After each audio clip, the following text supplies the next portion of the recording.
talk about, as an example, Afghanistan, but this is something that's incredible because when you think of the numbers, 325,000 children are missing, dead, sex slaves, or slaves. 325,000 children who came in through the open border are now missing. Many of them are dead, and nobody talks about it. I said, this must be a mistake. This can't be possible. When I read it, I said, this can't be. You're talking about take your largest stadium and fill it up many times. That's what the kind of numbers are. Here today is Michael Copy, a small business owner who runs a dry cleaner and is struggling to get by because of what Kamala has done to his business. They've destroyed small businesses in this country. Michael, please.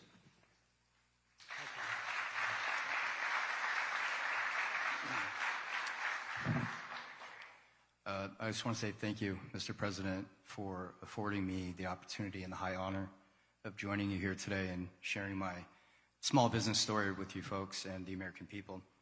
So it's a chain of eco-friendly dry cleaners throughout the Tri-County here in West Palm. And it seems not too long ago, just a few years, the customer and us, the small business owner, we were able to keep up with inflation. There were resources available to us for expansion, or if you had a bad month, you know, if there was something you needed to make up for it seemed like the support was there.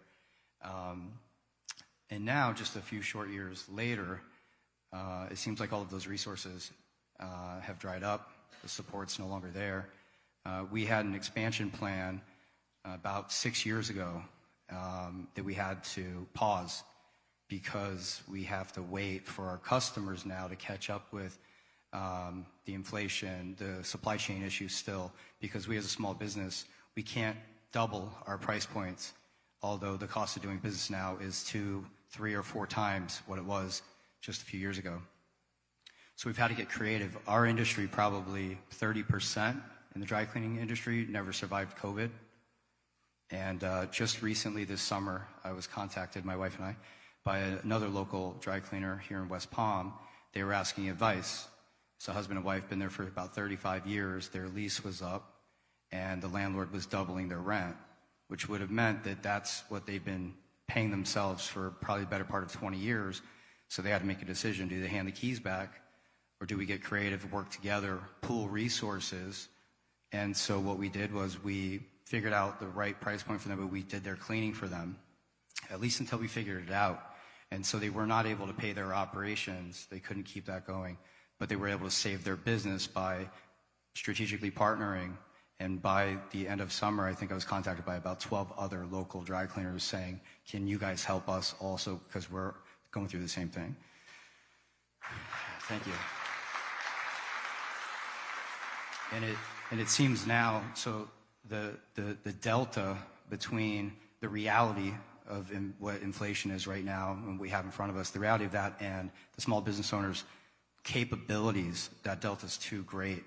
So unless we effect change immediately, I fear that in the next few years, if we don't see that change, we might see another 30% of our industry and others no longer exist. So I just want to say thank you again, Mr. President, for allowing me to share my Go Green Dry Cleaner story, and thank you.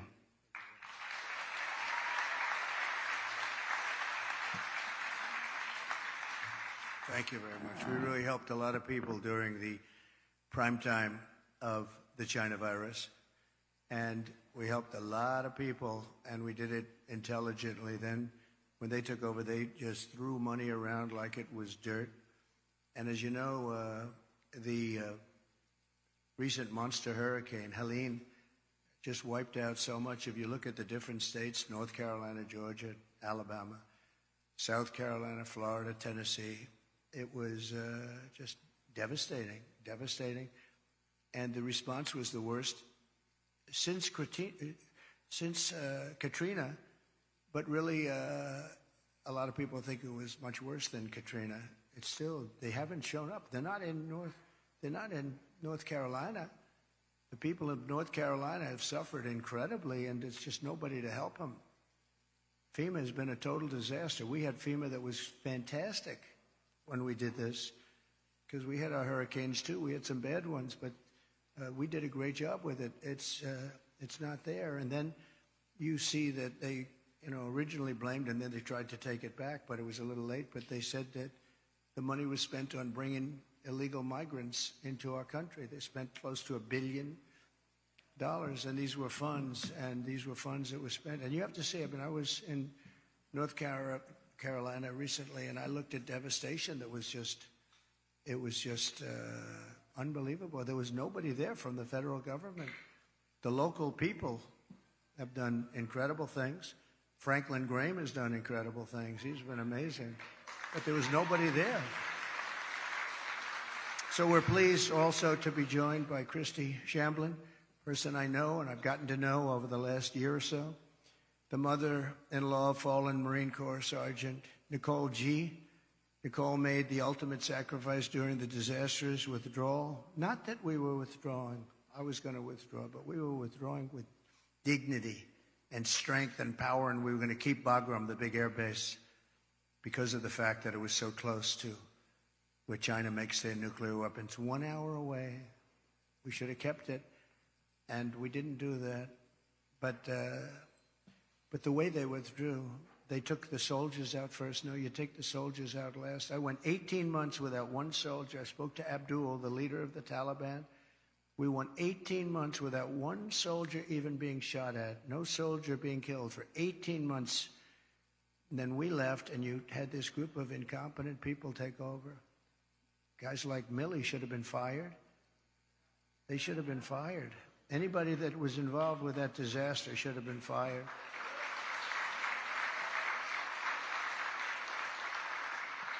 She was one of 13 U.S. service members who lost their lives. Kamala said she was the last person in the room, that Kamala was the last person in the room. She was involved in everything. She takes credit for that. She was involved in everything. That means she was involved in disaster after disaster, because nothing good has happened with this administration, except that our country has gone to almost a third world status. With Biden, when Biden made a decision, she said she was there. Oh, she was there. But the Afghanistan decision was a disaster in so many different ways. And now you take a look at it, they're right back to what they were doing before, except much worse to women. They're worse to women right now than they were even before it started. But Kamala never reached out to the family members of the warriors. And she said she was going to, but she never did. She never called anybody. And Christy, I'd like you to come up and say a few words, please.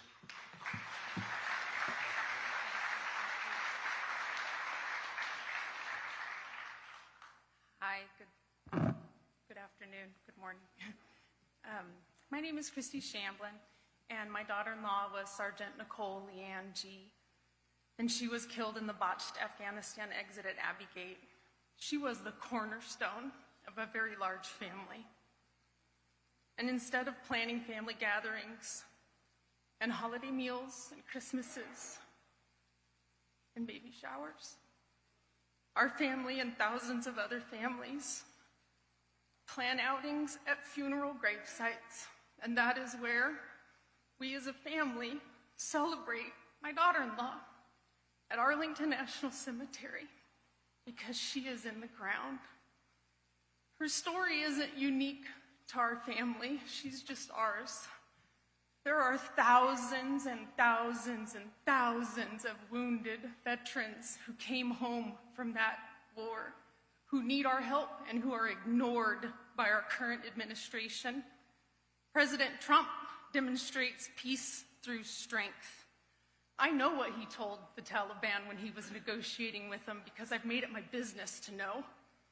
And what he said to them when he was negotiating with the Taliban, he said, "I will kill you if you harm one hair on one head of an American."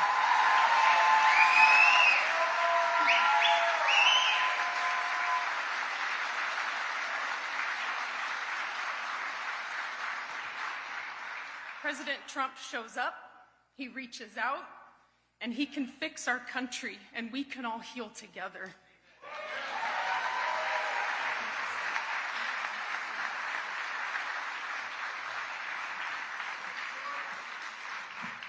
Thank you very much. It's so sad. So many cases like this. Nobody should have died.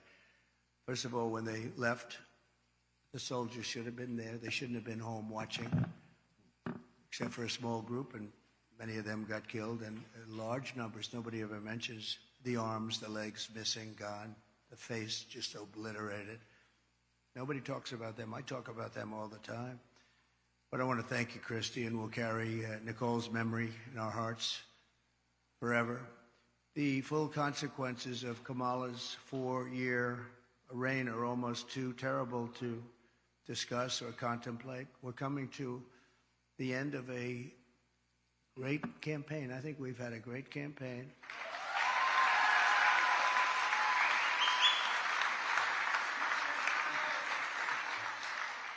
We've really not been provided the kind of protection that I needed as president, but I said we have to do it anyway. When Secret Service would ask for additional people, oftentimes we would be turned down. They were constantly asking for additional people. And I found Secret Service to be very brave. When I was hit and went down, they were right on top of me within seconds. I tell you what, those bullets were flying right over my head. I heard them. And these guys were right. I don't know how they didn't get hit, actually, but they were right there. You take a look at the video. One thing you would say, the video is there for people to see, but they were never given the kind of help that they requested, because our rallies were massively large and they needed more people, and they were always fighting for more people, and it was never given to them. Now they're being given, I hope, what they need, but we were, that was a constant fight. They'd come to me and they'd say, you guys don't want to give us the people. And yet Biden was covered, and they'd have like 2 people show up. But Kamala is grossly incompetent, a total train wreck who has destroyed everything in her path. She's destroyed everything. She left 21 million aliens pour across our country, and then she, maybe in a short while, has to go home, and she'll get herself a job someplace, who knows. But think about it, and she can look at the carnage, and she can look at all the people that have been killed. And you haven't seen anything yet, because they've just started. They're just getting comfortable in our country. These are very tough people. These criminals make our criminals look like nice people. And she let the more than 13,000 convicted illegal aliens, nobody would have let these people into our country. And remember, they came out of the worst prisons in the world, the meanest, nastiest prisons in the world. And when she says that she wouldn't do anything different, does that mean that she would have let 325,000 migrant children probably die, most of them, many of them, but at a minimum they're slaves or they're sex slaves, and they're all over the country? Does that mean that she wouldn't have changed that? Does that mean that she wouldn't have changed so many of the other things that led to so much death and destruction and even financial destruction of our country itself? We could end up in a depression because of what she's left with us. They are the worst combination president, vice president in the history of our country. And I often say Jimmy Carter's a happy man, because his administration, by comparison, was totally brilliant. It was brilliant. After Kamala endorsed defunding the police, she bailed out rioters, looters, and murderers, took them right out of jail during the violent crimes in the United States. Remember, that was in Minnesota. Minneapolis was burning down. It was burning to the ground. I watched the CNN announcer say, "This is a friendly group of people." And over his shoulder, the entire skyline was burning. I've never seen it, but that's the fake news. But violent crime in the United States is up 37%. All of these different crimes are up anywhere from 37 to 105% over a very short period of time. And it's almost like nobody even cares about it. Very simply, Kamala Harris is not fit to be your president. We can't have it happen. We can't have it happen. We're going to make this country strong again. We're going to make it great again. We're going to be respected again.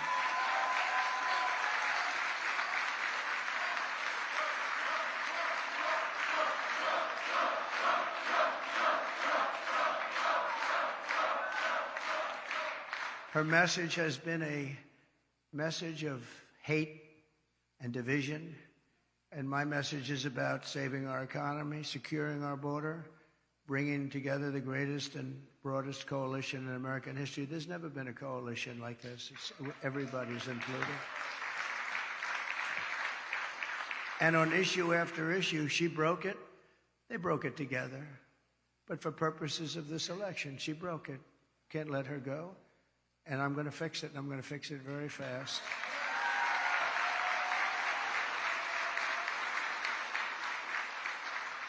And on the illegal, thank you very much. Thank you very much. On the illegal immigrants that will be taken out of the country, as you know, we're going to be taking them out. And if they come back, we have laws that will be immediately enacted where they serve 10 years in prison. They won't come back. And if that's not long enough, we'll have to do something else. But we don't want them back. They're not going to come back. And as you know, we're asking for the death penalty for any migrant who comes into our country and kills an American citizen or a police or law enforcement person. Because we have to protect our police. Our police are under siege also at numbers that nobody thought were possible. The worst they've ever seen. It's very hard to recruit. And really for not just the danger, it's hard to recruit because they don't have the spirit anymore for our country because they're being led with people that are spiritless. They really are spiritless. They can't instill spirit. But so that's any citizen, they get killed, it's the death penalty, and that includes police or law enforcement officers.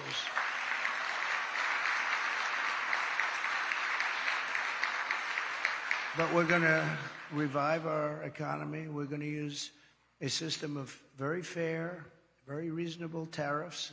As I said, so powerful. We've never used them. I used them. China paid us hundreds of billions of dollars, and no other president's gotten 10 cents from China.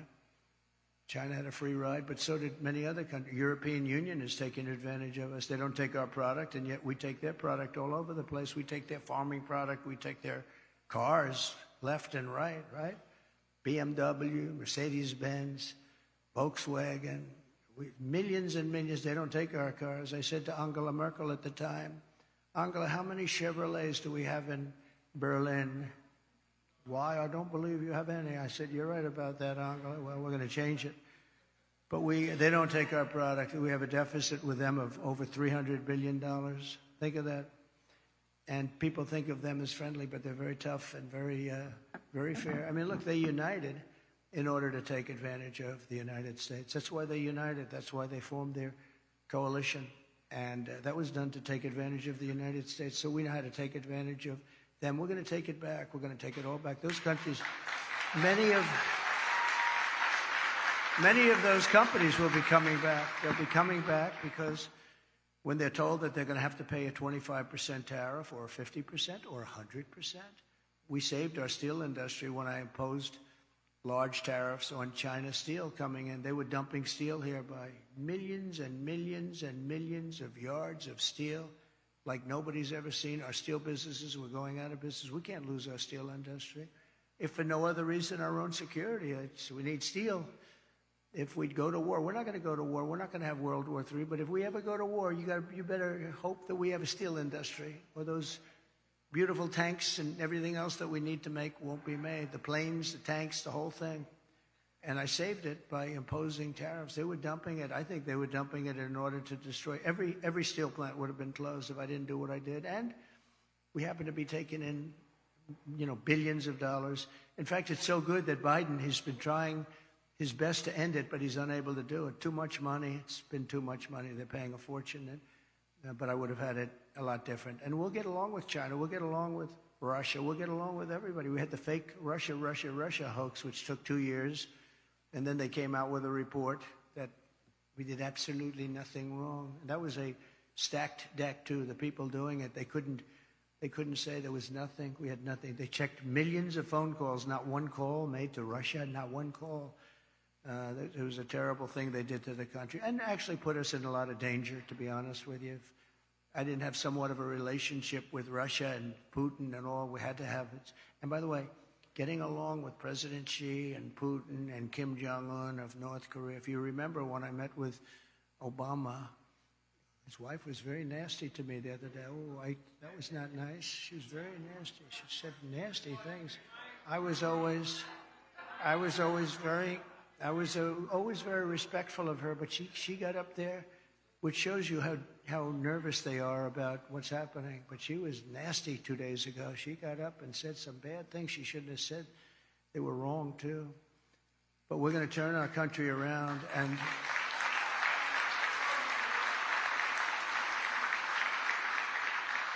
and we're going to pay a lot of respect to the three representatives, because that's what they are. They're representatives of millions of people. I mean, the businesses, so many businesses are just dying right now.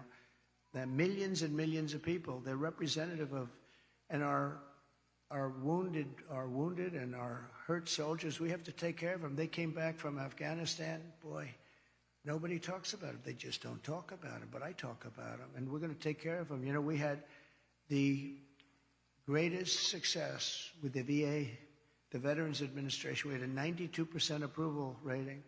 We got it so they had choice because they were waiting 4 or 5, 6. They were waiting 4 or 5, 6 months, 7 months to see a doctor. And I came in and I got, with the help of some of the great Congress people that are here, we have some great ones. Thank you very much. Thank you. Thank you. We've got quite a few of them. And I didn't even tell them to be here. They want to be here because they know exactly. Oh, yes, very good. We have one of the greats.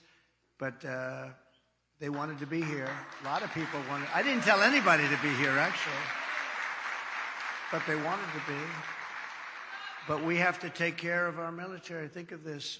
Soldiers are waiting 6 months to see a doctor. Can you imagine yourself? You don't feel good.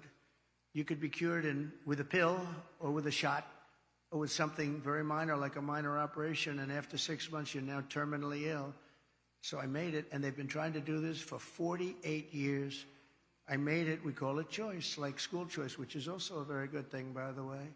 But we call it choice, where you have your choice. You go to a doctor. If you have to wait more than 1 day, you go outside, you get a doctor, you get yourself fixed up, and we pay the bill.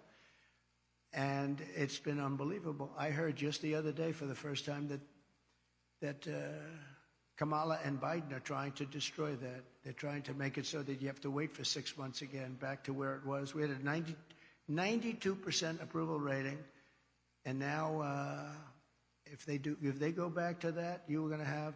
I did another thing. You weren't able to get, because of civil service, you weren't able to get fire people. If somebody was a degenerate, if somebody was terrible, if they treated our heroes badly, we want them fired. We want them fired immediately. But we were unable to get them fired because they were protected by unions and by civil service. And I had it passed in Congress, which people have also been trying to get.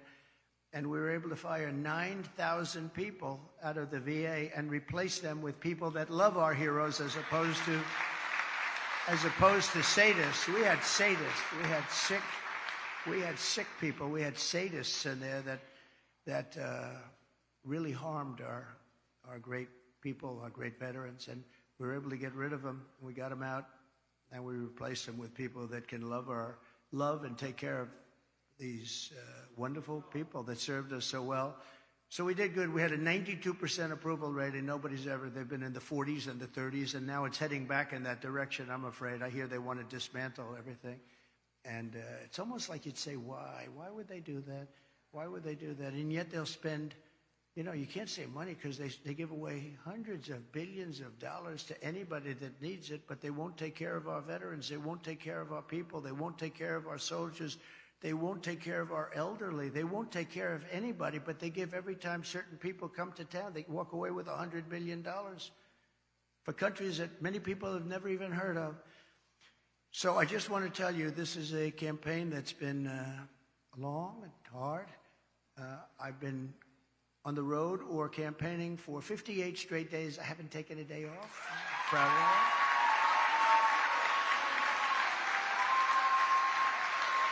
And I won't be taking one off. We have 7 days to go. You can be sure I won't be. and do many, many things every year. And I just want to end by, I've watched their commercials, and they're really fraudulent.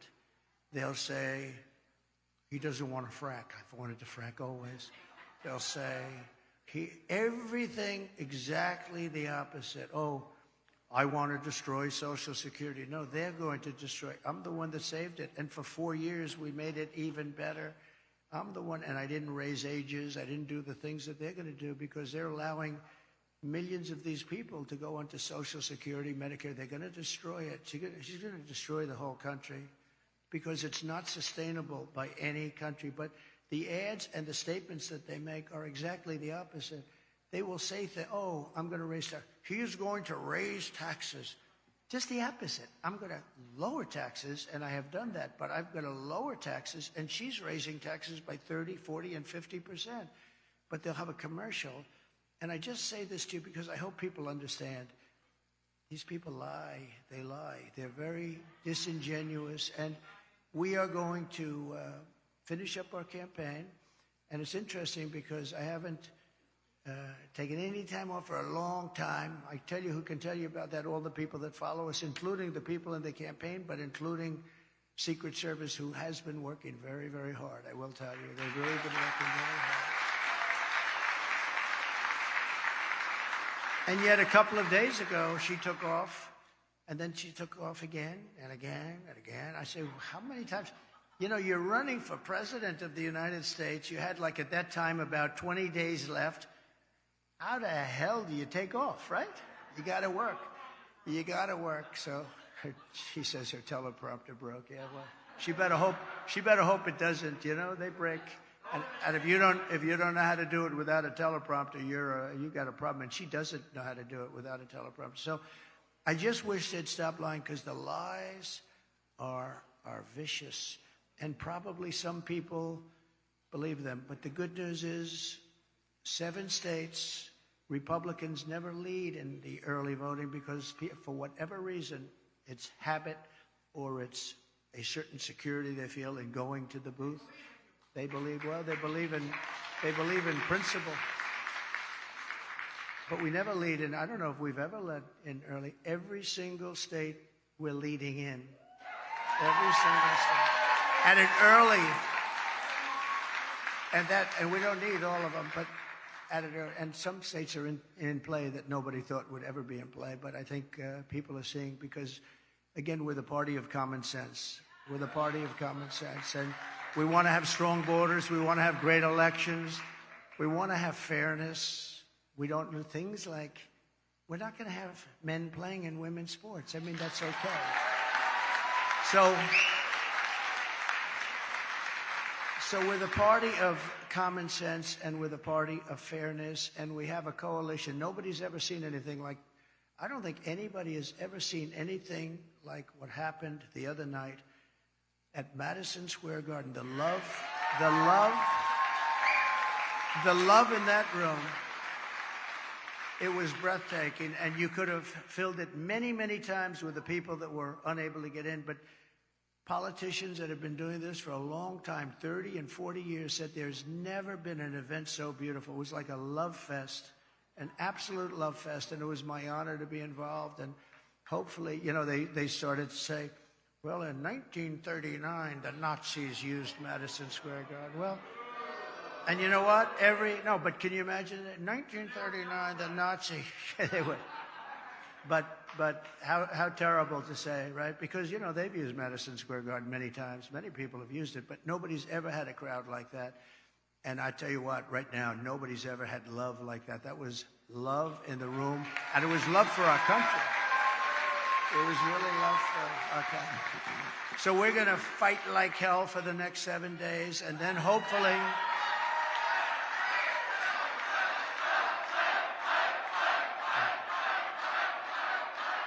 And then hopefully, and most importantly, we're going to be fighting even harder for the next 4 years because we're going to turn this around and we're going to make this country greater than it has ever been. Thank you. Thank you very much. Thank you.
Yeah, President Trump can dish it out as well as anybody. He's the best counterpuncher in American politics. But when President Trump goes after his political opponents, he goes after Kamala Harris and he goes after Tim Walz. He criticizes the people who stepped into the arena, which, again, is his right to do. Every person who steps into the arena asks for it. But you know what Donald Trump doesn't do? Donald Trump doesn't attack everybody who's going to vote for the other side as a fascist or a Nazi. He doesn't demean his fellow citizens, even the ones who aren't going to vote for him. And so I'd ask us to follow that lead. Let's give Kamala Harris and Tim Walz hell. Let's remind the American people that they can't afford groceries or housing because of the policies of Kamala Harris. Let's remind our fellow citizens that the open border is because Kamala Harris has failed to do her job. But let's remember that after we win, we are all the part of a great American family. And yes, even the people who voted against Kamala Harris, we love them and we want their peace and their prosperity too. Thank you. God bless you, Michigan. Thank you for having me, and I guarantee I'll be back.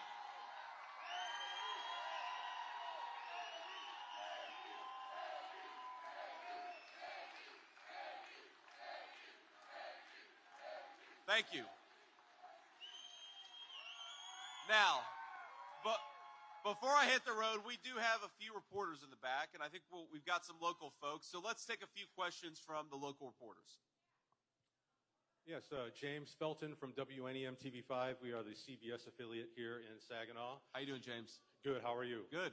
All right. Every year since 2008, Saginaw County and Michigan have voted for the eventual winner of the presidential election. So for the path to 270, how important is it for your campaign to carry Saginaw County and Michigan? Look, it's extremely important. Michigan is one of, if not the very most important battleground state. And to your point, Saginaw County is a very important part of the state of Michigan.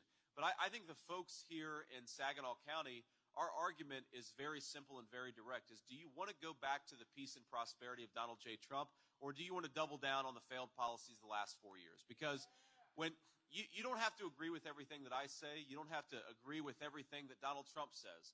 But when you look at the 1.5% inflation when Donald Trump was president, when you look at the fact that take-home pay was rising as fast as it had in 40 years, you look at the fact that the border was closed down and the world was more peaceful, I think a lot of Americans would just like to go back to the prosperity and the peace of Donald Trump's leadership. And that's what we're fighting for.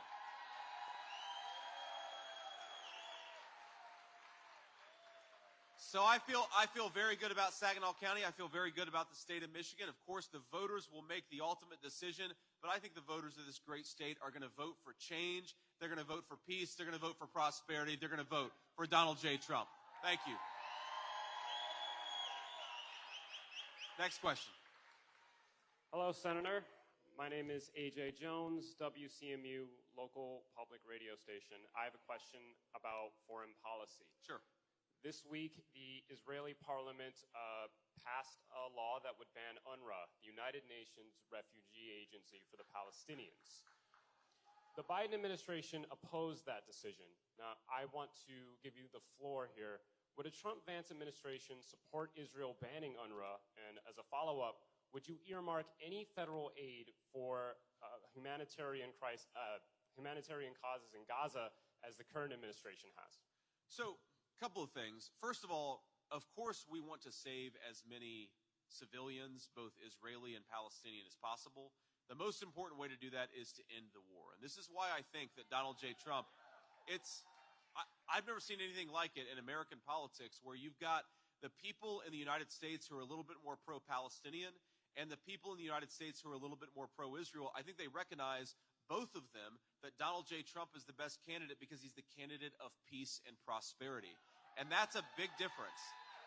When you've got a chaotic leader like Kamala Harris, when you've got a person where fires just spring up all over the world, everybody knows that it's the innocent people who get caught up in the conflict who suffer the most. We cannot have an incompetent leader in the Oval Office. We can't have Kamala Harris. So to your specific question, look, my understanding about UNRWA is that you actually have explicit connections to terrorists for some of the employees on the ground there, right? That's disgraceful. And that means that whether it's the entire organization or certainly some of the people on the ground, they have to do better at vetting their people so that you don't actually have explicit terrorist connections. Again, we all want to save Palestinian civilians. We don't want to support the terrorists on the ground who are killing innocent Israelis in the process, right? And I think those goals are totally compatible. Let's save as many Palestinian lives as possible, but let's not empower the terrorists who are murdering innocent Israelis. We can do both of those things at the same time.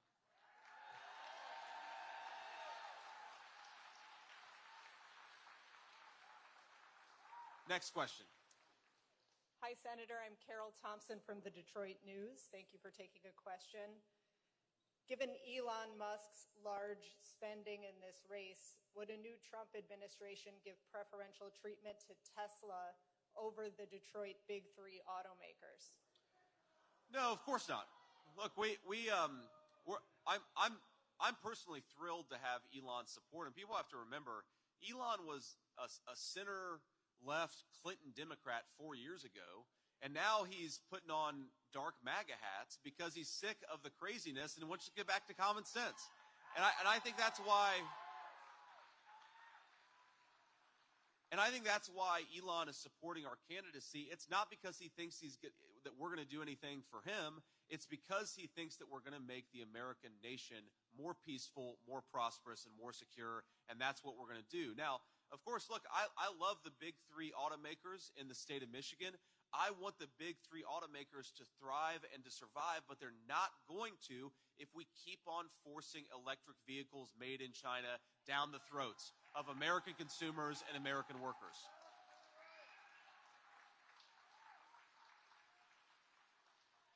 So obviously, Elon is very interested in electric vehicles, and the president, ribs him from time to time that, look, if you want to make electric vehicles, great.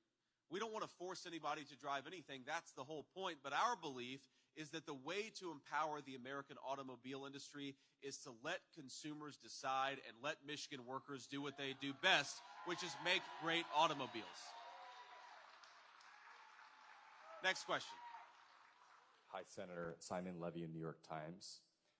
My question is about your comments at a town hall with Moms for America, where you said that in an ideal world where illegal immigration is brought under control, those resources used to manage illegal immigration would be used to expand legal pathways of citizenship. Could you be specific how the Trump administration would dedicate resources to that, assuming illegal immigration is brought under control? Well, look, you have people right now who are doing it the right way, who have been in some backlog for years, and they're not able to have their claims processed because we're spending so much money on illegal immigration that we're not doing anything other than basically facilitating the massive illegal invasion into the United States of America. That has to stop. And when it does stop, not only will we save resources that can better be used, I mean, look, if a person has done everything the right way and needs to have their claims processed, we ought to process their claims so long as they're following the law. We should not be facilitating illegal immigration to this country. So spend money on one thing, don't spend money on the illegal immigration. I think that's pretty simple. But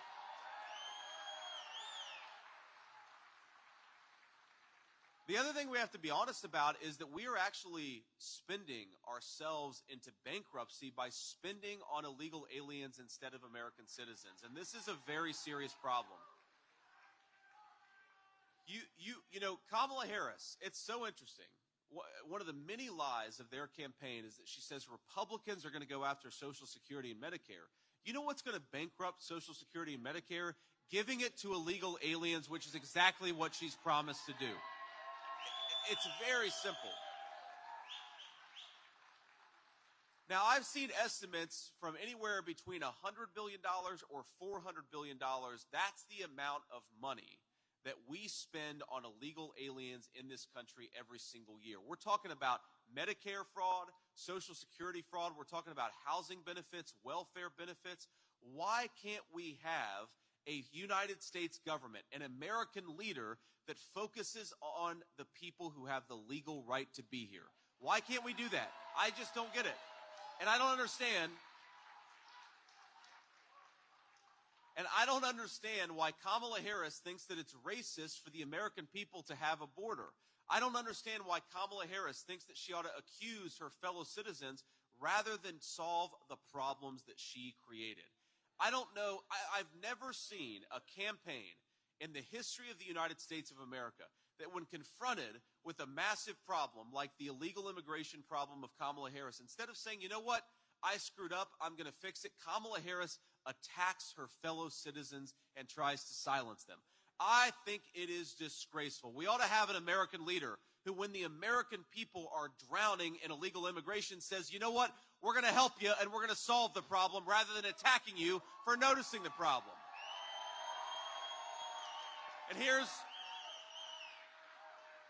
now, I want to leave you with one final thought, my friends, and I want to make sure I got my notes here because I don't want to screw this part up. This is the most important part because I want to ask you three things. Three things before you guys leave here today. Number one, I want you to go, or you can do this at home, go to the website swampthevoteusa.com. That's where you can check your registration, check your polling location, check your absentee ballot request, or if you're so inclined, get involved in some of the ground game that we have here in the state of Michigan. That's swampthevoteusa.com. Number two, this is the second thing I'm going to ask. I want you guys to get out there and talk about why you're voting for Donald J. Trump, especially on social media, on text message, on email, whatever method of communication you use. Get out there and tell people why you're voting for Donald J. Trump. Because again, Kamala Harris and her corporate media allies, they're never going to tell the truth about this movement and about our candidate, but you can tell the truth. And if you do that, we're going to win the state of Michigan. And this is the third and final thing. I want to get every single person in this auditorium, in this gymnasium, every single person, get out there and vote 10 times.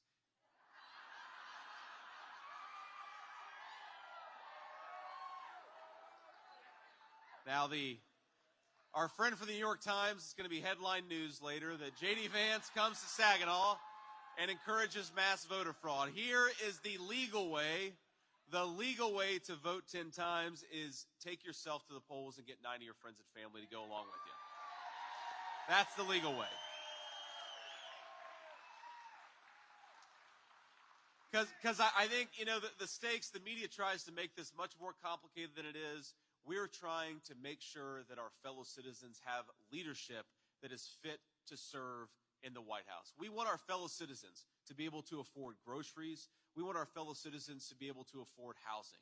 We want our fellow citizens to have a secure southern border and safe neighborhoods. And the only way we're going to do that is if we fix the broken leadership in Washington, D.C. In 7 days, my friends, that's exactly what we're going to do. Donald J. Trump for president. Let's get it done. God bless you all. Thank you so much.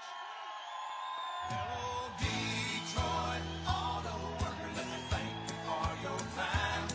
You work a 40-hour week for a living, just to send it on down the line. Hello, Pittsburgh steel mill worker, let me thank you for your time. You work a 40-hour week for a living, just to send it on down the line. This is for the one who swings the hammer, driving home the nail, for the one behind the counter, ringing up the sales, for the one who fights the fires, the one who brings the mail, for everyone who works behind the scenes. You can see them every morning in the factories and the fields, in the city streets and the quiet country towns, working together like spokes inside a wheel. They keep this country turning around. Hello, Kansas, Wheatfield farmer, let me thank you for your time. You work a 40-hour week for a living, just to send it on down the line. Hello, West Virginia coal miner, let me thank you for your time. You work a 40-hour week for a living, just to send it on down the line.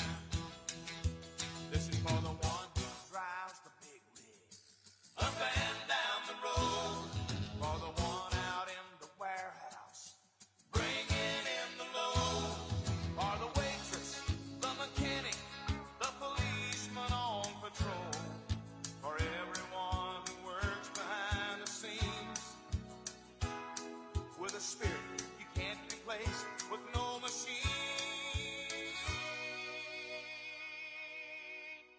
Hello, America. Let me thank you for your time.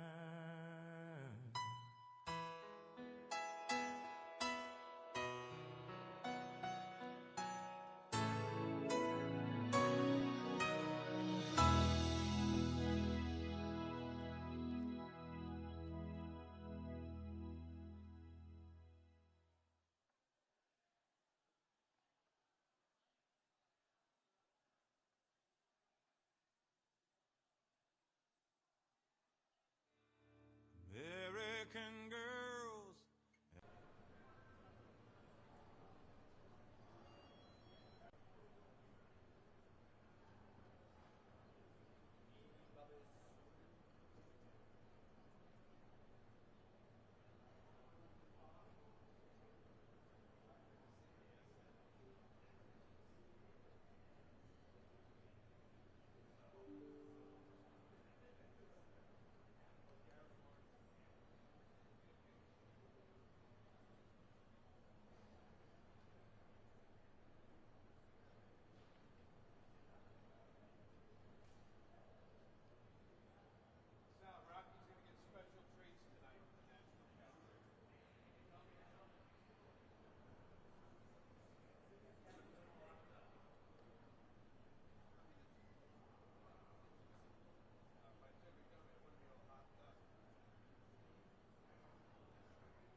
Bush's daughter has endorsed Harris and his campaign.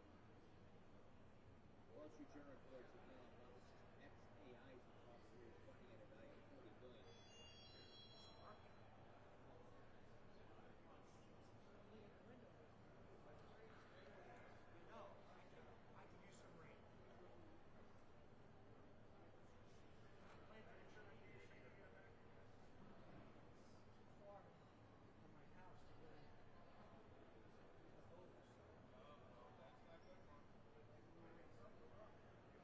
So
Please welcome Savannah resident Ann Levette.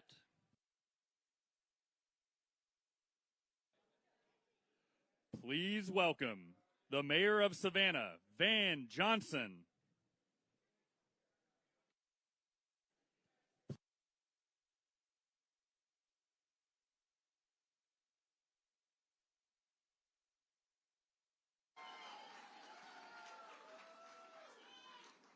Psych.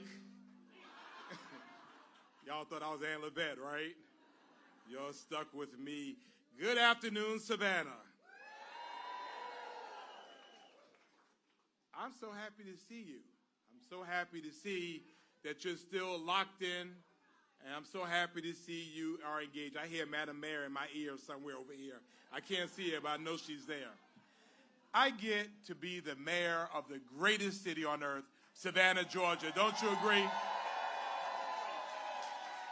And I get lately to go around the country telling America about Kamala Harris and Tim Walz and saying very loudly, we are not going back.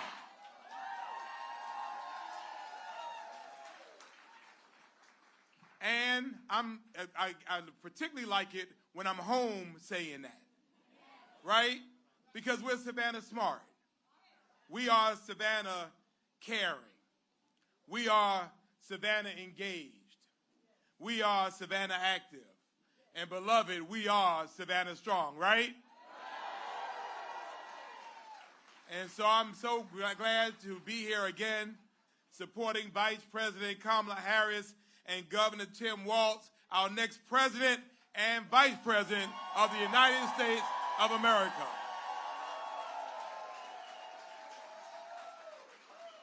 Vice President Harris continues to work with President Biden and investing in our communities, and Savannah continues to keep receipts from the investment of the Biden-Harris administration. From investing millions into our Port of Savannah to investing in our roads from Macon to Savannah, the Vice President has shown that she cares about bringing up the middle class and bringing up our country. And the Vice President has made an incredible choice in her running mate in Governor Tim Walz.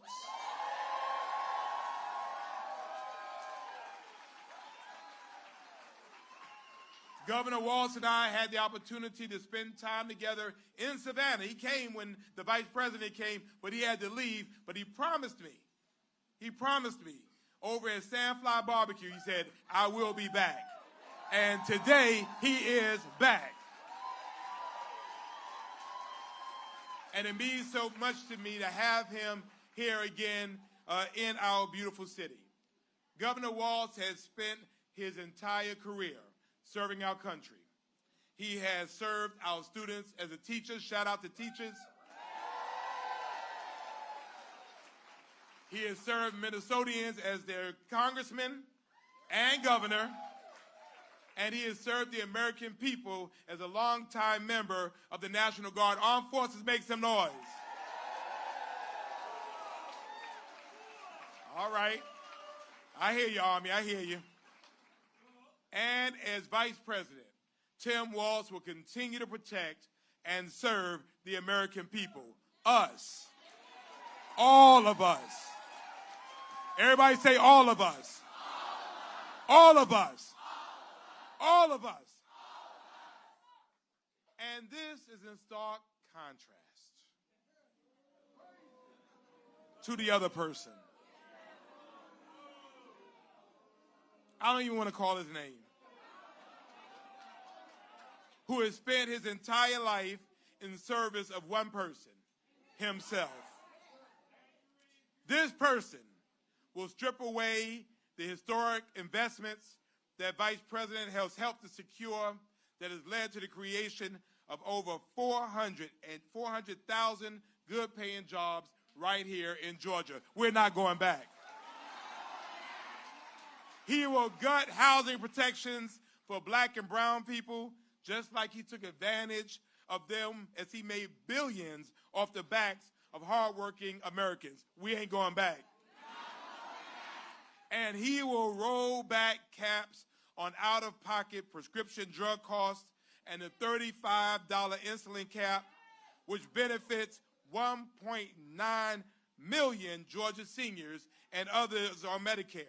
Hard won by Vice President Harris and, of course, our very own Senator Raphael Warnock. We're not going back. Georgia, Savannah, we cannot afford to lose all of our progress. That's why I'm here again today. Again, 10 toes down, from the window, standing with President Harris and Governor Tim Walz. Together, they are presenting our country with a new way forward, a joyous future where every American is represented. All of us?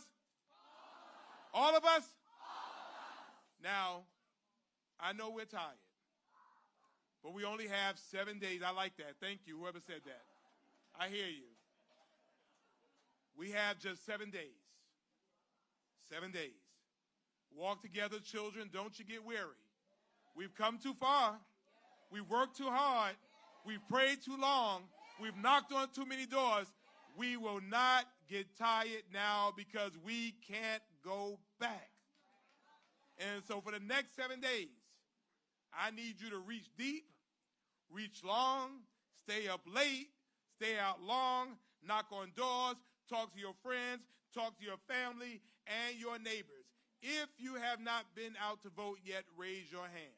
We're not going to bother you. Just want to make sure you vote. All right. I need you to vote. I need you to vote. I need you to vote right today. Today, sir, today. And everybody in your household needs to vote. If they don't vote by next Wednesday, they need to be out of your house. Because we're not going back. So the best way to make your voice heard is to vote early. The best way is to vote now. Do it in person. Let's bank it and get it done. But as I leave, to be absolutely honest, to be absolutely transparent, Madam Mayor, wherever you are, it's not about him anymore. It's not. It's not. It's about us. We know who he is. We know what he believes. We know what he does. We know that he makes up stuff that ain't true. Right? We know how he divides and excludes. That's who he is. But that's not who we are. Right? That's not who we are. All of us, right? I love my Puerto Ricans. Boricua forever. I love them. Boricua forever. I love Haitians too. I love my LGBT community too. I love our armed forces too. I love our elderly too. I love our children too. I love cats and dogs too. We know who we are.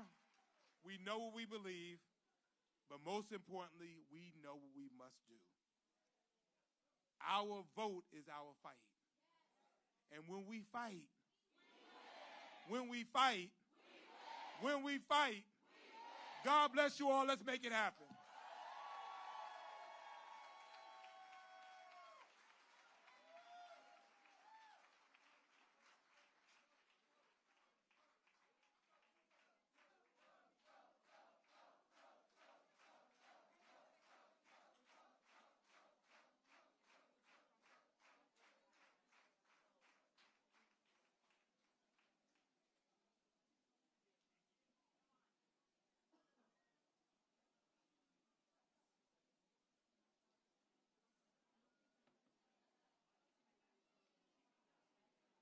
Please welcome State Senator Derek Mallow.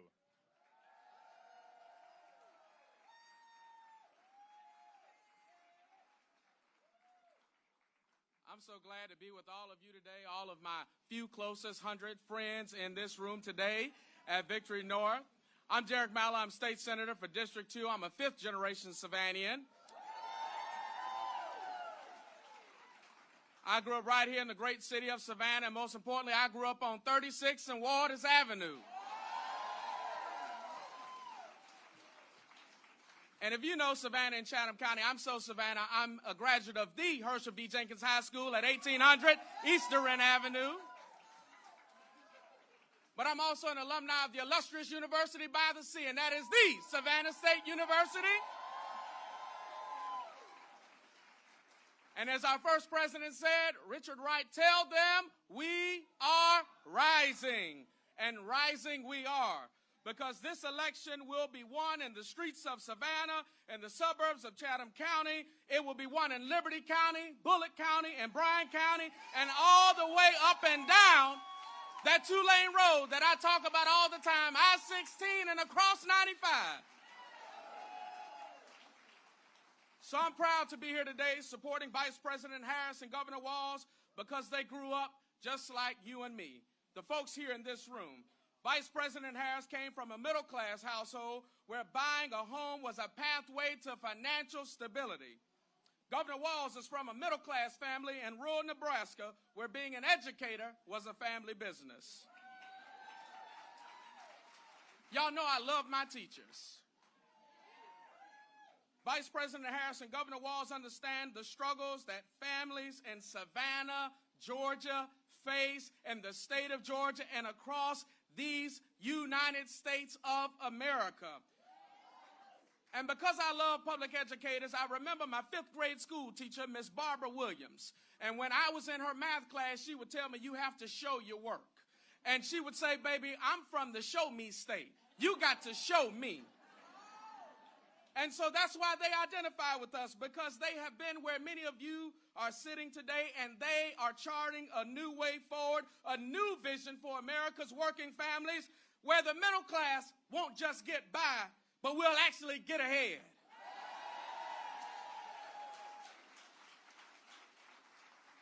So on the other hand, and I do mean other, Trump has made it clear about his Project 2025 agenda, and that he's running for his billionaire buddies and his country club cronies and the interests of one American, himself. So he lays out his plans right in the open.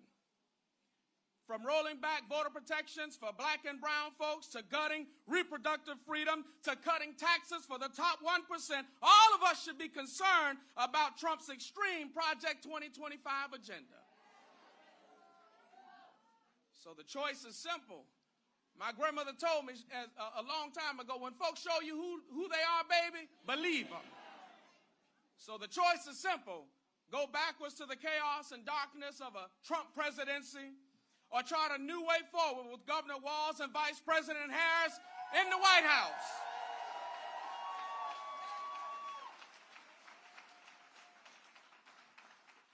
So we need all Georgians to show up to the polls and vote early and in person before November 1st. And if you're wondering who that is, that's Lottie, Dottie, and everybody. And so if we do that, Savannah, if we do that, we'll send Vice President Kamala Harris and Tim Walz to the White House to be president and Vice President of the United States of America, because when we fight, thank y'all.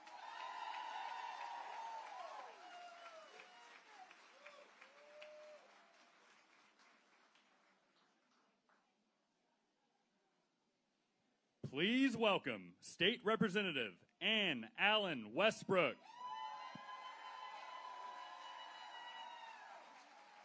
Hello, and thank you everyone for joining us today. I'm State Representative Ann Allen Westbrook. I'm a lifelong Savannian, and I proudly serve Georgia's 163rd District in the State House. Y'all, we only have a week until Election Day, and we know that this race is going to be tight. This race is about our freedoms. The reality is this: women are running out of options to access basic reproductive health care in Georgia. Because in 2022, Donald Trump's hand-picked Supreme Court overturned Roe versus Wade. 50 years of precedent.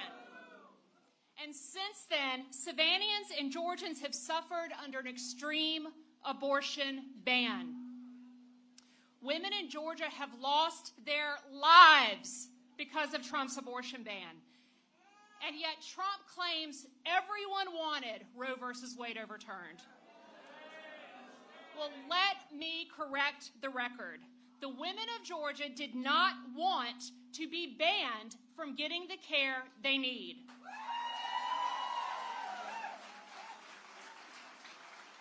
They did not want to be left to die at the hands of judges and politicians, are fearful of the future for their daughters and granddaughters. And Trump won't stop there. His extreme Project 2025 agenda lays out his plans to make things even worse if he gets another term. They are telling us what they're going to do. They want to ban abortion nationwide, criminalize physicians for providing care, and restrict more of our access to reproductive health care. This would even jeopardize access to IVF. This scares me, and it should scare you too. The livelihoods and freedoms of Georgia women are on the line this election. As Savannah's own Senator Raphael Warnock likes to say, a doctor's office is too small for a woman, her doctor, and the United States government.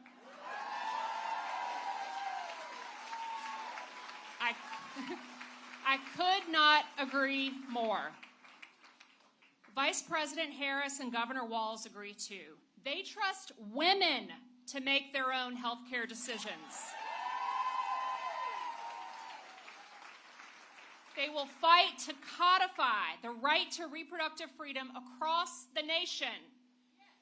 Human rights should not depend on geography.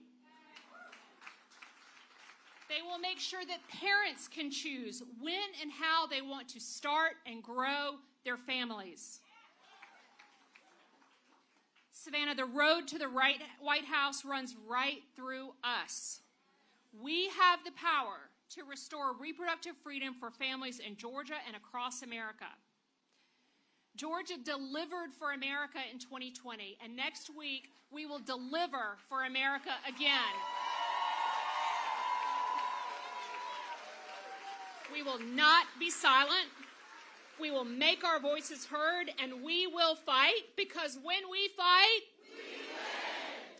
we will tell Donald Trump and J.D. Vance to keep their hands off our bodies and the government out of our doctors' offices. We will elect Vice President Harris, Governor Walz, when we vote early in person. Thanks, y'all. Go vote.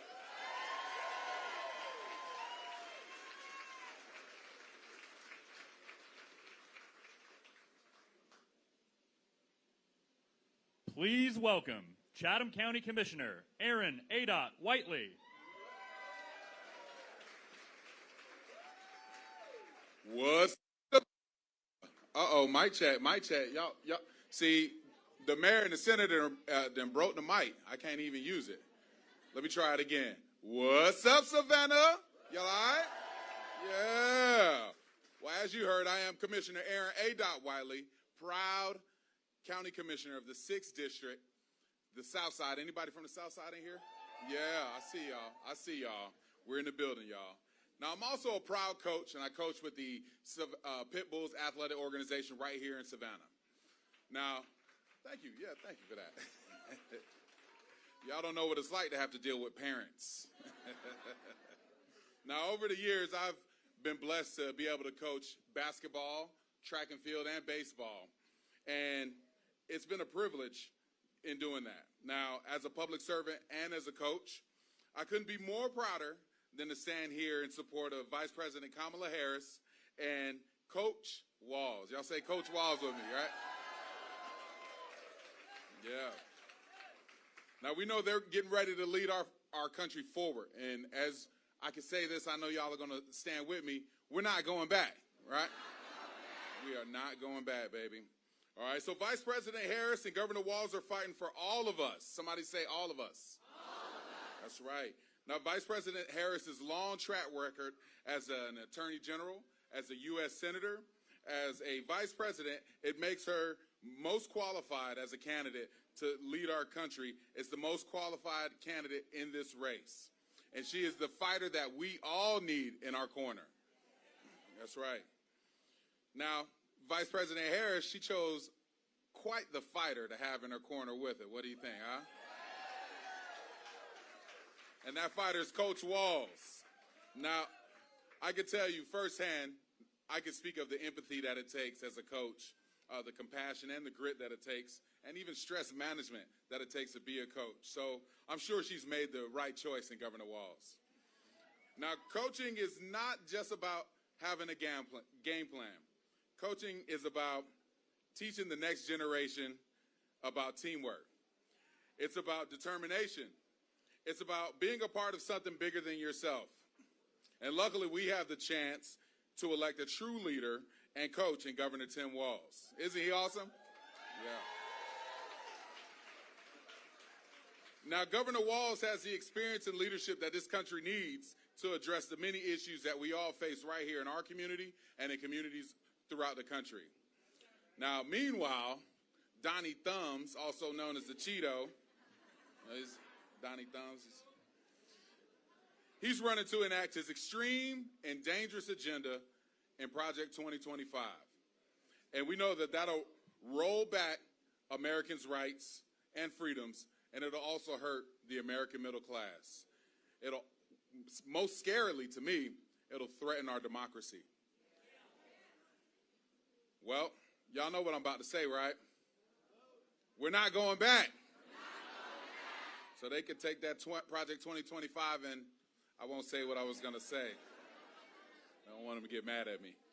Now, this election, we all have the choice and the chance to use our right to vote to fight for a better future for yourself and our community. And that's why I voted early. I've taken my family, we voted early, and we voted in person. Yeah. And y'all know who we voted for, right? Yeah, man. Voted for Vice President Kamala Harris and Governor Tim Walz. So everybody has a chance, not just to get by, but to actually get ahead. All right? So Chatham County, Savannah, Georgia, we have 7 days to fight like hell. So Election Day is coming up, and we need to make sure that we put Vice President Harris and Coach Walz in the White House. So I need all y'all to do me just one small favor. I need you to call a friend and tell a friend to vote early. Early voting ends Friday at 5 p.m. So get your picture ID and get out to those polls, and let's get this show on the road. Let's do this, y'all. All right? All right, y'all have a good one. We're not going back, right? That's right. Y'all take care.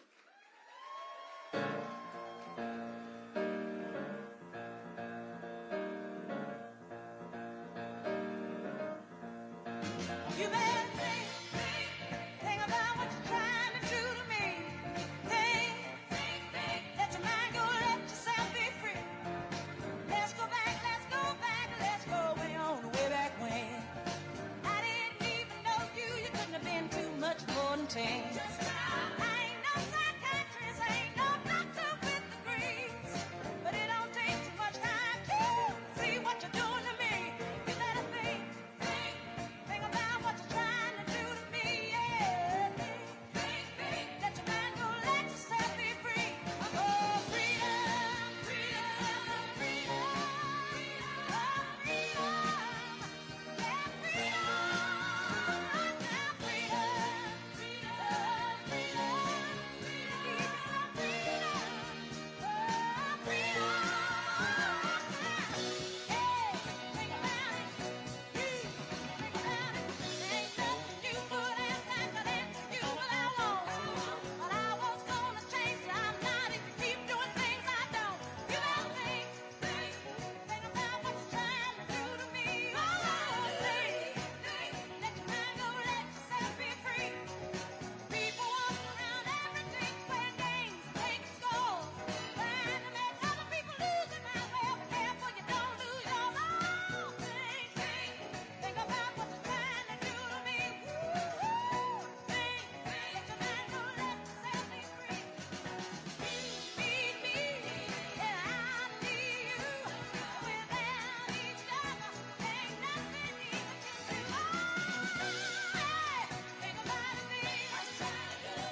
looks like things are finally coming around. I know we've got a long, long way to go. And where we'll end up, I don't know. But we won't let nothing hold us back. We're putting our show together. We're polishing up our act. And if you've ever been held down before, I know you refuse to be held down anymore. Well, don't you let nothing stand in your way. I want you to listen.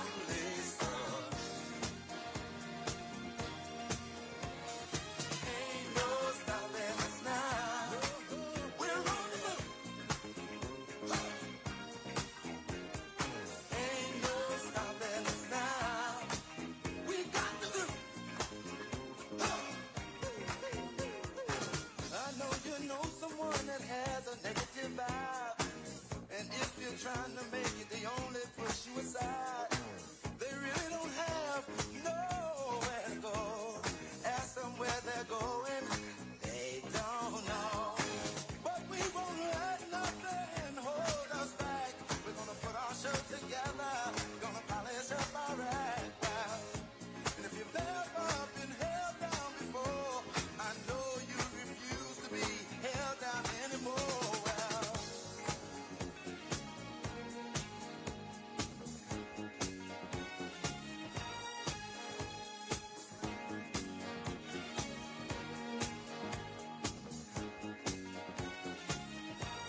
pussy loose. And baby doll, get on the floor. Get on the floor. Shake it like a you know what to do. You know what to do. Shake it, shake it. Shake it like a you know what to do.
kick it? Can I kick it? Can I kick it? Can I kick it? Can I kick it? Well, I'm gone. Can I kick it? To all the people who can quest like a tribe does. Before this, did you really know what live was? Comprehend to the track force, why? Cause getting mentions on the tip of the vibe was. Rock and roll to the beat of the funk fuzz. Wipe your feet really good on the rhythm rug. If you feel the urge to freak through the jitterbug, come and spread your arms if you really need a hug. Afrocentric living is a big shrug. A life filled with, that's what I love. A lower plateau is what we're above. If you diss us, we won't even think of. We'll nipper the dog and give a big shove. This rhythm really fits like a snug glove. Like a box of positives, it's a plus love. As the trial flies high like a dove.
conveyor. At times I'm a studio conveyor. Mr. Dinkins, would you please be my mayor? You'll be doing us a really big favor. Boy, this track really has a lot of flavor. When it comes to rhythms, Quest is your savior. Follow us for the funky behavior. Make a note on the rhythm we gave you. Feel free, drop your pants, check your hair. Do you like the garments that we wear? I instruct you to be the obeyer. A rhythm recipe that you'll savor. Doesn't matter if you're minor or major. Yes, the tribe of the game with a player. As you inhale like a breath of fresh air.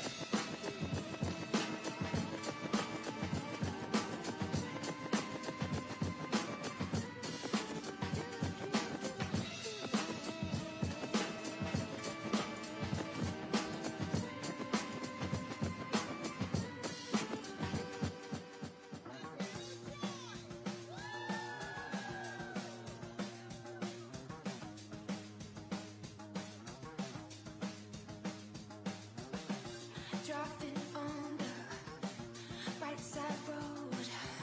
He says I'm pretty, wearing his clothes, and he's got hands that make hell seem cold.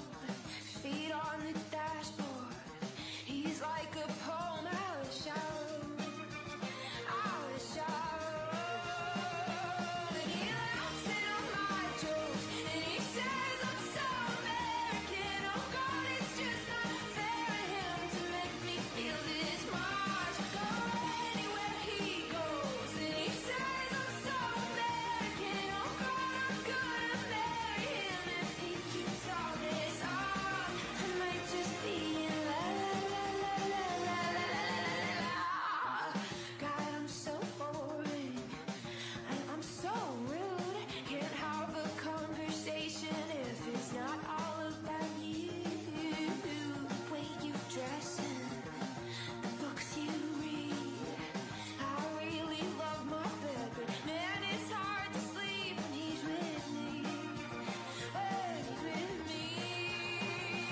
He laughs at all my jokes, and he says I'm so American. Oh God, it's just not fair to him to make me feel this much. Go anywhere he goes, and he says I'm so American. Oh God, I'm gonna marry him if he keeps all this up. I might just be in la la la la la la la.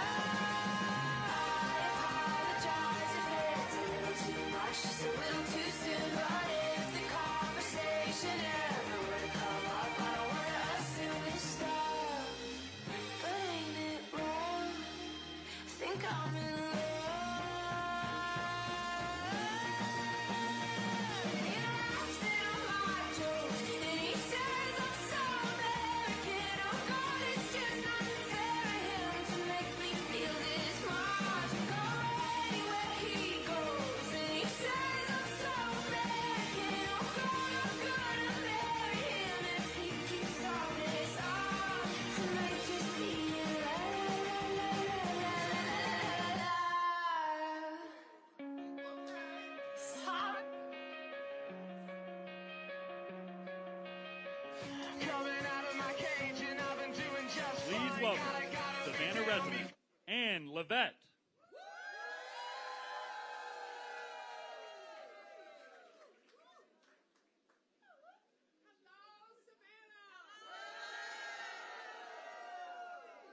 I'm Ann Levette, and it is my pleasure to welcome you this afternoon. I am a proud product of the Savannah Chatham County Public Schools. I'm a native Savannian, including Savannah State University. Go Tigers! And I'm also, I think, I'm a retired educator from Savannah Chatham County Public Schools. So my entire life has been shaped by public education. I'll tell you, that's the reason why I'm so excited about Governor Walz. He is an educator who's after our own hearts. And that's why we're here today, really, all of us, to support this important ticket of Vice President Harris and Governor Tim Walz. Join me in just being really ecstatic about the fact that we have such high-quality candidates for our country.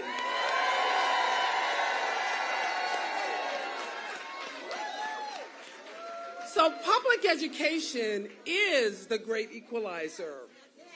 And Vice President Harris and Governor Walz are the only candidates, say it with me, the only candidates in this election who will protect and invest in public education for all.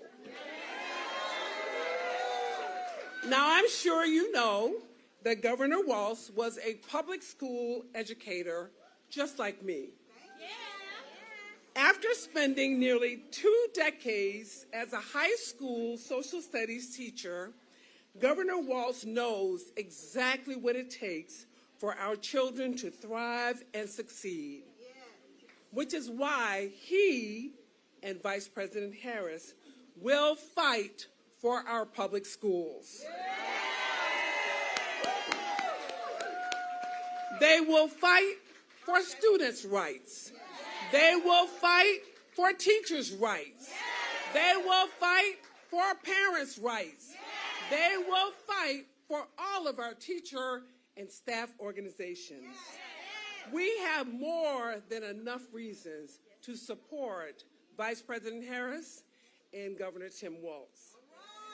They will also fight to support our great HBCUs. And so conversely, we have Donald Trump and J.D. Vance. And if you didn't know it, you should by now. They have this dangerous agenda called Project 2025. Now, I know you've heard a lot about it, but let me tell you just one more thing. They plan to dismantle the Department of Education. And even more astonishing, they plan to eliminate Head Start and early childhood programs that are so vital to our rural and working families. We can't have it. We will not go back. We will not go back. We need leaders who will sow seeds of unity. They will sow seeds of hope. That cannot happen with Project 2025. That cannot happen with Donald J. Trump. That cannot happen with J.D. Vance. We have to do what's important. Now, I come from a family of coaches. You know what the coaches do? They make it happen. They take you where you are, and they take you where you need to go. They understand the unique situation that you're in, the skills that you bring to the table. They help you develop them further. They lift you up. They do not tear you down. Good coaches make it happen. Good coaches strategize. They understand what the team needs. They understand the power of a win for the team. They understand that we are the team. Good coaches know there's no I in team. Good coaches fight, so good coaches win. Good coaches fight, so good coaches win. I am so proud to be here with you in this space on this day, just 7 days out from changing the trajectory of our country. Changing the trajectory of our country. That's what we can do. Because when we fight, we win. So I'm proud today, representing a family of supporters and coaches, to introduce to you our great friend, our coach, Governor Tim Walz, the next president of the United States of America, Governor Walz.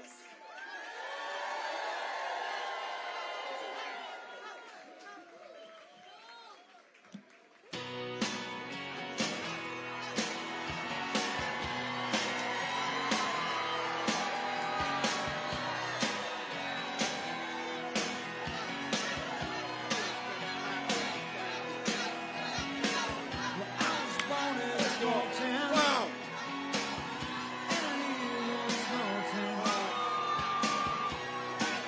Thank you. Well,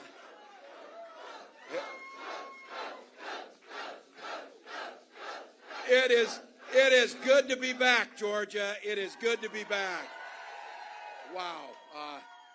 All I've got to say is a huge thank you to Ann for the introduction, but I'd just be clear with you, I would play on her team. I will tell you that. So that's what leadership looks like. And to this incredible community and to your mayor, Mayor Van Johnson, thank you for that. So,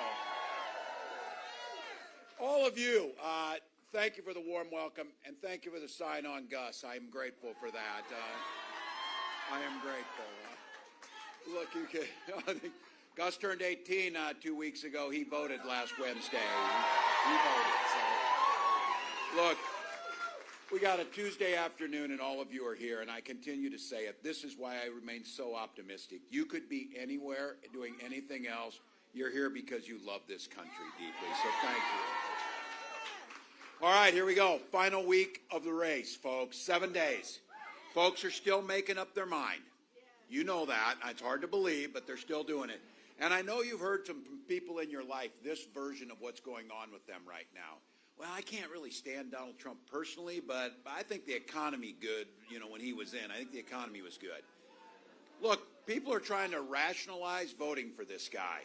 I will say this. I think some people's memories are a little fuzzy about what 4 years ago was. Keep in mind, 4 years ago, we had lost 2.7 million jobs. Unemployment had shot way up. Supply chains were devastated because Donald Trump botched the pandemic response. You remember the days when you were trying to find hand sanitizer and toilet paper? That was because of Donald Trump, just to be very clear about that. Not to mention the tens of thousands of Americans that died because he did not take COVID seriously. That's what happened. So look, 4 years ago, when he tells you, were things better 4 years ago? Yeah, if you were a billionaire because you got a tax cut. The rest of us got screwed during the deal. That's what happened. Look, what do you expect from a guy? And I keep saying this. Let's just dispel the myth of this, that Donald Trump is some type of businessman or whatever. This guy went bankrupt 6 times. Everything he touched went bankrupt. So I'm going to say it, and I think now in the last 7 days, let's just talk turkey about things. Donald Trump's a loser in everything that he's done. What he's done. That's not a pejorative. That's an observation based on facts. He loses jobs. He loses businesses. He loses in court. And no matter what J.D. Vance says, he lost the 2020 election.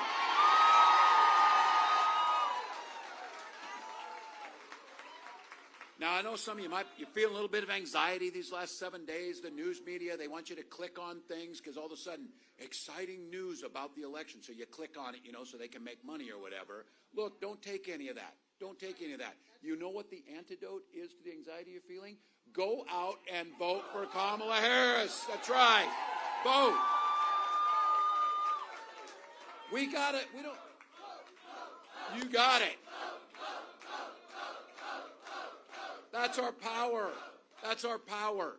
Trump wants to talk about the past. Kamala's got a new way forward. She knows this economy works best when it works for all of us. That's the way it needs to be. I am incredibly proud to be on this ticket with her, especially for this, because you heard about the coaching and stuff. We've got real plans for America. Not concepts of plans, real plans. Lower costs, put more money back in your pocket, and make sure that everybody in this country gets an opportunity to get ahead, not just get by. And I want to talk about this. Taking on the price gougers that we talk about, why are grocery prices so high? That's what farmers are asking. Why in the hell are farmers still making $4 a bushel for corn when fruit prices were 30% cheaper when they were making $4 for corn? Somebody's taking money in the middle. We'll attack that, making sure on the national level, take on price gouging. This issue about giving tax cuts, Donald Trump will do it. He will give tax cuts, but it will be for the richest amongst us. We want to give tax cuts to 100 million middle-class Americans, the folks who are working. This one is transformational. We did it in Minnesota. We did it during the pandemic. $6,000 child tax credit in the first year of that child's life. Matters. And this issue, you know this, they want to talk about things that don't impact you. The things that impact you, I see young folks in here too. Where are you going to find child care? Where are you going to find child care? How are you going to afford it? We're talking about making sure we're hiring more people to work in child care, and we're incentivizing and being able to subsidize some of the costs so that folks can get out and work. That makes a difference. Now, they asked J.D. Vance where we should get child care, and he said, ask Grandma to do it. Because God knows Grandma's not doing anything else, like having a career and living her life and doing things like that.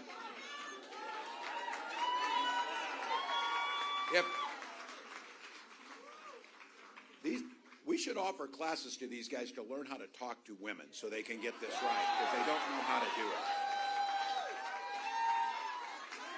it. Kamala wants to extend, and this is another one of those big issues, access to affordable pharmaceuticals. These aren't nice to have things. This is not a new pair of tennis shoes. This is insulin that you need to save your life. And so when we capped it at $35 for seniors, she wants to take it for everyone. We did it in Minnesota. The reason we did it for everyone in Minnesota was there was a young man named Alex Smith. He turned 26 and got off his parents' insurance. He started rationing his insulin. He died. His mom, Nicole, came to the state capitol and said, never again will I have a mother lose her child. So we have $35 insulin for everybody. Not only is that the right thing to do, but this is the price gouging issue. They were charging for that little vial of insulin that we now cap at $35. They were charging $800 for it. It cost $5 to make it. They're still making $30 for each one. They will do just fine. So look, for all of us in here too, and the young folks in here, I know this one's not going to register much with you, but trust me, when you turn 60 and get in there, there's a couple things you really start paying attention to, Medicare being one of them. That's how we live with dignity when we get older. Kamala proposed having Medicare pay for in-home care so our seniors and our parents can live in their homes longer. Smart. Now listen, everybody, and they say, well, what are their concrete plans? You're not going to hear Donald Trump talking about this stuff because he doesn't believe in Medicare, doesn't believe in Social Security, doesn't care. But when she said, let's expand Medicare to pay for glasses and hearing aids, what a novel idea. What a novel idea. Now, Trump's plan, they had a bunch of experts look at it. Trump's plan will bankrupt Social Security in 6 years. 6 years. Now, I want to just talk about this on Social Security. When you're a billionaire and you're sitting down at Mar-a-Lago, and remember, the reason he's a billionaire because his dad gave him $400 million. Any one of you would be multiple billionaires richer than him if you had it started out. But look, he doesn't give a damn if the Social Security check gets deposited or not. You know who does care? My nearly 90-year-old mom, because she pays for food and heat with that money. And you know what? She paid into it. She paid into it. Now, Donald Trump wanted to tell us, and J.D. Vance tried to explain to me after Trump's concept of a plan. He tried to explain the plan, and I said, you should go back to the concept, because when you explain it, it's even worse. Because what he explained is getting rid of the Affordable Care Act. And for all of you who've forgotten, and for folks in here, what Obamacare did was make sure insurance companies could not determine whether they covered you or not because you had a pre-existing condition. Yeah, we're not going back to that. These folks get it. Here's the old, even Donald Trump could figure out this business model. Insurance companies want to only insure healthy people, and they want to make it difficult for you to make a claim and collect the money, because that way they get to keep the money. What ACA said is, because you've had asthma when you were younger, or because you're a woman, or because you hurt your knee, you're not going to be excluded from this, and you're going to get health care, because guess what? Health care should be a basic human right to be able to take care of people. And the system works. And this idea of home ownership, all of us in here who've had the privilege and the ability to be able to own a home know that one of the biggest obstacles to getting in that home is the down payment that you need to get in. If you're like me, I used a VA loan where you don't have to have a down payment. What Kamala's proposing is making sure everybody gets a $25,000 credit to be able to get your down payment into your home. It works. And to folks in here who have an American dream to start your own business, we know that the richest and the biggest companies in this country don't pay any tax right now. They get a lot of tax credits and a lot of breaks. And speaking of not paying taxes, Donald hasn't paid 10 of the last 15 years in federal tax. So what we think is we have those folks pay their fair share, and then we start focusing a $50,000 tax credit on small business owners for they're able to get off the ground. Makes more sense.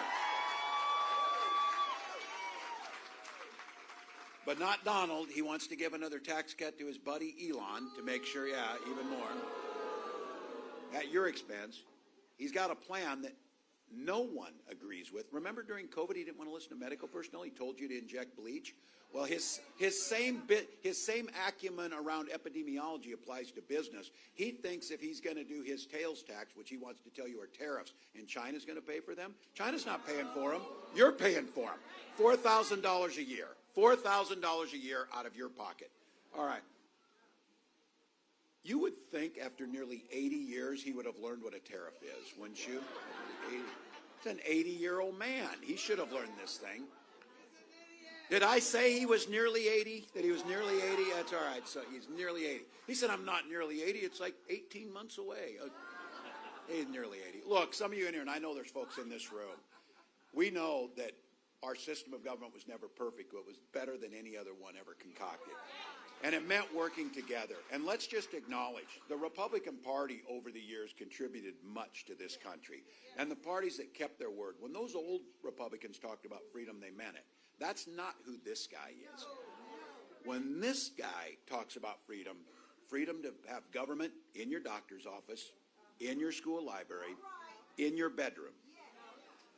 Golden rule up north, as I'm sure it is down south. Things work better if you just mind your own damn business about my bedroom. Stay out of your bedroom.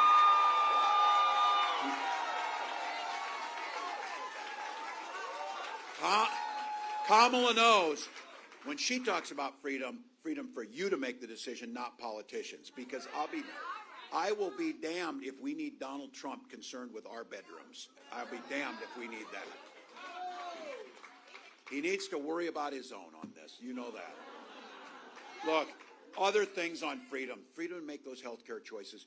Freedom for our seniors to retire with dignity. And I'm going to talk on Social Security, that issue again. Donald Trump called it a Ponzi scheme. It is the single greatest anti-poverty program that we pay into. And his plan is to strip that money out, give it to his private investors on Wall Street, and then we know how that'll be. To the union members in here, the union folks in this room know, teachers, the rest of you, a defined benefit pension plan is security, and that's what we're talking about. Social Security helps add to that. And I say this as a dad, as a teacher, as a governor. Our children should be free as little ones to get dressed up, head to school to learn and be kids, and not be shot dead in that classroom. It's ridiculous. You know it. You know it. And don't take a back seat on this. I know guns. I am a veteran. I'm a hunter. I'm a gun owner. Kamala's a gun owner. What we know is we can clearly uphold the Second Amendment while also upholding our first responsibility, protecting our children. Now, lots of stuff going on. 7 days, lots of anxiety, all these things going on. I'm going to take just 1 second here before we wrap up to talk to the guys in this room, and thank you for coming. Think about this. Think for a moment about the women you love in your life, your partners, your wives, just all the rest of them. Their lives are at stake in this election. That's what's here. Donald Trump's the one who appointed those Supreme Court justices, those three, who overturned Roe versus Wade. Now, young women in this room, you've got less rights than your moms had. 20 states, including this state, have a Trump abortion ban. He calls them a beautiful thing. Georgia, you're seeing it here. You know what a beautiful thing looks like. Amber Thurman, mom of 6-year-old boy, medical assistant, dreaming of being a nurse. Trump took down Roe. She was forced to wait 20 hours to get urgent medical care she desperately needed. Her death was found to be preventable when she couldn't get the care she needed here. As a parent, as an American, as a human being, that makes me sick as hell that would happen. We're hearing these stories all across the country. Women are turned away from emergency rooms, having miscarriages in parking lots, survivors of rape and incest being forced to carry those pregnancies to term, and fertility clinics turning people away at the door. And I said, none of these women, Amber wouldn't want to have her name out there. Her family's grieving over her death.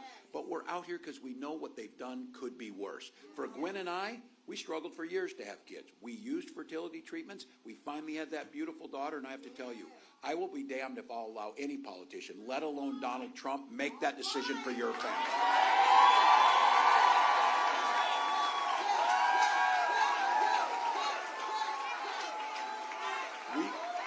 Keep in mind, this is the power. We are not going back, and we've got the power to do this. We're not going to just elect Kamala Harris president. We're going to take back the House and hold that Senate. And you know why we're going to do it? Because America's counting on us, and she'll make sure that when we do that and a reproductive freedom bill comes to her desk, she will sign it. I said it earlier. You're here because you love this country.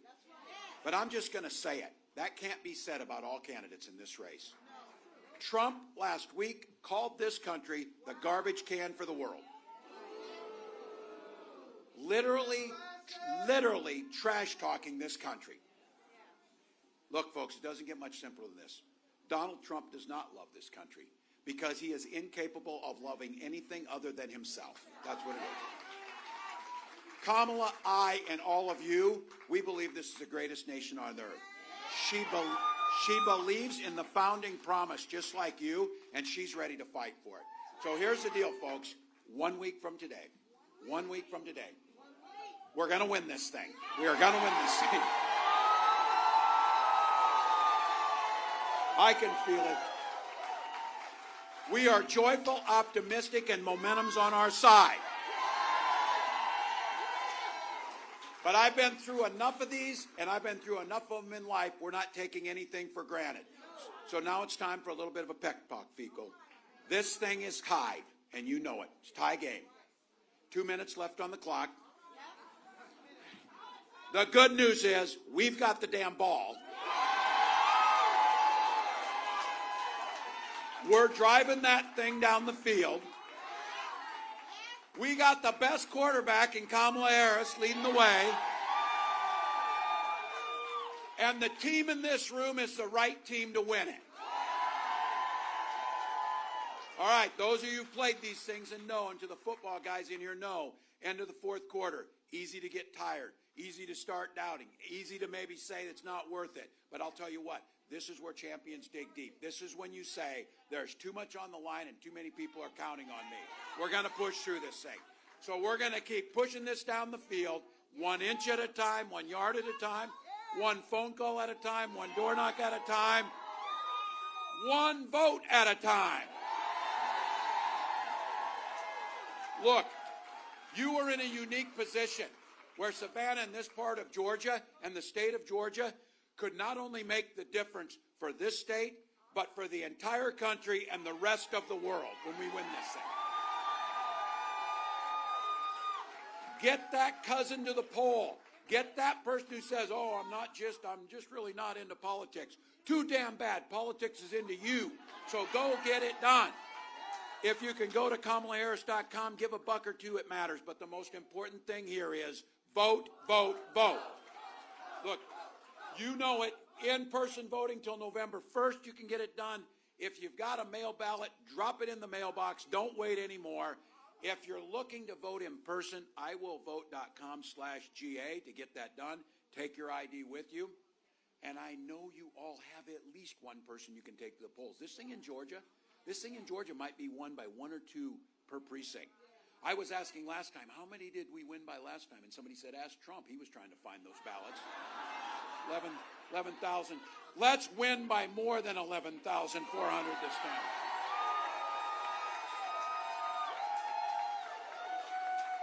I will say this, though. I will take any win down here, and if we win Georgia by just a single vote, I will go away happy knowing that was Jimmy Carter's vote that put us over the line. So there you go.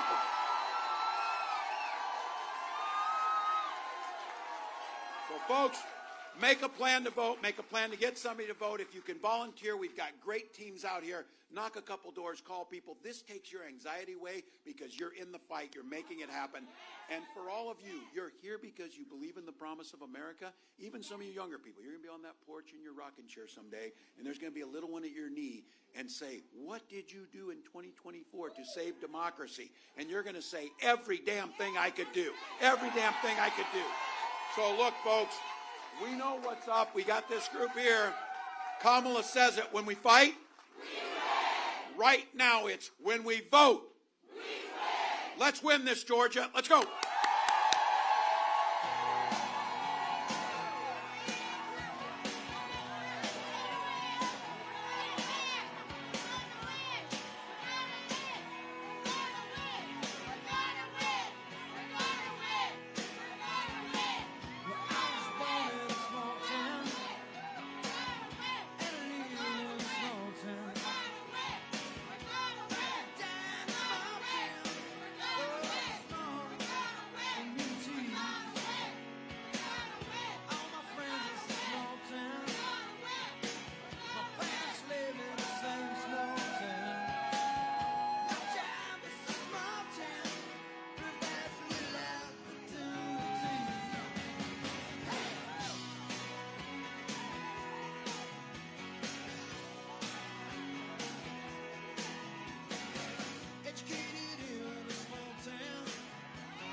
could easily take my man, but you don't know what he means to me, Jolene.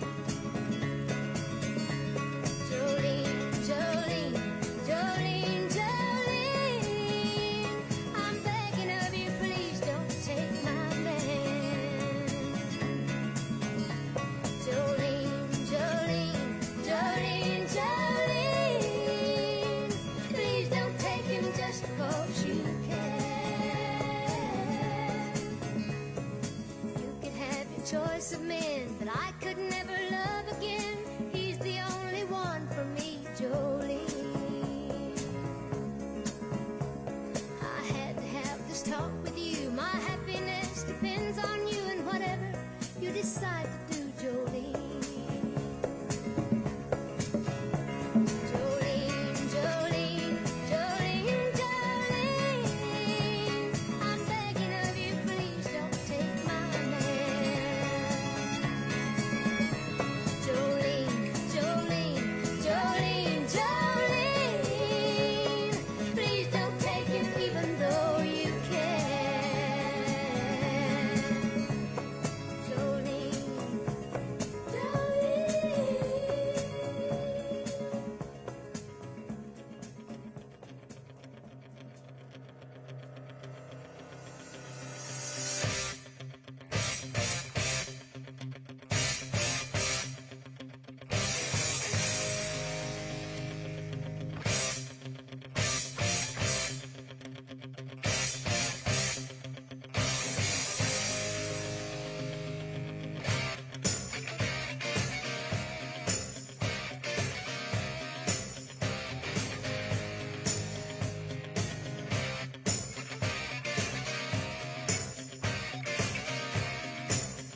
everybody be surfing like California. You see them wearing their baggies, Warachi sandals too, a bushy, bushy blonde hairdo, surfing USA. You'll catch them surfing at the Ventura County line, Santa Cruz and Trestle, Australia's Caribbean, all over Manhattan, and down to Meany Way. Everybody's gone surfing, surfing USA. We'll all be planning out a route we're gonna take real soon. We're waxing down our surfboard, we can't wait for June. We'll all be gone for the summer, we're on safari to stay. Tell the teacher we're surfing, surfing USA. And Anchor Keys and Swan, Pacific Palisades, San Onofre and Sunset, Redondo Beach, LA, all over La Jolla, and Waimea Bay. Everybody's gone surfing, surfing USA.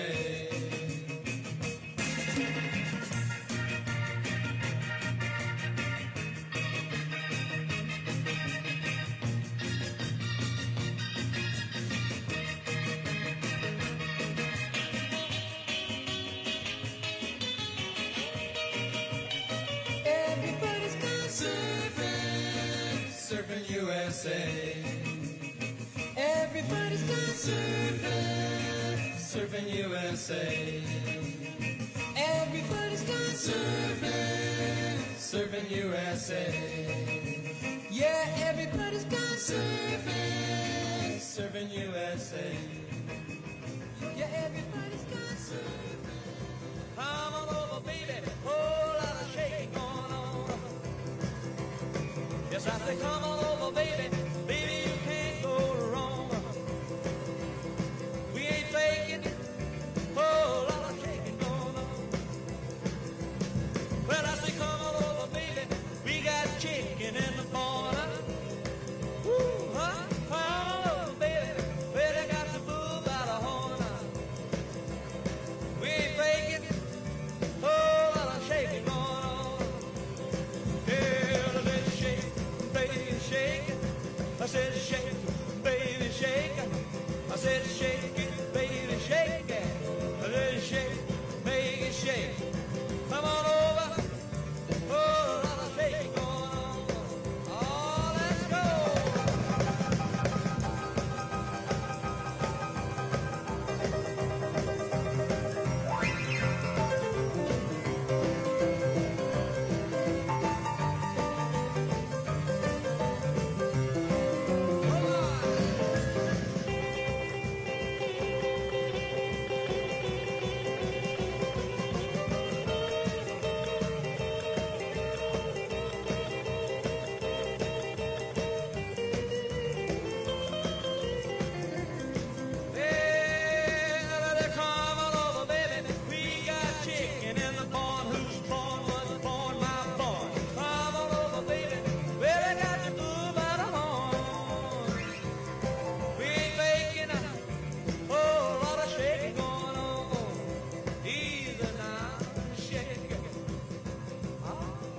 Shake it, baby. Yeah. You can shake it one time for me. You know how to come over, baby. Oh, Lord, shake it going on. Now let's get real low one time now. Shake, baby, shake. All you gotta do, honey, is kind of stand in one spot. Wiggle around just a little bit. That's what you got. Yeah. Baby, oh, Lord. Now let's go one time. Shake it, baby, shake it. Shake it, baby, shake it. Ooh, shake it, baby. Come on, baby, shake it, baby, shake it. Come on up. Oh, lot of shaking going on.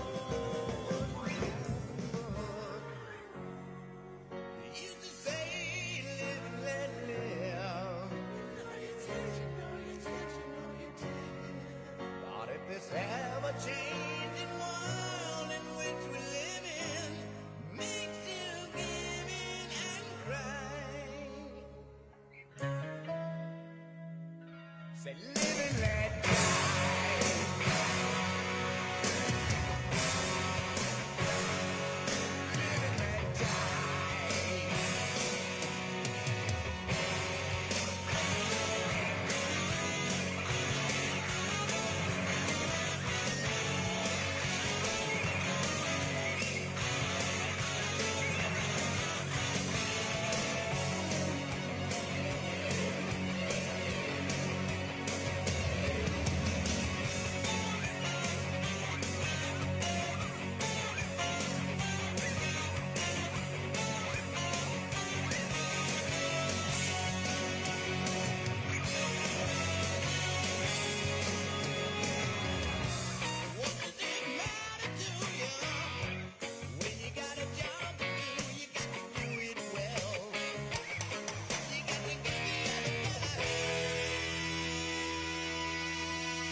Live and let die.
they know where I stand from the start.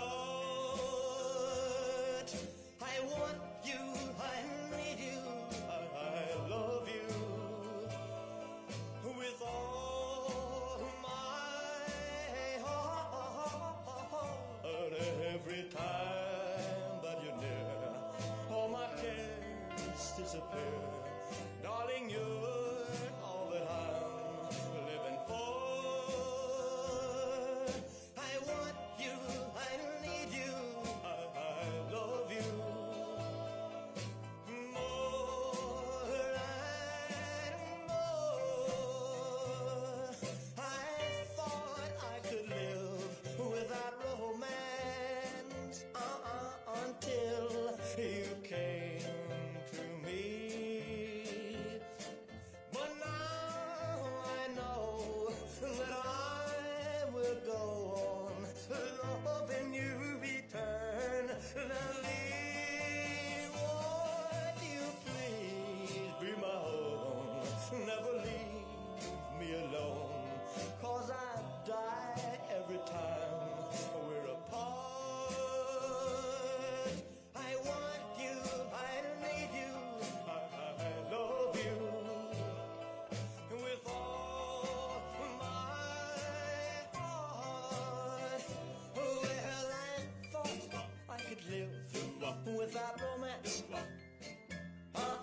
until you came to me. But now I know that I will go on loving you eternally. Won't you please be my own? Never leave me alone, 'cause I die every time we're apart. I want you, I need you, I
long as there are stars above you, you never need to doubt it.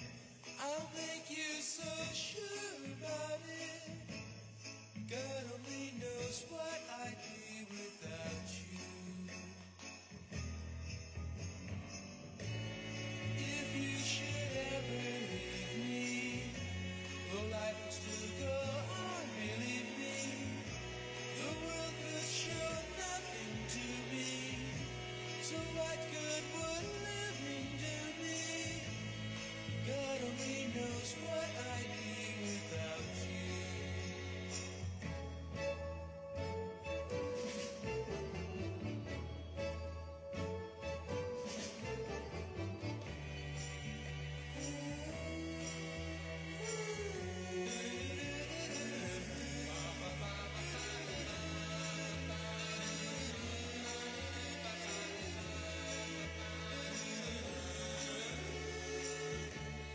God only knows what I'd be without you. If you should ever leave me, the life would still go on, believe me. The world could show nothing to me, so what good would living do me? God only knows what I'd be without you. God only knows what I'd be without. God only knows what I'd be without. God only knows what I'd be without. God only knows what I'd be without. God only knows what I'd be without. God only knows what I'd be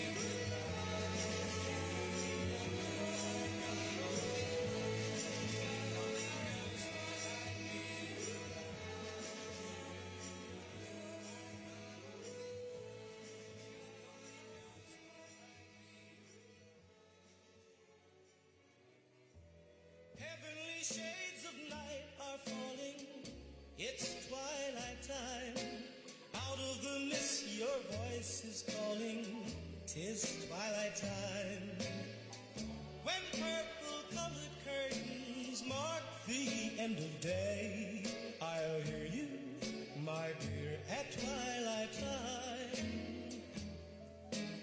Deepening shadows gather splendor as day is done.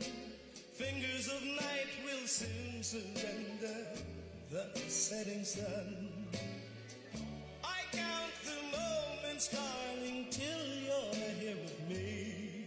Together at last at twilight light. Here in the afterglow of day, we keep our rendezvous beneath the blue air. In the sweet and same old way, I fall in love again as I did then. Deep in the dark, your kiss will fill me like days of old, lighting the spark of love that fills me with dreams untold.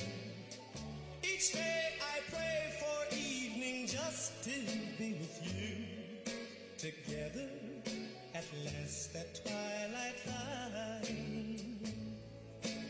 Here in the afterglow of day, we keep our rendezvous beneath the blue air. In the sweet and same old way, I fall in love again as I did then. Deep in the dark, your kiss will thrill me like days of old, lighting the spark of love that fills me with dreams untold. Each day I pray for evening just to be with you. Together at last at twilight time. Together at last at twilight.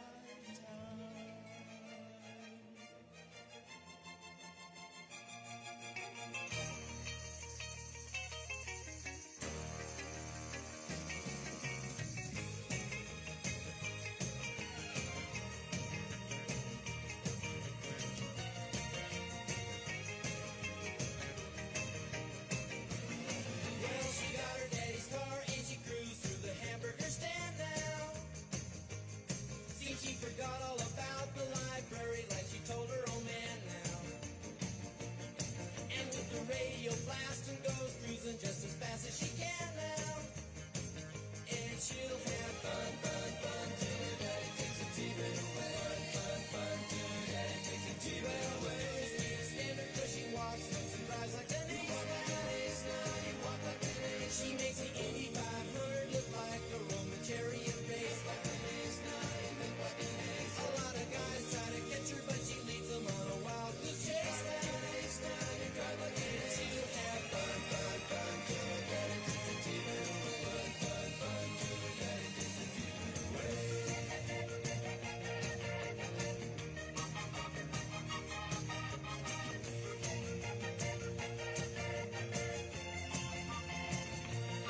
Well, you knew all along that your dad was getting wise to you now. Now you shouldn't have lied. And since he took your set of keys, you've been thinking that your fun is all through. You shouldn't have lied. Now you shouldn't have lied. But you can come along with me 'cause we got a lot of things to do now. Now you shouldn't. And we'll have fun, fun, fun. Now that daddy took the T-bed away. Fun, fun, fun. Now that daddy took the T-bed away. Fun, fun, fun. Now that daddy took the T-bed away. Fun, fun, fun. Now that daddy took the T-bed away. Fun, fun. Now that daddy took the T-bed away. Fun, fun. Now that daddy took the T-bed away. Fun, fun. Now that daddy took the T-bed away. Fun, fun. Now that daddy took the T-bed away. I get around, yeah, I get around, round, round. I get around, I get around, round, round. I get around, get around, round, round. I get around, get around, round, round. I get around, get around, round, round. I get around. I'm getting bugged driving up and down the same old strip. I gotta find a new place where the kids are hip. My buddies and me, you're getting real well known. Yeah, the bad guys know us and they leave us alone. I get around, round, round, round. I get around, get around, round, round. I get around, get around, round, round. I get around, get around, round, round. I get around, I get around, get around, round, round.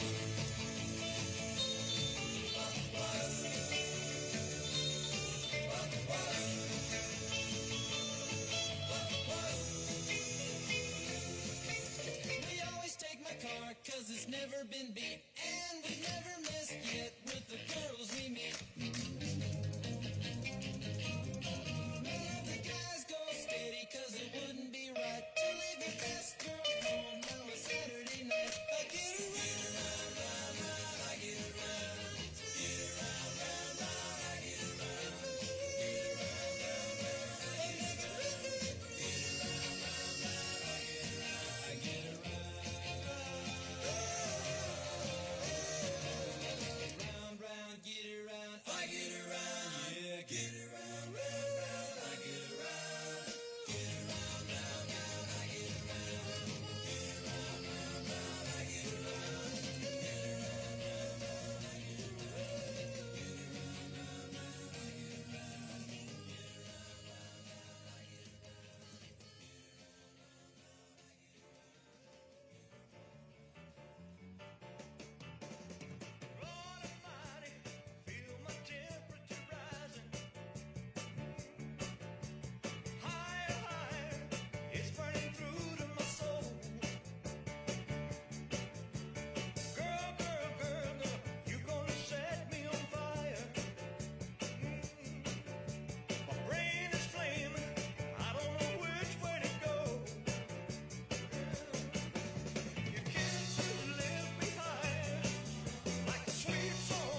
Ladies and gentlemen, please welcome the next Vice President of the United States, Senator J.D. Vance.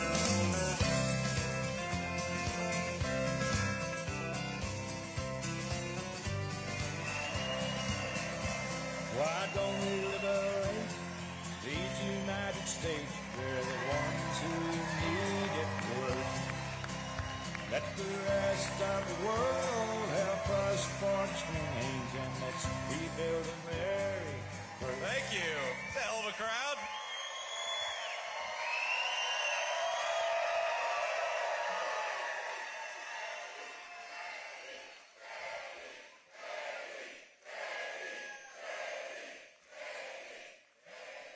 Thank you. It is great to be here with you in Holland, Michigan, and I've got some good news.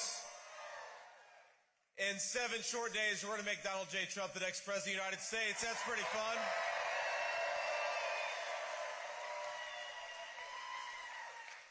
Now, I want to give, before we get started, some shout-outs here to some very special guests. And, of course, first of all, we're so thrilled that all of you are here to join us. I know that we had so many people that we've got an overflow room with about 500 folks, so I just want to say hello to them.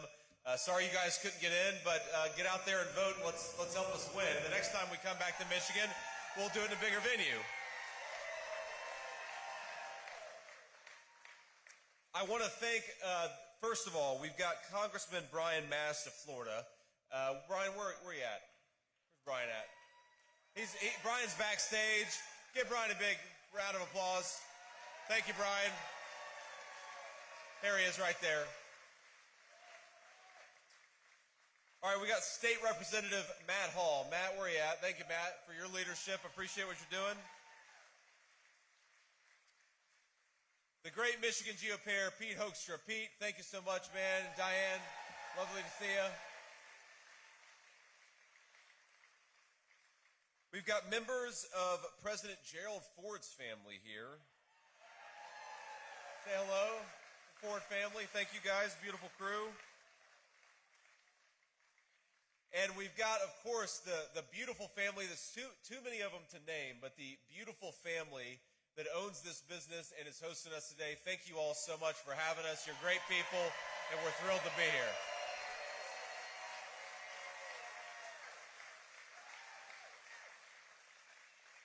So, you know, I was thinking that I actually feel bad for Governor Tim Walz in Minnesota, and I'm probably the only person in this room who feels bad for Tim Walz because he's actually got, in a lot of ways, the hardest job in American politics. He's got to go around the country and try to pretend that Kamala Harris is fit to serve as president of these United States. And you think about it, what Governor Tim Walz has to do, and we should, you know, I know we've got a lot of church-going folks in this room, and we love you. We're thrilled to have you. We ought to spare a prayer for Governor Tim Walz, because think about it. This guy's got to go around and pretend that Kamala Harris isn't the cause of the inflation and the affordability crisis affecting American families. He's got to go around and pretend that even though Kamala Harris said she was going to open the border, he's got to pretend that she somehow cares about border security. And he's got to pretend that the vice president who presided over the most chaotic situation in the world is somehow going to be a president of peace and prosperity. He's also got to pretend that Kamala Harris actually has ideas for how to govern the United States of America. I've actually got, in a lot of ways, I've got the easiest job in American politics, because all that I have to do is remind people that Donald J. Trump was the president of peace and the president of prosperity.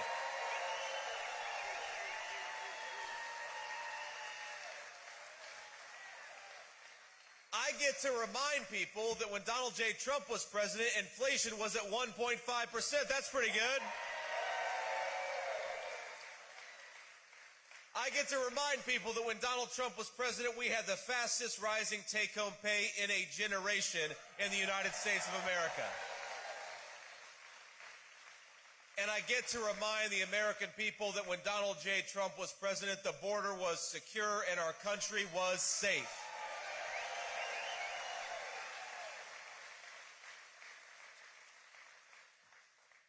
Now, the thing about Kamala Harris, and I will, you didn't expect me to be bipartisan today, but here I am saying something nice about Governor Tim Walz and something nice about Kamala Harris. The thing that she does have going for her is that every time she does an interview, I think that we gain about 100,000 votes for the Trump ticket. And the reason is because Kamala, when she doesn't have a teleprompter in front of her, she actually sometimes, by mistake, will tell the truth. Because the entire narrative of Kamala Harris's campaign is that she has nothing to do with the policies of Joe Biden, even though she's the sitting Vice President of the United States. The narrative of the Kamala campaign is that she had nothing to do with the rising inflation, even though she cast the deciding vote on trillions of dollars of new spending. Even though Kamala Harris came into office bragging that she was going to undo Donald Trump's border policies, she has got to somehow convince the American people that she had nothing to do with it, even though there's clips of her on TV saying that she wanted to undo Donald Trump's border policies. So that's the truth about Kamala Harris. Kamala Harris is more of the same, more of the broken border policies, more of the unaffordable groceries and unaffordable housing, more of the broken leadership. And I think that we ought to say to Kamala Harris, you are fired. Go back to San Francisco where you belong. We want a real president.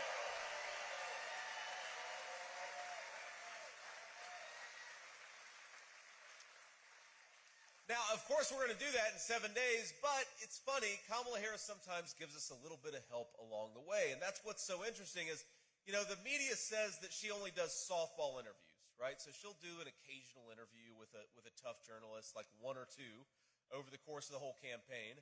But she only mostly does softball interviews. And I know we got a lot of baseball fans in the room. And the problem with a softball interview is you've still got to be able to hit a softball.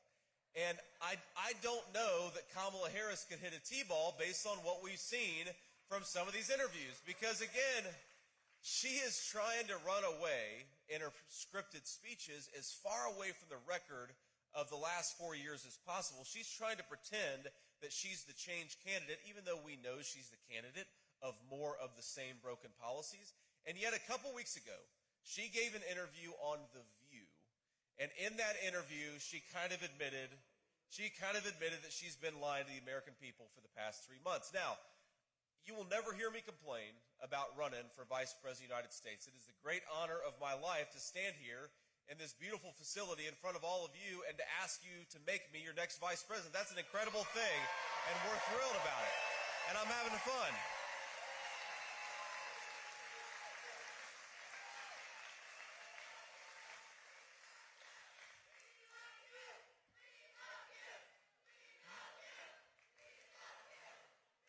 Thank you. I love you too. Ladies, beautiful. Thank you all. Well, look, here's the one complaint that I'll make is that sometimes, as an act of public service, I will watch Kamala Harris on programs like The View so that you don't have to. It's what I'm willing to do. This is a life of service that I've chosen. And a couple weeks ago, she gave an interview that I think really actually blew up her entire campaign. Because the interviewer said, what would you have done differently over the last 4 years? And Kamala Harris says, well, nothing comes to mind. Now think about this. She's been running away for the last 4 years, her entire campaign, but in one 15-minute segment, she said nothing comes to mind that she would do differently from Joe Biden. Now, I will say, in her defense, that could very well be the slogan of the Harris-Walz campaign. Harris-Walz, nothing comes to mind, because when she...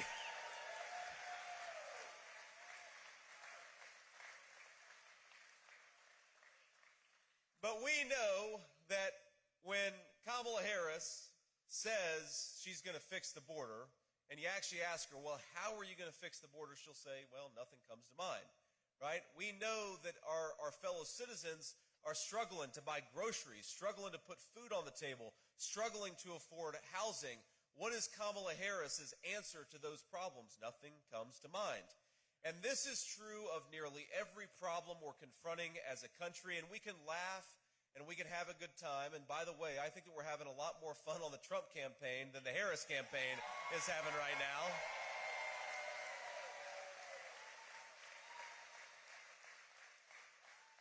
But we're also talking about some very deadly serious business, because unless we give the American people a leader who is fit to serve this great nation, I believe that the American dream is going to become more and more out of reach. And that's ultimately what this election is about. Let's just talk about a few issues here and how Kamala Harris has failed our citizens. Number one, we're, of course, in the great state of Michigan, one of the proudest automobile manufacturing places in the entire country, but even the entire world. And yet Kamala Harris came into office promising job-killing EV mandates and subsidizing rich people to buy electric vehicles that are made in China instead of supporting the great Michigan auto workers who build the best automobiles in the world. Now, I think that's a scandal. President Trump and I actually take a slightly different approach to the car issue. We think, number one, that we ought to make car loan payments tax deductible to empower Americans to pay their bills. But we also follow a very basic principle that this is the United States of America, and so you ought to be able to drive whatever automobile you want to, because we believe in the freedom to choose.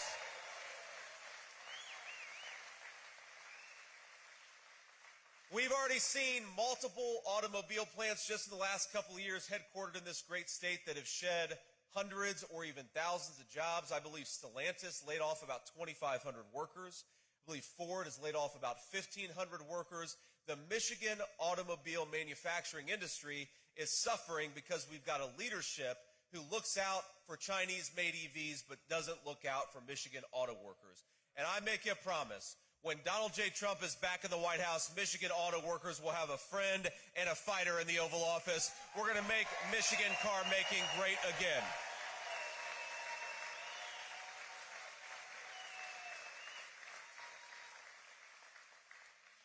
You know, it's being here is fun, but there's a certain sadness when I talk to people because they recognize that financially they're worse off than they were 4 years ago. I think the excitement that we feel in this room is excitement in the knowledge, hope in the knowledge that we can do a lot better in the United States of America, but there are a lot of our fellow citizens out there who are struggling financially in a very big way. Now, I'm 40 years old. I actually turned 40 just a couple of months ago, right after I became the VP nominee. And I will tell you, I used to say all the time, especially right after my birthday, how angry I was that I had just turned 40. And then, you know, somebody who had just turned 60 or 70 would come up to me and tell me to shut the hell up, that I was lucky that I had just turned 40. So I took that line out of my speeches. But in 40 years, for the first time, we have our fellow citizens who are worse off financially than they were 4 years ago. And, you know, sometimes politicians can make this stuff more complicated than it needs to be. A very simple question, especially to the swing voters all over the state of Michigan, is, are you better off than you were 4 years ago? And for most of us, the answer is no. So here's a very simple proposal. Rather than doubling down on the failed policies of Kamala Harris, let's go back to the strong leadership, the prosperous leadership of Donald J. Trump, and let's unleash.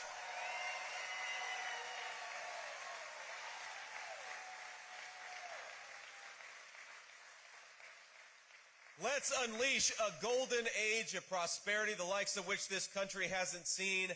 Let's make this country great again. Let's make life affordable again. And let's get back to some common sense leadership, the common sense leadership of Donald J. Trump.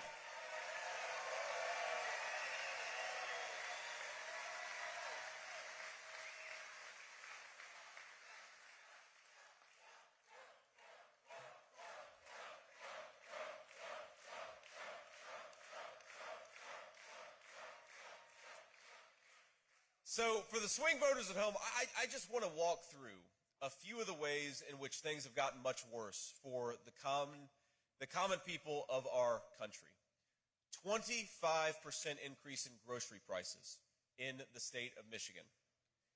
The cost of living overall is up more than 20% in the state of Michigan. Inflation under Kamala Harris has cost the average Michigan family $29,000. And at the current pace, it's costing the average Michigan family over $1,000 a month. Think about this. You're paying more than $1,000 a month just to afford the basic necessities, the things that you could have afforded for much less when Donald J. Trump was President of the United States. Home prices in Michigan are 41% higher under Kamala Harris's leadership. And importantly, and this one really worries me because this suggests our fellow citizens are hurting, credit card delinquencies are up over 9% in this country. That means a lot of our fellow citizens cannot afford to pay their bills. So, for a lot of the folks at home, the people who are watching the clips, it's very, very simple. We have got two choices in this country. We have got the pathway of higher grocery prices, higher housing prices, a wide open southern border, and then we've got the Donald J. Trump pathway of peace, prosperity, and an affordable American dream. In 7 days, let's choose the pathway of peace and prosperity.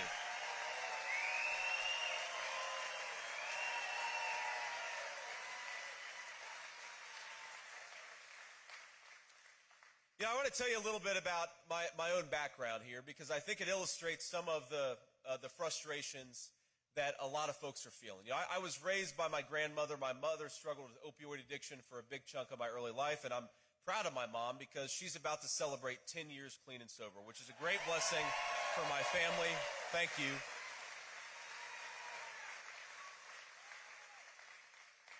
But I remember when I was a kid, and sometimes times were especially tight, and I remember sometimes my grandmother, I called her Mamaw. Mamaw would say, you know, we just don't have enough money, and it's a little too cold tonight. We're going to throw a few extra blankets on the bed. We're not going to turn on the heating tonight.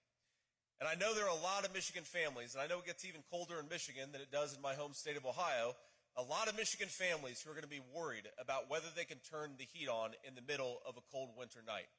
And I think that's a disgrace. We've got the richest and most prosperous country in the world, and right now we've got a vice president who would rather buy oil and gas from tin pot dictators all over the world. I say we make energy more affordable for American citizens. We drill, baby, drill, and give everybody the right to turn on their heat in the middle of the night.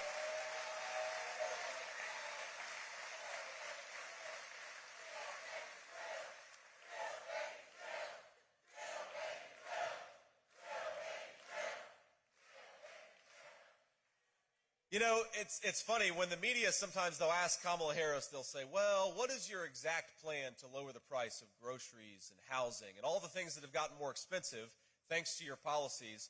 And Kamala will say, well, you know, I grew up in a middle-class family.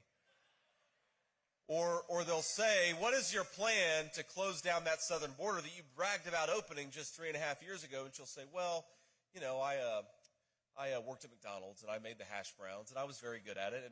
And by the way, I don't even know if I believe that anymore. I think that maybe President Trump has worked at McDonald's for longer than Kamala Harris has. But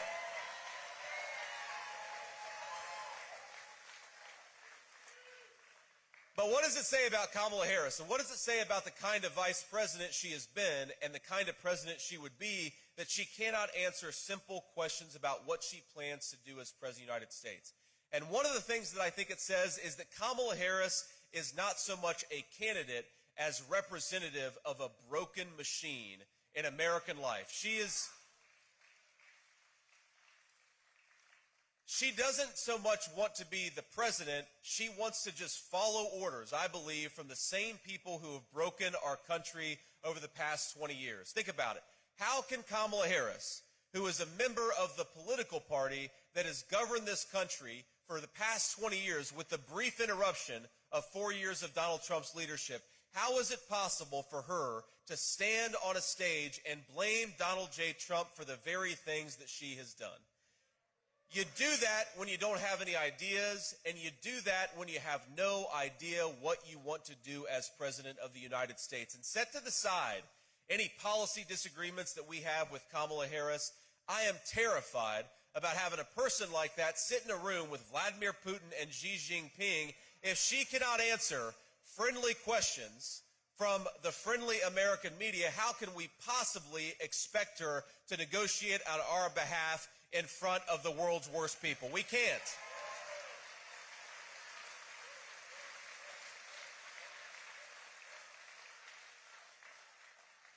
And you know, the thing that she's done the worst at, of course, there are so many issues that we could talk through, So many issues where I think the American people agree with our common sense approach. I mean, for starters, why don't we just educate children in American schools and stop indoctrinating them? Why don't we ensure that every kid has a good education?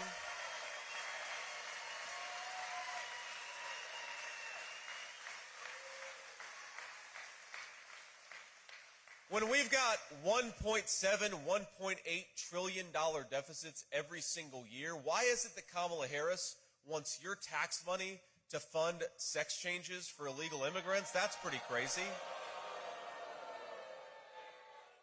So we could go through so many issues, so many areas where Kamala Harris has failed, but I think there's no issue where she's failed more significantly than what's going on at the American southern border. And we've got to remember, again, that she came into office bragging that she would undo Donald Trump's Remain in Mexico policy, and she did. She came into office saying that she would suspend deportations, and she did. She came into office saying that she would stop building the wall, and I've been to the border more than our illustrious border czar, and you will find pieces of that beautiful border wall just laying on the ground, rusting and collecting dirt because Kamala Harris refuses to do her job. Now, President Trump and I have a slightly different approach when it comes to border security. Our attitude is, if you came in this country illegally, pack your bags because in 3 months you're going back home.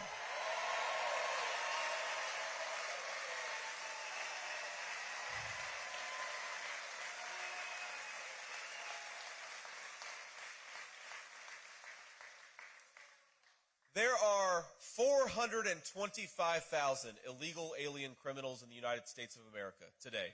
That's 13,000 of them are murderers, and then, of course, a lot of other criminals beyond that. You know, that's more than twice the size of the United States Marine Corps, people who shouldn't be in this country who have committed violent crimes. We've got 85,000 children in Michigan public schools who are the children of illegal aliens, and, of course, we know that a lot of those students don't even speak English. Now, what happens to the quality of a Michigan school when you have thousands upon thousands of children who don't even speak English? We know what that means. The guidance counselors and everybody else have to distract resources from the children of American citizens to focus on the children of people who shouldn't be here. And that makes everybody's education worse off. We know that hospital wait times in the state of Michigan have skyrocketed because we've got illegal aliens at our emergency rooms getting health care and getting put in line in front of American citizens. And I don't begrudge, by the way, any illegal alien for wanting a better life, for wanting to have a good life in the United States of America. But number one, you've got to come through the proper channels, and you've got to come in the right way.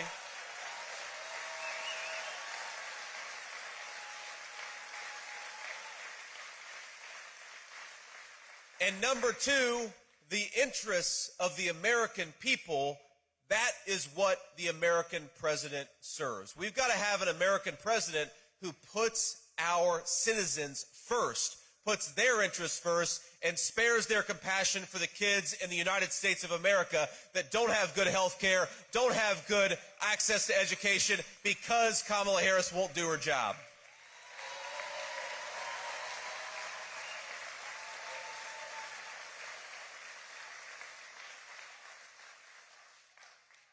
Illegal immigration costs the state of Michigan.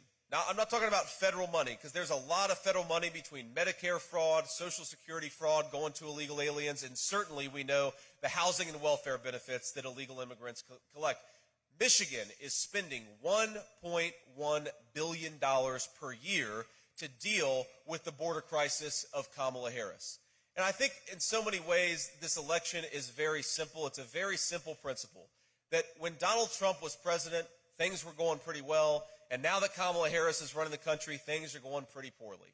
So I'd like you to think about it in this way.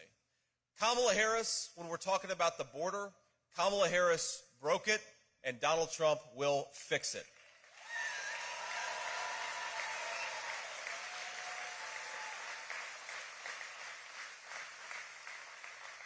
The cost of living is over 20% higher for Michigan families. On the economy, Kamala Harris broke it, and Donald Trump will fix it.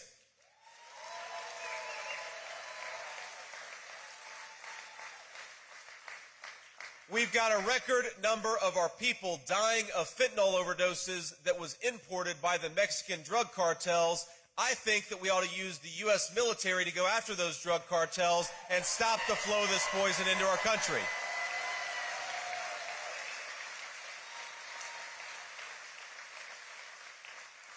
But again, when it comes to record numbers of young Americans dying of overdoses, Kamala Harris broke it, and Donald J. Trump will fix it. That is what this election is all about.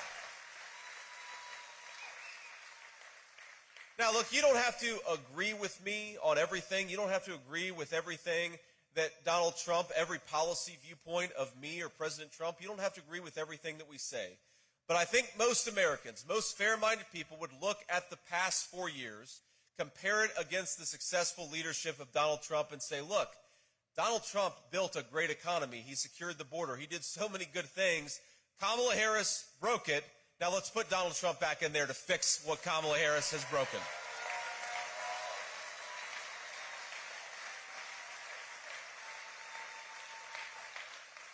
Now, I want to say just a couple more things before we turn it over to a few folks from the media to ask some questions, and of course, I'll answer them. One thing that tells me that Kamala Harris's campaign is going poorly is how she has decided to go after her fellow Americans down the stretch. And I'll tell you, when I was at Madison Square Garden a couple of days ago, it felt like a celebration of the United States of America. It was an incredible, incredible thing to watch.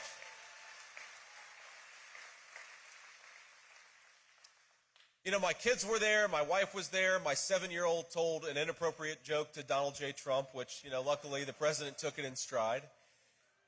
We had great singers, we had American business tycoons, and of course we had our favorite president. And it just felt like a lot of people were thrilled to be there to celebrate the United States of America, our history, and most importantly, what our future could hold if we fix the broken leadership. That's all that Madison Square Garden was about a couple years ago. Sorry, I mean a couple days ago. But here's what Kamala Harris and her team have decided to do over the last couple of days. They've decided to compare Donald Trump's rally in Madison Square Gardens to a literal Nazi rally almost 100 years ago in this country. They've done it. You can go watch the clips yourself. Even though I believe Bill Clinton, just a few short years ago, accepted the Democratic nomination in Madison Square Gardens when a bunch of people who just want to close down the border and get back to affordable prices gathered to celebrate the future of our country, they called us literal Nazis. That is the Kamala Harris strategy down the stretch. And I want to ask a couple of things. The first thing I want to ask is for us to not take the bait. And here's what I mean by this. I asked for this. Donald J. Trump, he asked for this. But our fellow citizens, whoever they're ultimately going to vote for, we love our fellow citizens and we want Trump to be president so that they can have a better life. I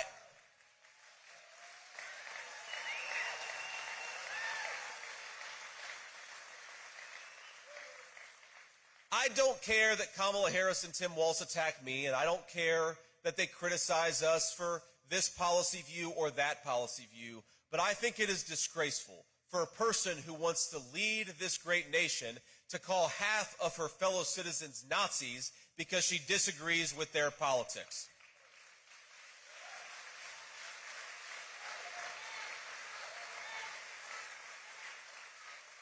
At Madison Square Gardens, and I assume that Kamala Harris doesn't know that, at Madison Square Garden that night, there was a 94-year-old Holocaust survivor who is about as MAGA as it gets, and he was there to support Donald J. Trump. How dare Kamala Harris call that brave man a Nazi?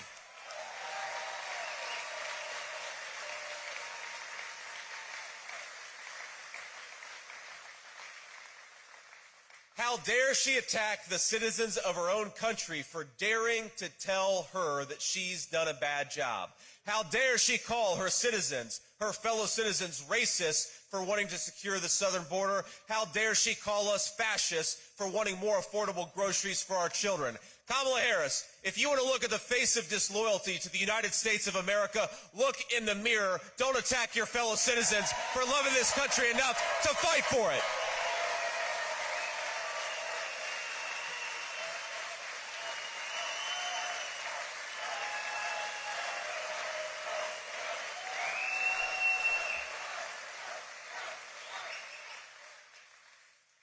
One final request I want to make, and Pete Hoekstra would be mad if I forgot this part. In some ways, it's the most important part, because as fun as this is, and importantly, as much as we've got important work to do, we cannot do that work unless we get Donald J. Trump and me and a lot of our other candidates over the finish line. So I want to make 3 requests of you. 3 requests. First of all, I want you to go to this website called swampthevoteusa.com. And I'll repeat it, swampthevoteusa.com. Check about where you can get a ballot, where you can vote early, check your polling location, and use every method that you can to get out there and vote. Whether that's before Election Day or on Election Day, we've got to bank as many votes as possible because we want to swamp the vote as much as possible. Make this thing, as President Trump says, too big to rig. And swampthevoteusa.com is where we get the information.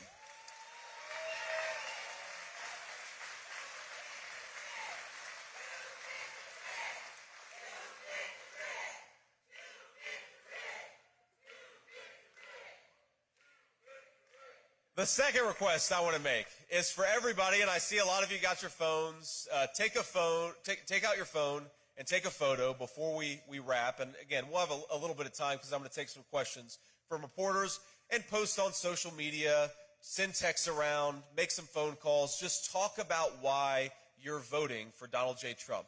Because as much as Kamala Harris and her allies in the corporate media, they're never going to tell the truth about this campaign. You know who can tell the truth? All of us. So let's get out there and tell that truth for the next 7 days. And the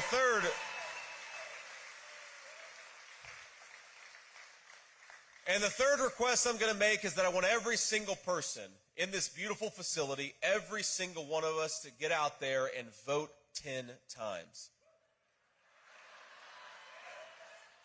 And here's what I mean. I mean vote 10 times the legal way.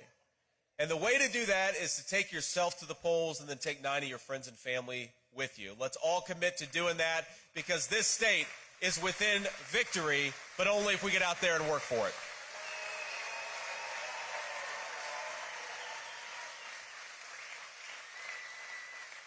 So let me take a few questions from the reporters, and then I'll leave you all with a final thought.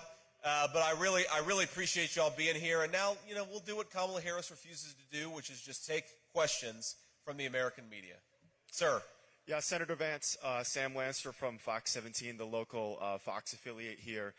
This area of Allegan County is traditionally votes Republican, and when you were most recently here at the Berlin Raceway in Marne, that is also an area here that's traditionally Republican. Is that the strategy of your campaign, kind of in this final stretch here in this part of the state, to kind of energize, more target specifically, your voter base? No, I think our strategy is we want as many people out there, just to put it very simply. This is going to be like a John Madden football commentary. You remember John Madden? He'd always say, well, the Bengals really need to score more points than the Eagles to win this game. It's like, all right, thanks, John. Our strategy is to get as many votes as possible from wherever we can get them. It's very simple, actually. And look, yes, we're in an area, obviously, with a lot of loyal Republicans, but we're also, I guarantee there are a lot of Democrats and independents in this room who are sick of the garbage and want to get back to common sense. So we're going to get everybody to the polls. But if you look at just where I've been in Michigan over the last couple of weeks, where President Trump has been in Michigan, I mean, I was in a couple of pretty blue or at least purple areas of Wisconsin yesterday. The president and I are going everywhere. We're going to the urban areas. We're going to the suburban areas. We're going to the rural areas because we think that every vote of every American citizen counts, and we just want people to have a better life. It's very simple. That's the message.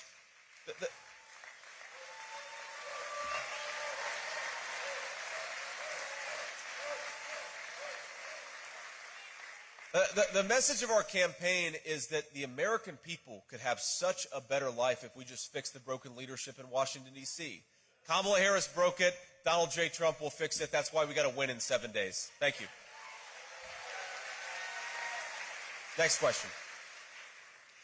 Thank you, Senator. Josh Albertus, WZZM 13. Our in-person statewide early voting period started over the weekend here in Michigan. It's the first one we've been required to have for a general election under the state constitution. At first, a few years ago, some early voting like absentee voting. Many in your party were skeptical of it, but now we've seen signs about mail-in, early voting around the room and at other events on the trail.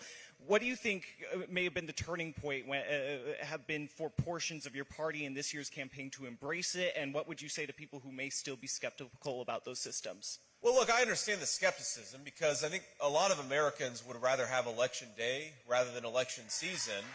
But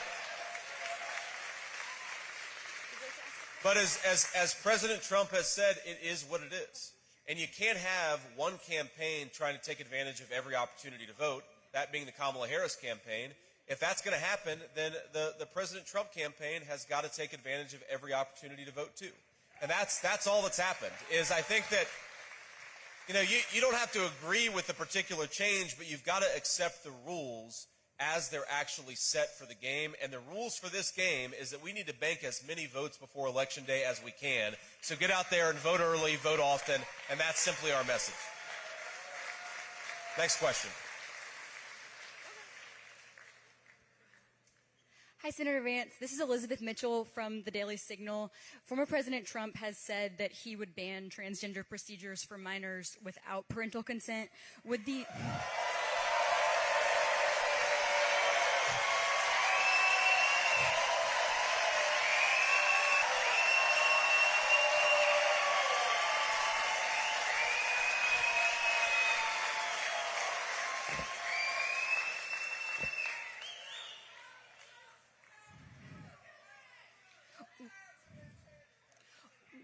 Would the Trump-Vance administration consider banning sex changes for minors in all cases with or without parental consent? Well, look, I think sex changes for minors, permanently altering either chemically or surgically the body of a young child, is crazy. I can't believe that we do this. I really can't. And I think it's so sad for these poor kids who, they're teenagers, they're adolescents, maybe some of them, in really bizarre cases are even preteens. We used to in this country recognize that adolescence was a tough time to grow up, that we try to encourage people to accept themselves. Now you have some very sick people who, when an adolescent is struggling with a problem, they say, no, don't accept yourself. Go and surgically alter yourself. I think that's an insane way to talk to our young people, and we ought to stop doing it.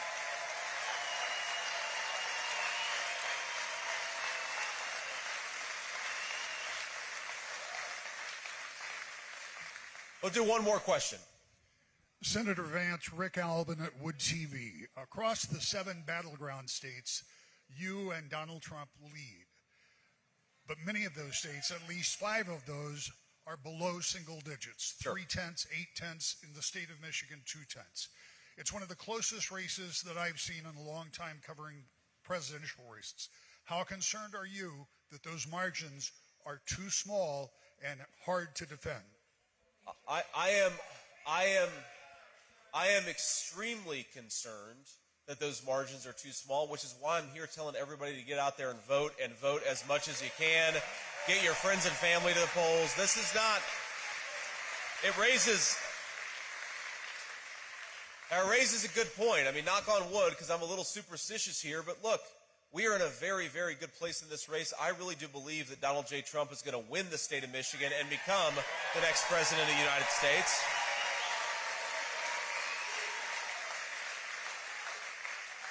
But it's not going to happen unless we work for it. And I do worry a little bit about my fellow Republicans. But again, we've got the Big Tent Common Sense Coalition. So when I say my fellow Republicans, I mean also the independents and Democrats who are voting for this ticket. We have got to keep working for it. We cannot get complacent here. We know the other side is going to try to pull every trick in the book to make Kamala Harris the next president of the United States. Now, that is nightmare fuel for me and my family, and I imagine for most everybody else in this room, so we've got to work hard at it. Now, traditionally, of course, polling has always been very bad to Donald J. Trump. It's typically radically understated his support. But here's what I ask myself all the time. What if this is the one time the polls are overstating the support of Donald J. Trump? You don't want to be the person who could have been the difference between President Trump and President Kamala Harris and to have forgotten to vote. So get out there and vote. Let's do this thing. Don't leave it to chance.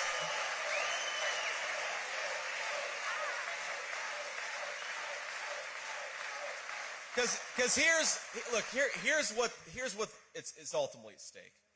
And I want to remind you, as you're working hard over the next 7 days, and again, we've got plenty of room and plenty of space for people who want to volunteer, who want to phone bank, but the most important thing you can do is to get your friends and family who would vote the right way, make sure they actually get out there and get to the polls. Because a lot of folks, what we see right now is that Democrats are not getting their people who don't vote that often, those people are staying at home for the Democrats.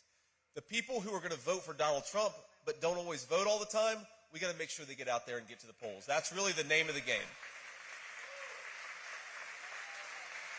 But we got to remember, this is not about beating the Democrats for its own sake. As much as fun as it will be to beat Kamala Harris and the Democrats on November the 5th, trust me, I'm going to enjoy it more than any person in this room. Why are we trying to beat the Democrats in this election? It's to give the American people the leadership that they deserve. That's what this is ultimately about.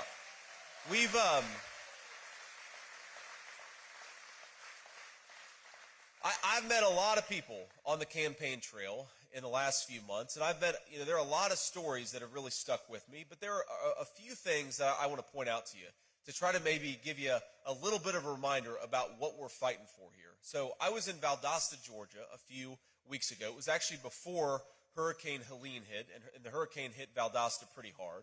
And I was in what the sheriffs called the interdiction room, where they got all the drugs and all the illegal guns that they had captured from the Mexican drug cartels, and they put it all in this room. And it's, bags upon bags of marijuana. There's illegal guns on the table. There's pills. There's fentanyl. There's meth. There's everything in this room.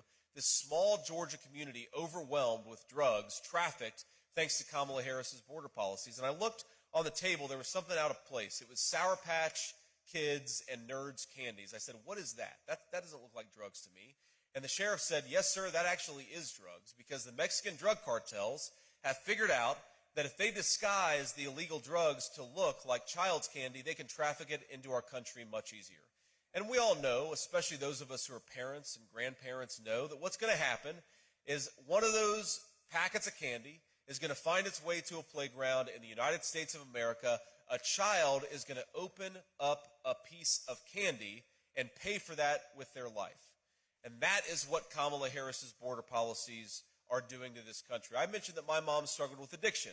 Well, we got a second chance with my mom, and now I don't go a day without thinking what an incredible grace and what an incredible blessing it was that I got to see my mom become a great-grandmother to our 3 children. But how many, when 100,000 people are dying of drug overdoses in this country every single year, how many American families are getting robbed of their ability to get that second chance with their loved one, with their kid, with their mom or dad? That is what Kamala Harris's open border is doing to this country. I'll tell you about another woman I met. She told me that for 40 years, and this is a retiree, for 40 years, she and her husband did steak night on Friday night. I'm not talking about going to a fancy steakhouse to get a steak. I'm talking about going to the grocery store and grilling out. And we all know that it's those little rituals with our friends and family that actually make life meaningful and worthwhile. These are the things that we look forward to. For 40 years, she had done steak night in good times and bad, and she stopped doing steak night last year because under Kamala Harris's unaffordable groceries, she just could not afford to do steak night with her husband. But she looks forward to getting back to it in slightly better times. We've got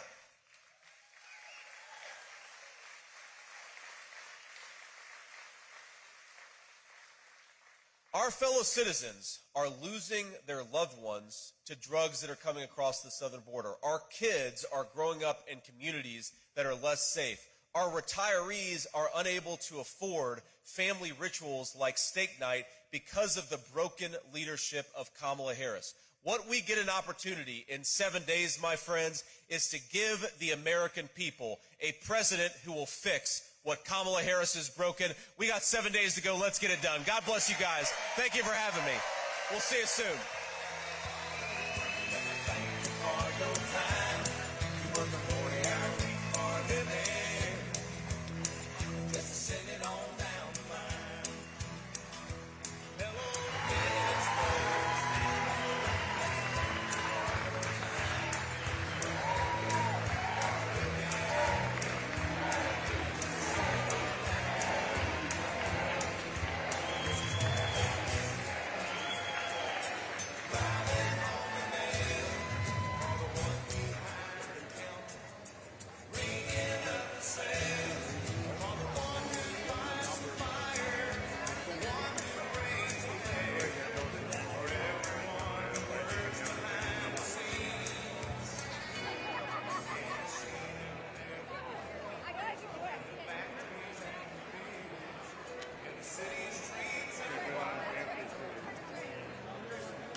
change that feels so strange. Come alive, what you know, almost needs to me. And she said, come on, come on, come on, come on, come on, come on. I need you, come on, I love you, come on, I need you, come on, come on. Please come on away. It's so right, so right. You will be here tonight. Please come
President Donald J. Trump.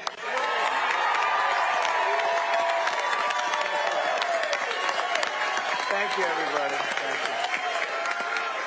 Thank you very much, everybody. It's great to be here. Yeah, this was supposed to be just a little group. We're talking about senior issues. There's a lot of people in here. Thank you very much. It's an honor. And I want to tell you, likewise, this man is a fantastic man. He has been from the day I met him. And he's smart, and he can be tough. Oh, he can be tough. He can be, you don't know that, right, Lee? We know. He can be a brutal guy, but always on the side of right. He's just a great guy, and he's been my friend. And I think we have never had we've never even had a spat, have we? With Never. all the years, right? Not once. Very, very good man. And I'm not that stupid. I'm not going to fight with you. I love having him around, I'll tell you. I want to also thank, as you know, we have Congressman Lee Zeldin, who's fantastic. Almost did a big upset in New York. He ran against everybody's advice, and he pulled it. I mean, what you did was incredible. You showed it could be done, and maybe it can be done. We're going to find out in a few days. Because we had something the other night. It was incredible at Madison Square Garden. We could have filled it up many times. We could have filled that up, Mike, many times. We had it going down all the way down, the people all the way back, if you're familiar with it, all the way down to the Hudson River. And nobody's seen anything like it. Even the owners, good people, very good people. And they said, we've never seen anything like this. And they've had some pretty big championships there over the years, Madison Square Garden. And Wesley Hunt, a person with a tremendous future, great guy. So thank you, Wesley. And this is an election that's really a choice between whether or not we'll have 4 more years of total failure. This has been the worst 4 years I've ever seen. Gross incompetence, but total failure, disaster under Kamala Harris. Nobody knows I say all the time, if you say Harris, nobody knows who the heck we're talking about, right? Harris. And this is what we have, or whether we'll begin the 4 greatest years in the history of our country. And we're starting a little bit from behind because we've been set back. We've been set back badly in every single way with inflation. I mean, the costs are way too high.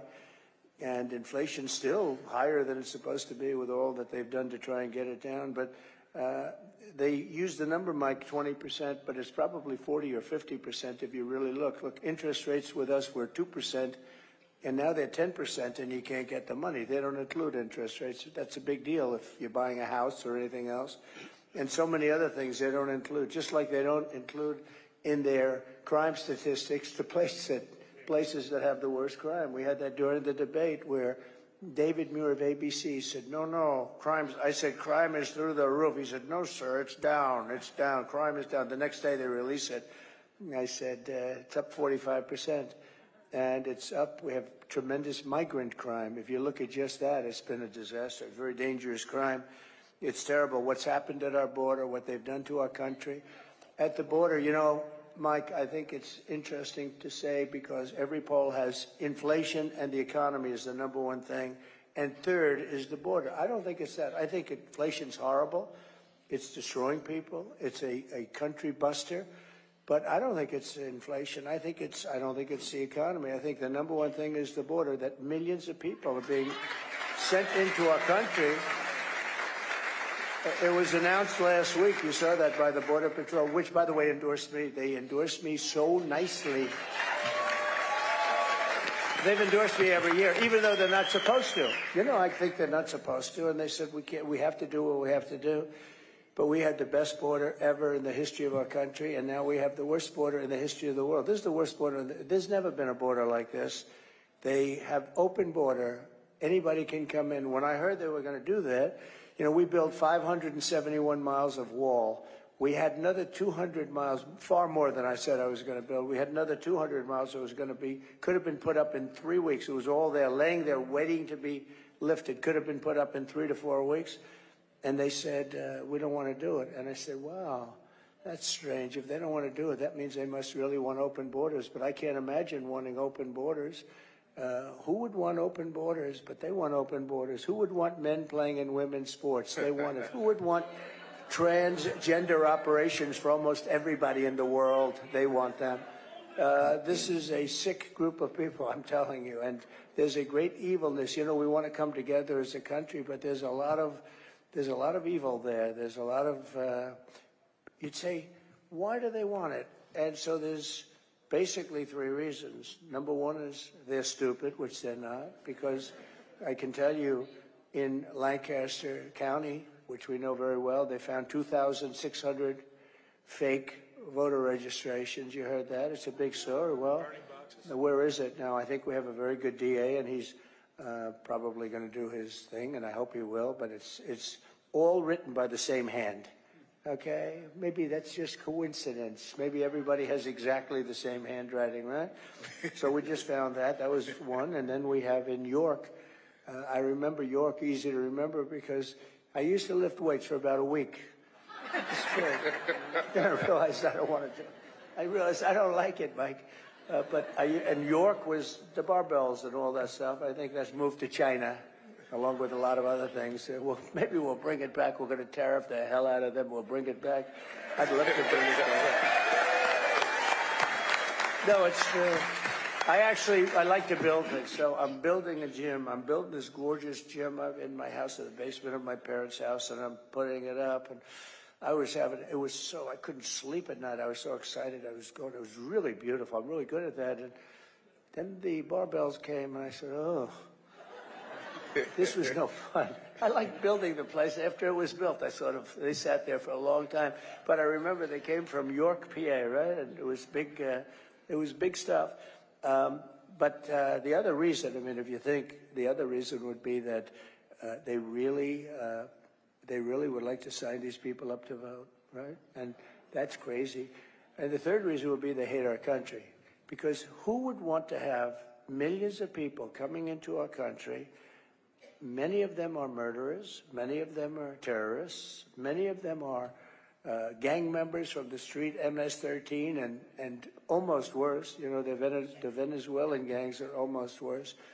And these countries are taking their prisons, and they're taking their prison population, putting them in buses, and bringing them to our border. Venezuela's got half their prison population has been brought to the United States of America and dumped like we're a garbage can for their people. And these are rough prisoners. These are really rough people. These are not people that you want to say, oh, gee, let's have dinner tomorrow night. These people are tough and mean, and they're coming into our country by the hundreds of thousands. And we have over 21 million people in 3.5 years. If they ever got possession, and you know, we have a real problem. We have to take these criminals out of this country. We have to deport these criminals, and we're going to do it. And we're going to do it.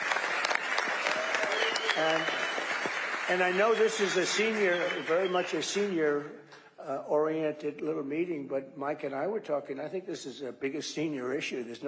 This is the biggest issue we have. They're destroying our country. They're ruining our country. You're not going to be able to walk outside anymore, and they're depositing them. So they were saying, Kamala was saying yesterday, no, I really think walls are fine. Well, for her whole life, walls are, forget it. And the only two things, remember, that work without obsolescence are walls and wheels, right? And walls work. And they worked with us, and they worked brilliantly with us. And she was against the wall. She voted against it. She sued us to try and have it taken down as we were building it. It was very hard to get approval. And what I did is I just said, you know, this is crazy. Because I rebuilt the entire military, the entire U.S. military. They shouldn't have given a lot of it to Afghanistan. They gave a big chunk to Afghanistan in the most embarrassing moment. But we rebuilt the entire military. We're going to do it a little bit again because they've given a lot of it away. We defeated ISIS. We did all of these things. We got you the largest tax cut in the history of our country, larger even than Ronald Reagan's tax cut. The largest regulation cuts. We had the best economy in the history of our country. We did so many things. And what we want to do is we want to make it safe for everybody, for seniors. This is a big senior issue, but for seniors and all. These are people these are high-end criminals. They have 629,000, all released by these numbers were given to us by Border Patrol. They never did it before either. They never talked about specifically. They'd say a lot of people coming in, but they were given to us by Border Patrol. Hundreds of thousands of high-end criminals are released, and she's the border czar. She was put there by Sleepy Joe Biden, and then he went back to sleep. He said, "Oh, now it's in good shape." And you know, and when they endorsed me, the question was asked of the top person who made a beautiful speech, Paul. I would call them all the time. I'd call them, "How we doing on the border?" Once a week, twice a week. I just like, you know, I was the president and they're destroying our country. And these guys are great. They want to do their job, but they're sort of not let, but I let them do their job. That's why we got the lowest number. But she said that, I said, "Did she call you often?" "No." "Oh, in 3.5 years, how many times did she call?" Thinking, you know, it'd be dozens. She never called. I said, "Wait a minute, she's the border czar. She's the one that's in charge of the border. She was put there by Biden, and she never called." No, sir, she never called one time. And when they endorsed me, they said, "He's the greatest president on the border, but he's the greatest president overall that we've ever had." I said, "Mike," I said, "does that include?" I said, they said, "He's the greatest president we've ever had." And then one of them said, "Sir, you're the greatest president of my lifetime." I said, "I like the first one more that we've ever had." I said, "So, greatest president that we've ever had." I said, "Does that include Abe Lincoln?" "Yes, sir." "Does that include George Washington?" "Yes, sir." I said, "That's good." Right? But they also said, I mean, more importantly for purposes of this, they said the best border president. And without question, that I was that. I mean, I was that. So we're going to talk about some other things that, frankly, in many cases are a lot less interesting, because this is a big thing and it's very interesting. We had some people over at Mar-a-Lago today, and we had a press conference, and we had a mother who lost her beautiful 12-year-old daughter to a illegal migrant that came in, should have never been in the country. And we have them by the thousands. Laken Riley, so many people, you know, Laken Riley from Georgia. I could name 30 of them right now, and I've gotten to know in many cases the parents, they're just devastated. I don't know if they ever recover. I'm not sure that you ever recover from that, Mike, what they're going through. And I meet these people, and they're just like devastated. And it's all because they have an open border policy. People come into our country from places unknown, and they just walk in. They just walk right through everybody. And nobody wants this. Nobody can want this. How do you win an election with this? You only can win elections if you cheat with this. Who wants that? Who wants all the stuff that they do? All the transgender stuff, all of the woke military. We don't have a woke military. Let me tell you, we have a great military. They knocked out ISIS in a matter of weeks. When I was there, they said it was going to take five years. It took about 4 weeks. And they'll never be woke, by the way. These are people, I got to know them very well. These are not woke people. You have guys like Milley on the top, who should have been fired immediately. No, I mean, he should have been fired. Whoever was involved with Afghanistan in that horrible period of time, that horrible day, but it was a little more than a day, where we lost 13 great soldiers. They never talk about the ones that lost the arms, the legs, the face was obliterated. They never talk about them. They act like, oh, this is fine. It's not fine. We had many people lost their legs, and many people died, and many people on the other side died. I count them too. I mean, people on the other side, hundreds of people died that day, and it should have never taken place. We gave up Bagram. When you leave, you take the soldiers out last. You don't take the soldiers. They took the soldiers out first. Our soldiers came out first, and it was totally just a horrible situation. And I think Mike Putin saw that, and he said, well, these people, they're a paper tiger. Let's go into Ukraine. I know Putin would never have done it if I was president. Not even a chance. No, it's not a chance. I used to talk to him about, don't do it, Vladimir, don't do it. I know. It was the apple of his eye. Say, don't do it, Vladimir, don't do it. Oh, this is going to be terrible, Vladimir, if you do that. Not going to be good. You know, don't forget, I ended their pipeline, Nord Stream 2. Nobody ever heard of Nord Stream 2 until I came along. They were building the biggest pipeline in the world to Germany and all over Europe. And I said, no, you're not going to do it. You mean we're defending you from Russia, and you're paying Russia billions of dollars a month for oil and gas? We're not going to do that. I mean, it's so ridiculous under NATO. And we stopped it. And then Biden comes in, he approved it, but he stopped the Keystone Pipeline. which we needed. That's our pipeline. He stopped that, but he approved. And then they say, Trump wasn't that tough on Russia. I was so tough on Russia. It was the biggest project they've ever had. I stopped it. And so we have a country that's been run by fools. It's been run by stupid people, low IQ individuals. They really are. They're low IQ. He was low IQ. Biden was a low IQ guy 35 years ago. He was a low IQ guy when he went to school, when he went to college. He was always a low IQ guy, but he put somebody in who's actually worse than him.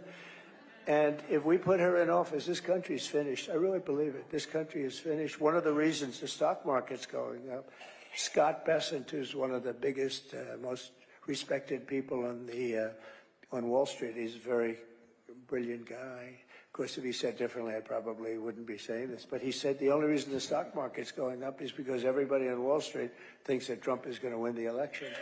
I think that's true.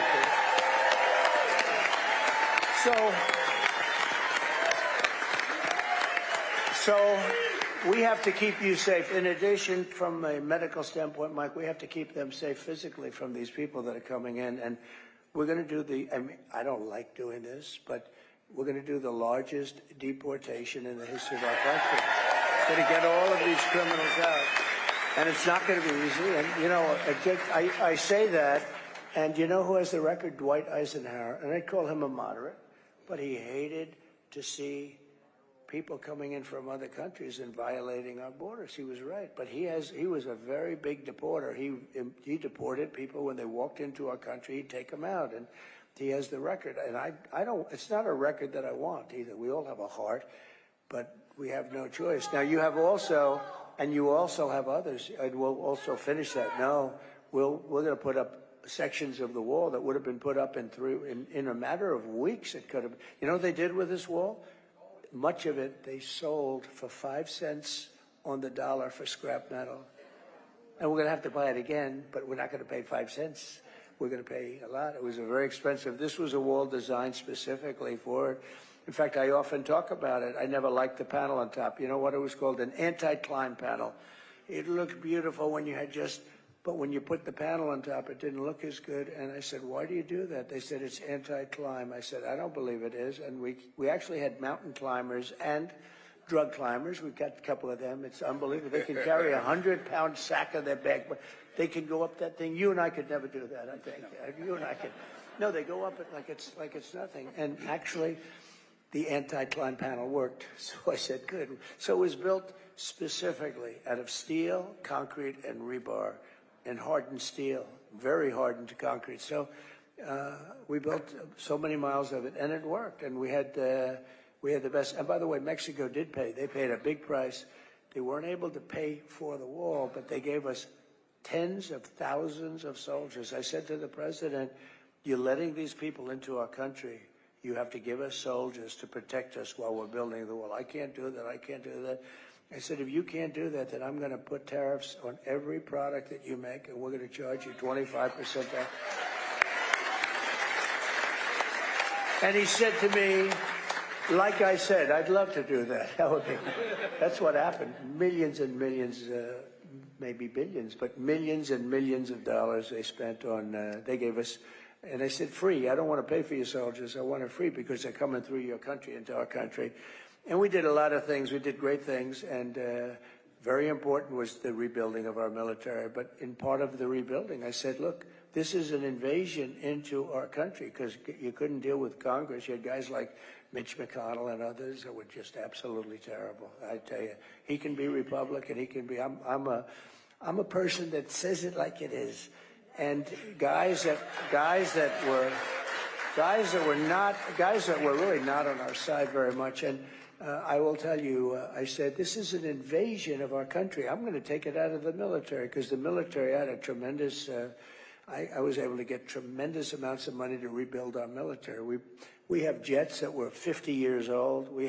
Mike would often hear stories where you had the bombers where the grandfather flew the plane, the son flew the plane, and then the grandchild was flying the plane. The same plane. It was like so old. And we rebuilt almost our entire military. We're going to be upgrading that. So we did a lot of things, and we did a lot of things medically. One thing I'd like to talk about is right to try. So You know what that is. I hope nobody in the room needs it.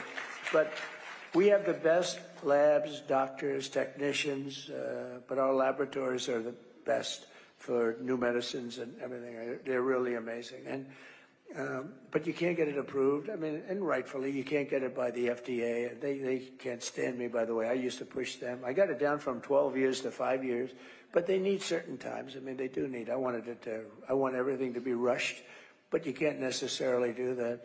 But we have a situation where we have things that are really good. We're pretty sure they work. They may not, but we're pretty sure they work. And I said, why isn't it, if a person's terminally ill, why can't they use this stuff that may or may not work? Sir, it's been going on 48 years. They couldn't get it worked out. The country didn't want it because our country would be sued. The insurance companies definitely didn't want it. The labs didn't want it because they didn't want a terminally ill person to be using, you know, something that's going to be like show badly, where they have to put it down. They have to do their lists, and they don't want to be, they call it a list. They didn't want to be on the list. Somebody's terminally ill and dies and using the medicine, and I understand that. So I got everybody in a room, every one of the doctors, the labs, the insurance companies, and even the country representatives, the Justice Department. They all came in because they couldn't get it done. I said, here's what we do. Somebody can use it. And you know, these people were going all over the world. They were going to Asia, they were going to Europe. If they had money, and they would get scammed many times, but they'd go all over the world. We couldn't do it here. And most of them, though, had no money, and they'd go home and they'd die. I'd say, look, if somebody's terminally ill, I want to give them a shot at life. It's a great feeling, at least. At least they can say, well, you know, I've got something, and maybe it'll work, and maybe it won't. But what, you know, the expression, what the hell do we have to lose? Somebody's terminally ill. Why? They were saying, we'll be sued. I said, you're not going to be sued. So we worked out, and it didn't take that long. After 48 years, within a period of about a month, and then I got it approved by Congress, believe it or not, we could get things done.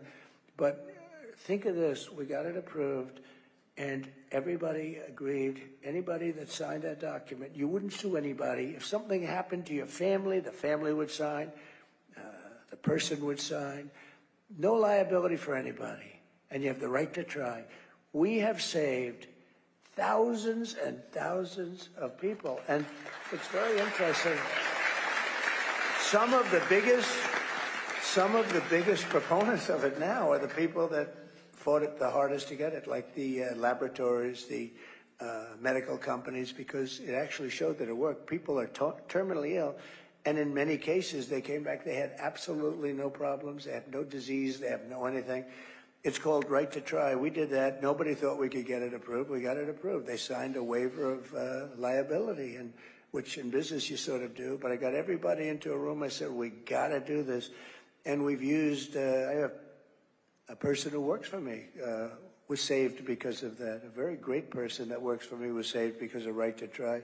There was no medicine. There was nothing was going to work, but there was a space age something, material, you know, a medicine that they were going to use and that they did use, and it saved anyway. It saved millions of lives, all these different things that they're developing, and in some cases it doesn't work, but in many cases it does. I would say in many more cases it does. So, Mike, we saved thousands and thousands of lives, and again, I hope nobody in this room needs it, but it's awfully good. It's awfully good. At least it gives you a hell of a shot, and it turned out to be really amazing.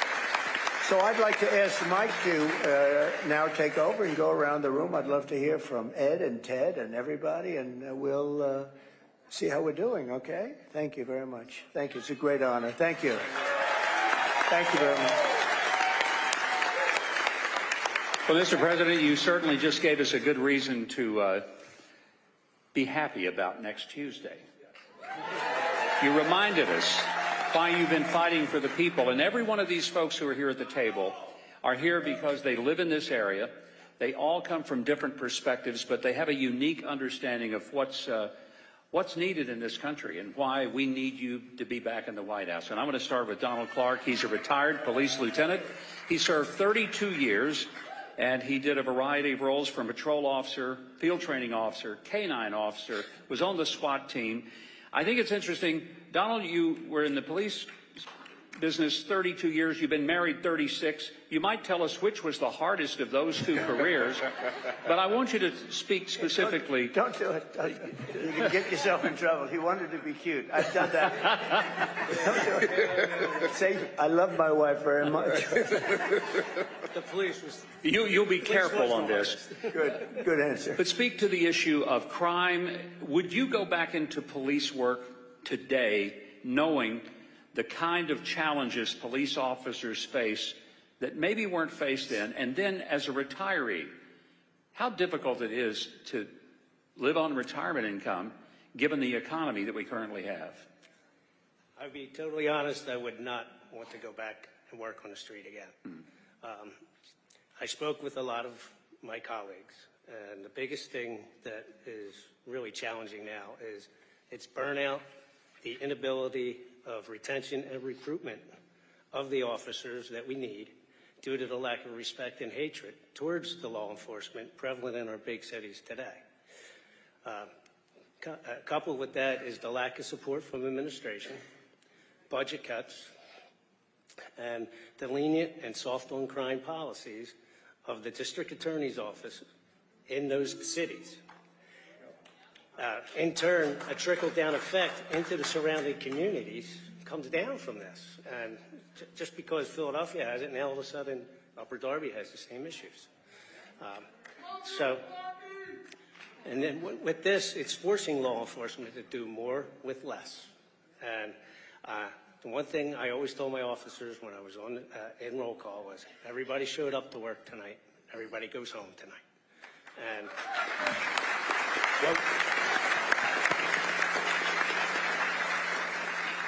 what we need is to be back to law and order. Yep. Thank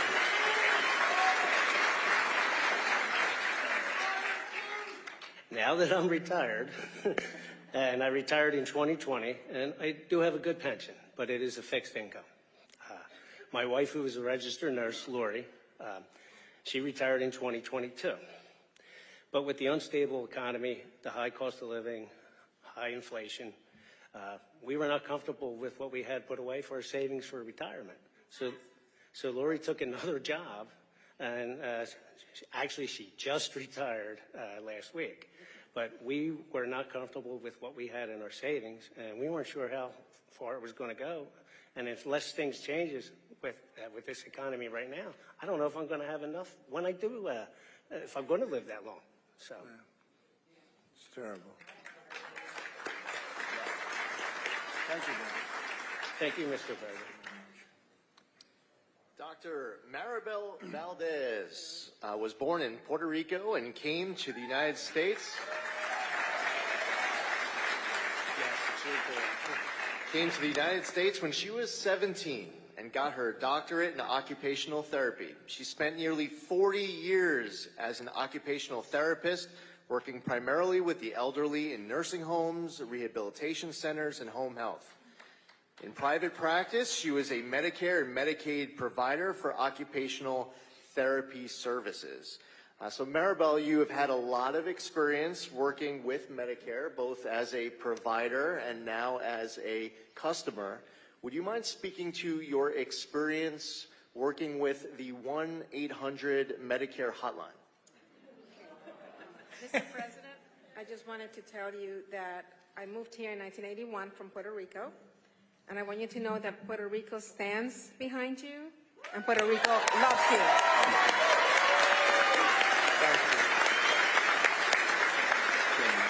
Well, we love it. I know it very well, and we helped you through a lot of bad storms, I'll tell you. We had some really bad ones. You remember you were there when I brought the hospital ship against everyone's advice, and we got it in there and took care of a lot of people. But I think no president's done more for Puerto Rico than I have. So thank you. That's really nice of you to say. Appreciate it. Thank you, Mary. My experience with the 1-800 Medicare line has actually been very positive. As a customer, I was pleasantly surprised. The wait time is really no longer than about 10 minutes. The automated system tells you how long you're going to wait, and if you do not want to wait, they will call you back. You could leave your message and they will call you back, and they call you back promptly. It also tells you when the height of calls is at. So you want to call on a different day when they don't have that many calls, you could call on that day. The information has always been very helpful. It has been my experience. They share a lot of resources with me. They take their time. They even go through the website and say, let's go to Medicare.gov and let me show you which page you could find this information. If I'm not by my computer, they will email me the publication or the policy for me to look at later. So I have had a really good experience. And right now, especially, is open enrollment from October 15th to December 31st. I always call during open enrollment because there's always changes coming up, and I have never had any difficulty. And Maribel, what would you think if I was to tell you that the Biden-Harris administration was seeking to end as we know it this exceptional customer service that you love? I wouldn't know what to do. I mean, what will happen during open enrollment if I have heard that there's an upcoming change to my Medicare benefits and that they're going to change, and I have nowhere to call? Or nobody replies to my phone call, or I had to maybe only go to the internet and rely on information that is not accurate or reliable, you know? Yeah, Could I ask a question? So Sure. I'm watching how sharp and smart and beautiful you are, and we're not allowed to say that, politically. That's the end of your career, but she is beautiful. But I'm just watching, and I see it says retired. Why are you retired? You should not be retired. You got a lot of strength. Unfortunately, I was at a grocery store shopping and I passed out. I had an aneurysm in my brain that I didn't know I have. And it caused me to have a stroke, and I had to retire. So I'm currently on Medicare as a consumer because I'm too disabled to be able to do my job, but I still work part-time, 15 to 20 hours a week. You look fantastic. Thank you. Great job. Yeah. Thank you, man. You're welcome. And Mr. President, as you know, the Biden-Harris administration's forced unionization of this critical hotline is going to hurt seniors to reward their big union bosses. If it's okay, Mr. President, we wanted to ask you, when you're back in the White House, will you be able to talk about your plans to put seniors ahead of these special interests to make sure that we protect 1-800-Medicare? Well, they are special interests, there's no question about it, but there are no special interests with me. I don't care. I don't need it. I don't need the money. I don't need anything. I want to do what's right, but Maribel's going to be my consultant. She's only the special interest. She's going to be my consultant. All right, you let me know. You know more than those guys that get paid a lot of money doing what you do, and you do it so well. It's really great. Thank you very much. Yeah, the answer is absolutely. We'll do what's right. Mr. President. Thank you, Maribel.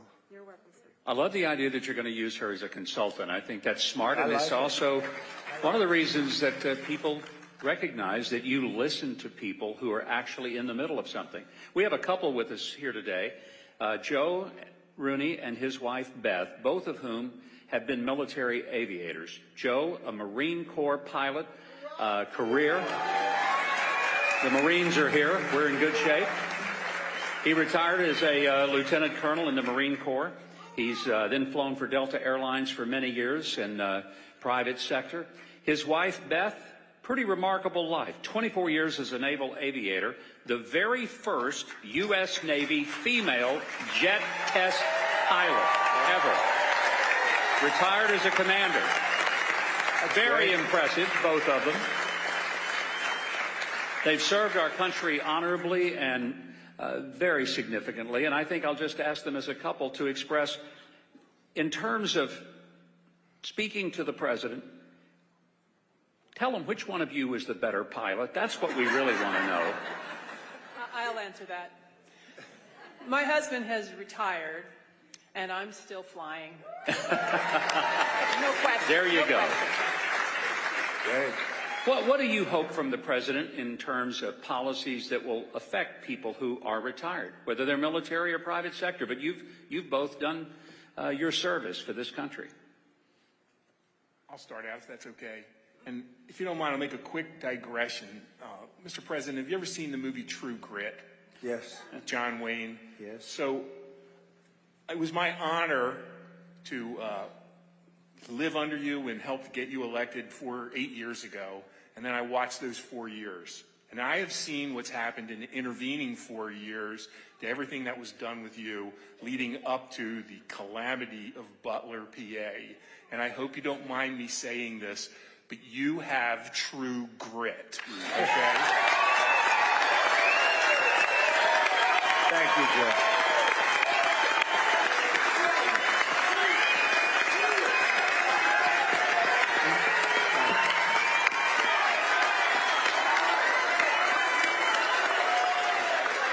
Thank you, Joe.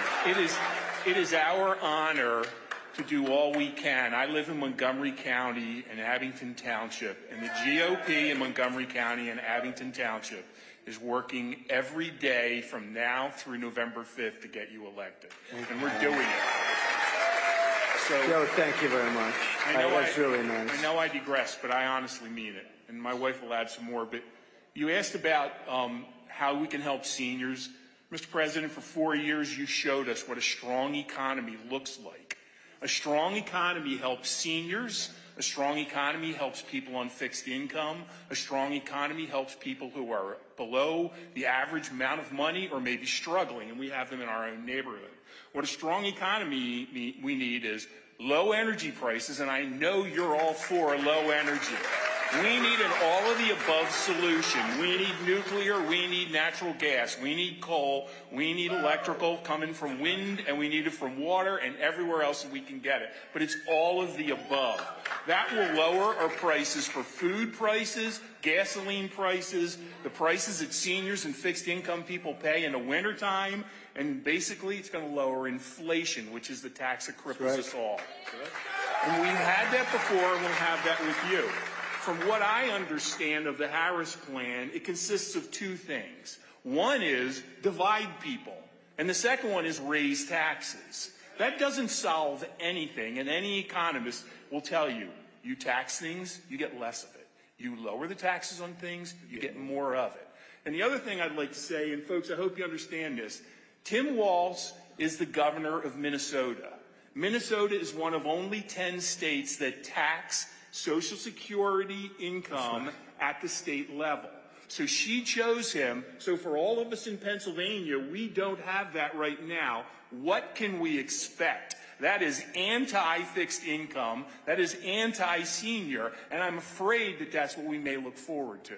And the last thing I'll ask you, just because I don't know the answer to this, what does 10 million plus illegal aliens coming into our country look forward to as far as the Social Security Trust Fund is concerned, as far as Medicare is concerned? How can we look at our own kids and go forward and say, we have any idea about it, because nobody does. This is a catastrophe. So those are my thoughts. Well, they're good thoughts. And the only mistake that this great husband of yours made was it's not 10 million, it's probably 21 million, which is, and that doesn't include the gotaways. You know what a gotaway is? That's the people that just pour in and, they're all pouring in. And we're not going to stand for it, number one. And number two, we can't. And the reason they come is because we say we'll give you, they actually tell them we're going to give you health care, we're going to give you this, we're going to give you Social Security, we're going to give you education.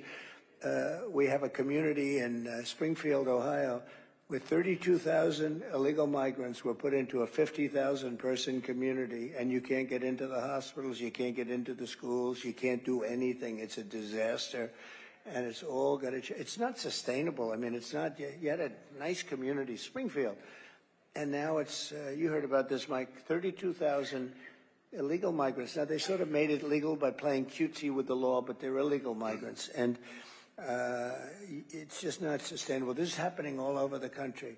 In terms of pricing, what you're really alluding to is drill, baby, drill, because when we bring the energy costs down, everything's coming down. And we have more energy under our feet than any other country, including Saudi Arabia and Russia. And we were, as you know, energy independent 4 years ago, and now it's a mess. We're buying tar, big bets of tar from Venezuela, and we're refining it. It's a mess. And we have the best energy, we have the best oil, we have the most oil, and we don't want to use it. We want to go and give money. Venezuela is the enemy, and we now are making them a very rich enemy. It's not even believable what they're doing.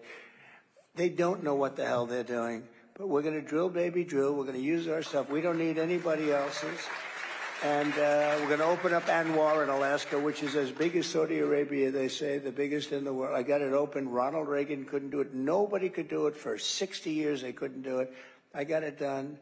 And Biden comes in and he decides to not let it happen. I'll get that thing open so fast, we'll supply to everybody, and we'll start paying down our debt and all of those good things. But your costs are going to come down. You bring energy. Energy is really more than anything else. It was their spending, but it was also energy. That's really what brought up the costs, because energy, you need it for everything. If you make donuts, you need it for the stove, you need it for the trucks, for delivery, you need. And we're going to have so much energy. And one of the pledges that I make is that we are going to have energy costs, which are very high right now, and that includes gasoline. We're going to get rid of the mandate, by the way, the electric mandate for your cars. That's going to come off. And that's great. You know, if somebody wants an electric car, I mean, Elon Musk gave me the biggest endorsement you've ever seen, and his cars are great. But not everybody needs to have an electric car or wants to have an electric car. You're going to be able to get hybrids, you get regular gasoline-powered cars, but we're going to bring your energy cost down by 50% within 1 year. By the way, it's going to be easy. We can do it. Nobody else can because we have so much. It's right under us. Even in New York State, they don't realize that New York State is sitting on a tremendous amount. And if they used it, Lee would, I told Lee would have opened that up in 2 seconds. They don't want to drill for the environment. And the people in Pennsylvania, they're sitting there, they have a Cadillac, and the people across the line is right here, and they don't have a car. And it's just absolutely, we have so much energy in this country. We're going to bring down the prices. That'll bring down everything else, and you'll be in great shape. But that's fantastic. I'm fascinated by your wife. So they say that as a pilot, the hardest thing you can do is land on an aircraft carrier. Have I heard? Is that a correct statement? Do you land on an aircraft carrier? Yes, in fact, that's... You got to be kidding. She might be better than you. All the airplanes have hooks on the back, so you got to use them. So go land a carrier. That's fantastic. It's a great story. Thank you very much, both. Appreciate it. All right. Ed Grove is a telecom union member and a proud American patriot. I understand he's also a talented musician and singer, a jack of all trades, and the proud father of 4 grown children.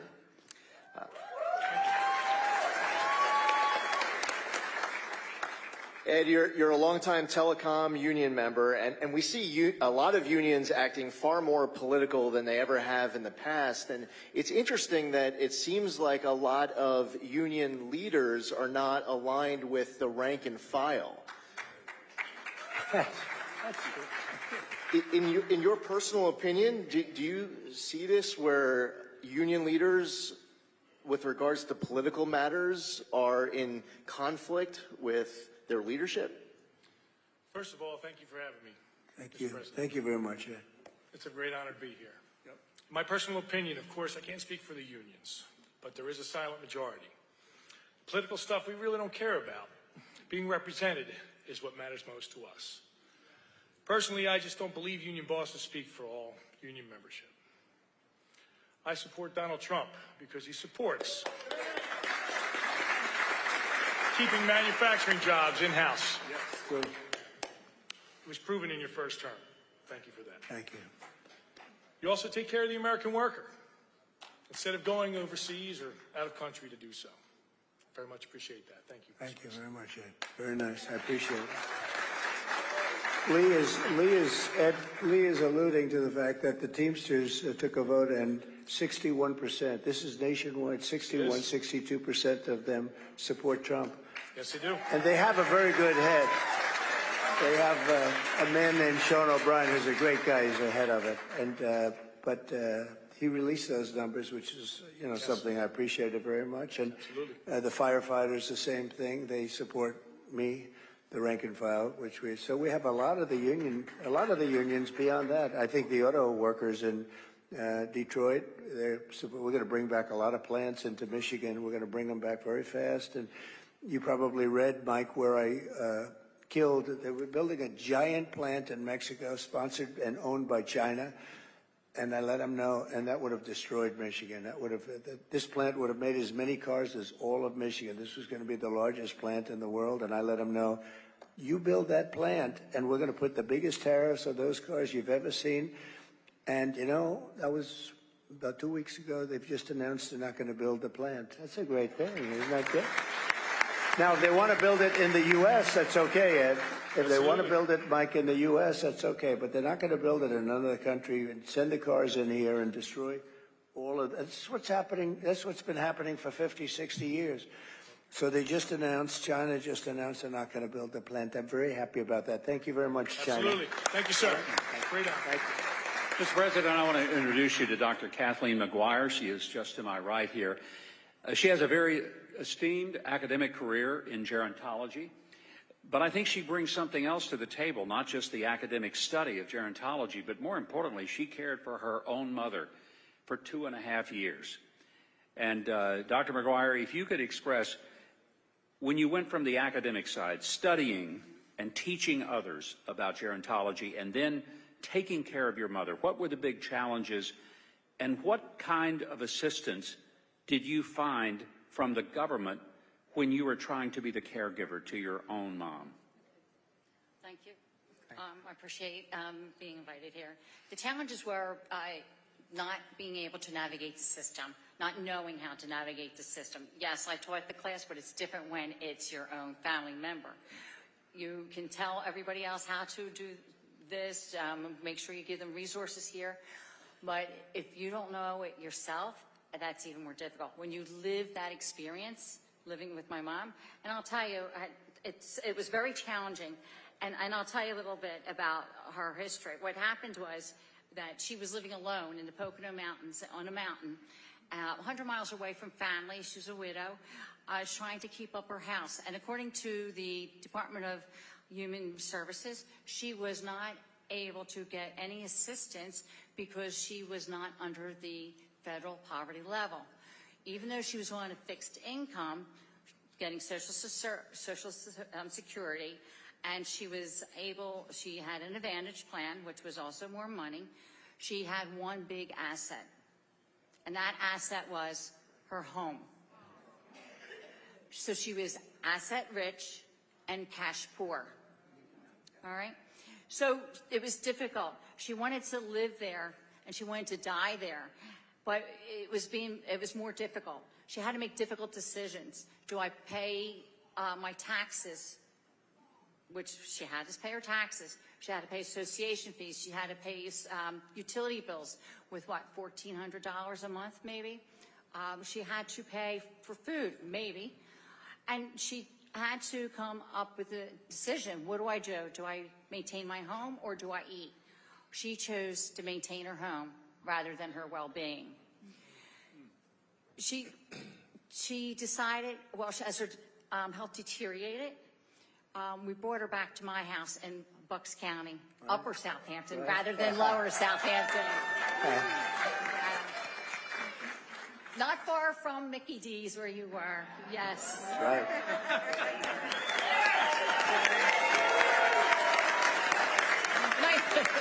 Nice job, by the way. Thank you. And that whole day was very well appreciated. Thank you. And so she was not really willing. If you get to a certain age, my mom was 83 years old, they don't want to leave their home. She wanted to stay in her home. She wanted to die in her home, but she was not safe anymore to be alone. And so we had to quickly find out and navigate the Medicare system. And so what we found for my mother, and maybe for other seniors, because remember she was asset rich and cash poor, that Medicare does not pay for adult care services, adult daycare services, hospice. She was in the hospital in April. If I wanted to switch her from this room to another room, $14,000 a month. Cash. Okay? All right?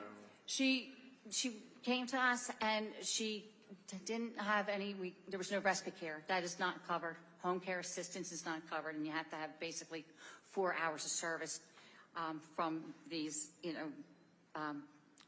agencies. So what happened was that I'm fortunate enough and very proud of my immediate family. We became the caretakers. We became the elder care supporters. My family supported her.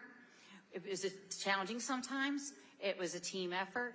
She was able to get to her doctor's visits, go to the dentist. Any money that she didn't have or couldn't pay, our family supported her. She had 3 meals a day. She had significantly lost a lot of weight. She was down to 100 pounds at 5'6". Well, she'll probably less than that as you shrink. But she gained 20 pounds with us. Gained 20 pounds. Had to buy new clothing. Yep. Thank God that's for my son's cooking. But she wasn't allowed to leave the table until she finished everything. So that was, what goes around comes around, right? All her activities of daily living were supported by us. We took her everywhere she needed to go. She was my best bud. She went with me door knocking. She did. I had very signs. nice, Yeah. I knew I liked her. 83 years old, door knocking. Sometimes Very I nice, would leave her in thanks, the car and I forgot that she was there. I was too busy talking. But she was with me, wasn't she? So, but the most important thing, because, Medicare, we had a difficult time. She had her family, and that is who her support was. And unfortunately, it took 2.5 years for being assigned a case manager to help us. Did that work? After 6 weeks of being into a facility, she had passed away. And at lower than, probably about 100 pounds. But you know what? It's difficult to navigate this system. And it's difficult when you need help and assistance because there's no one there to help you. And I'm very proud of my family for that. So asset rich and cash poor. What did they do with the house? What happened with the house? Oh my gosh. Well, I was showing somebody pictures earlier. See, I'm in the real estate business, so it's always interesting. Yeah. My mom, she lived in the Poconos, and what happened was I was there one day visiting my son in New York, and I came home, I noticed mold. There's black mold all over, and she was hiding it. So we had to take the whole roof off. You could look into the house, sheetrock off, everything off during the winter. And so her utility bills were $1,000 a month. So what did I say? She ended up with $1,400 maybe to $1,200, $1,000 for her utilities. What did she have left to pay for the rest of her bills? So as the work progressed, now insurance does not cover a new roof. Right. So as the work progressed, the workers walked off the job, off the construction job, went out of business with her money, and did not finish the job. So the house now is sitting there. Not sitting there, we're going through her things, which is the worst, horrible thing to have to go through. Going through her things, and we're going to have to put it up for sale. And A good area for in the Poconos, Albrightsville, right by Hickory, if anybody knows where Hickory runs, good. State Park, a big boulder, Lake Harmony. Yes. Good. Yep. That's good. Well, Mr. President, Thank you. you announced a tax break for Americans like Dr. McGuire that people have served as caregivers. So, I mean, it's like you've already thought about how that could I did. help her. It was suggested to me by a very smart reporter, if you can believe this, right? There's some smart ones out there, good one actually, a good person, and suggested a tax deduction for caregivers because you devote the time as a family to it, and if you had to hire people, I mean, you wouldn't have enough people. You wouldn't be able to do it. Families take care of their children. When we have service members coming back from wars, sometimes the wives and sometimes the wives don't want to do it. They won't. Bad things happen. You understand? They come back and they're injured, badly injured.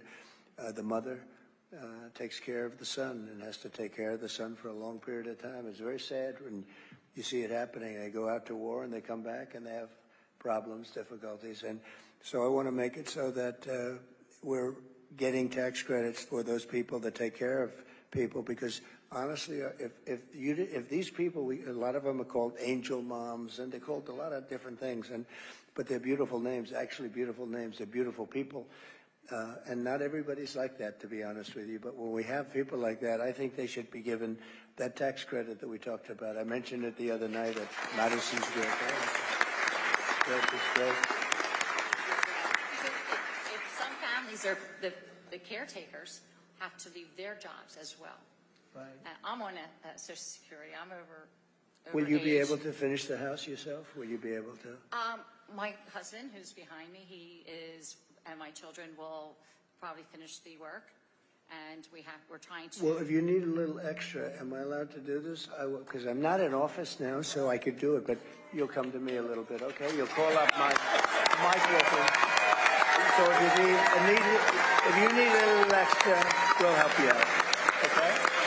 All right? You left. And I'll have him be the guy to figure it out, all right? All right, Mike? That's a beautiful story. Thank you very much. Thank you. Lovely. You're a lovely woman. Beautiful. Beautiful. Thank you. Appreciate I'm it. glad the pilots didn't give me any story like that, right? Huh?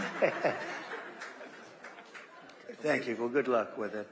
Beautiful story. Yes, thank you. I appreciate it. And grief is hard. No. That sounds like a great mother, actually, right? We were very close. My mother was very young when she had she hates it when I say it, and I hope she sees this, my older sister. She's only about 15 months older. And so, yes, she was my best friend, basically. That's great. Beautiful story. Thank you. Everywhere. Thank you, Catherine. Thank you.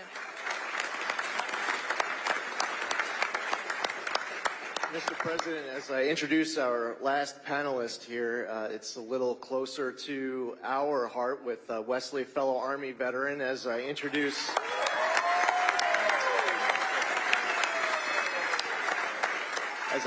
a fellow 82nd Airborne Division veteran, Ted Murphy. There are a lot of military branches up here well represented, but at this event that has a lot of seniors, we have one person in particular who is a member of our nation's greatest generation. He served in the Pacific from 1944 to 1946. Ed Buffman is here. Ed.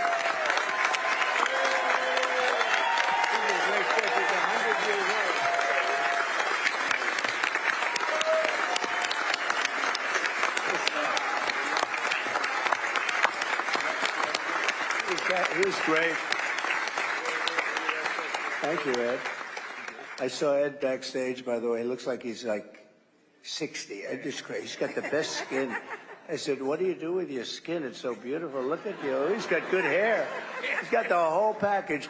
Am I allowed to say your age? Am I allowed to say that? No, I don't think. You'd be shocked. It's great to be with you. You are a character, too. He's got his beautiful wife. But you are really something. Thank you very much. Thank you.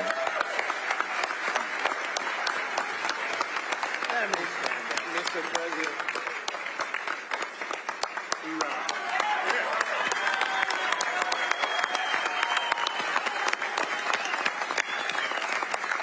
Thank you. He's a great guy.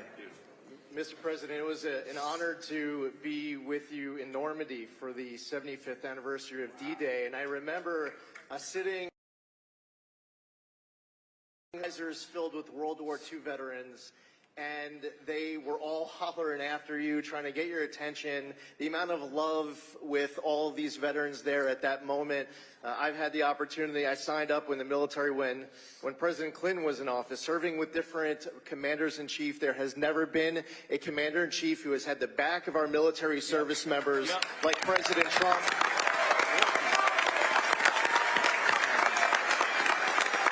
And our veterans have never had a commander-in-chief who's had our back like President Trump.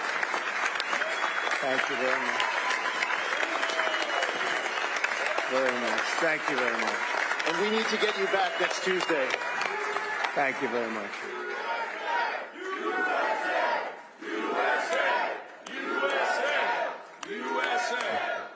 Thank you very much.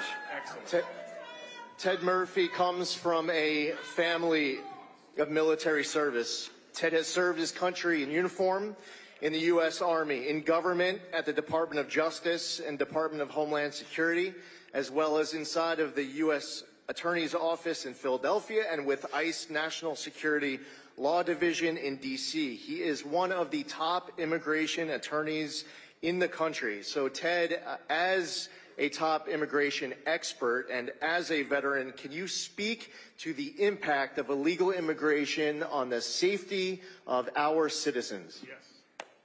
Thank you for having us here today to listen to these important issues. As mentioned, I come from a family of veterans. I'm one of 7 siblings. 5 of us were active duty, 3 are retired military. My 2 sons are medically retired from the military.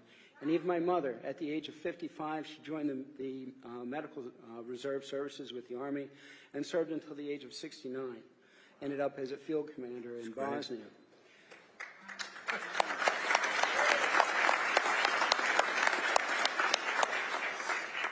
Included in that group are 4 paratroopers and 2 combat medics. And those are just the guys. The tough ones are my mother and my sister. So, veterans, it's taking 5 months now to process their medical claims. It's taking a long time. Claims that shouldn't take that long. Veterans desperately need care when they apply for those services. But at the same time, the VA staff are being used to process medical claims for those thousands of individuals come across the border illegally who are detained by immigration along the southern border, taking time that should be devoted to processing veterans' medical claims. In the past 2 years, nearly 1.5 million illegal immigrants who were paroled into the United States are eligible immediately for taxpayer-funded housing through HUD, other public benefits to include SSI, Medicaid, CHIP, the Affordable Care Act subsidies, while at the same time, low-income and homeless veterans seeking benefits through the VA and HUD are often denied by those programs or moved out of those facilities to make room for immigrants. It's not even possible. That's what they're doing. It's not even possible to believe, actually. With Homeland Security transferring millions of the other illegal immigrants throughout the United States with no federal funding available, the cost for their housing, medical care, and education falls on states and local governments as unfunded mandates, depleting resources and funding available not only for our veterans and our seniors, but for all of our citizens. As a former federal immigration prosecutor and private attorney, I know that many of those entering illegally include persons involved in drug cartels, gangs, sex trafficking, human trafficking, and much more. Homeland Security personnel have admitted that very few are properly vetted, yet they've been allowed to come into the United States and are continuing their trades here. That puts all of us at risk. So, Mr. President, after you win your re-election, how fast can we address these issues? Well, you know, we'll do it immediately. So I think I mentioned before that we have the highest rating of anybody in maybe ever at the VA. We did a lot of things. We also did something where we were allowed to get rid of civil servants that were really bad people that were, and I love civil servants, but this was a group of civil servants, a certain percentage, turned out to be 9,000 people. We got rid of this. These were people that treated the vets unbelievably. I mean, these are sick people. And we fired them and we replaced them with people that can take care of our people that love our country and love our vets. It was a great thing. We'll get it done fast. You mentioned the word parole. That's a word they use now. They bring people in and they just say, you're paroled. And now they're all of a sudden like it's supposed to be some form of citizenship. That's what they're doing in Springfield, Ohio. 32,000 people. They're under parole, and people that are in this country, and you take a look at, you know, they're putting a lot of the people that come in illegally, and some of these people are really, I'm trying to be nice, these are really rough people. Our soldiers are laying out on the streets in New York and other cities, and these people are walking through the main entrance of a hotel that's right there. They're laying here, and the people are walking right by them, and they're going into hotel rooms, in some case luxury hotel rooms. The government's paying a fortune to these hotel companies that have them. The hotel company no longer, they don't even want to deal with regular people anymore. They get a bigger check than they've ever made in their life. They're making more money than they ever made in their lives running it as a migrant hotel. But you have veterans that are sleeping on the streets outside. It's freezing or it's hot, and it's all going to be changed, Ted. But I mean, you brought it up beautifully, but I'm glad you mentioned the word parole, because that's a bad word right now. That's a bad word to a lot of people right now. They're using that word to get people illegally into this country, as far as I'm concerned. Thank you very much. We'll take care of it. We're going to work on it fast. Fast.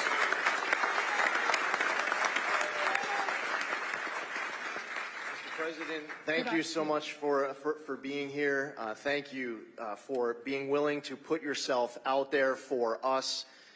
You could have had such an easier life if you weren't doing this for us. You sacrificed so much. God bless you.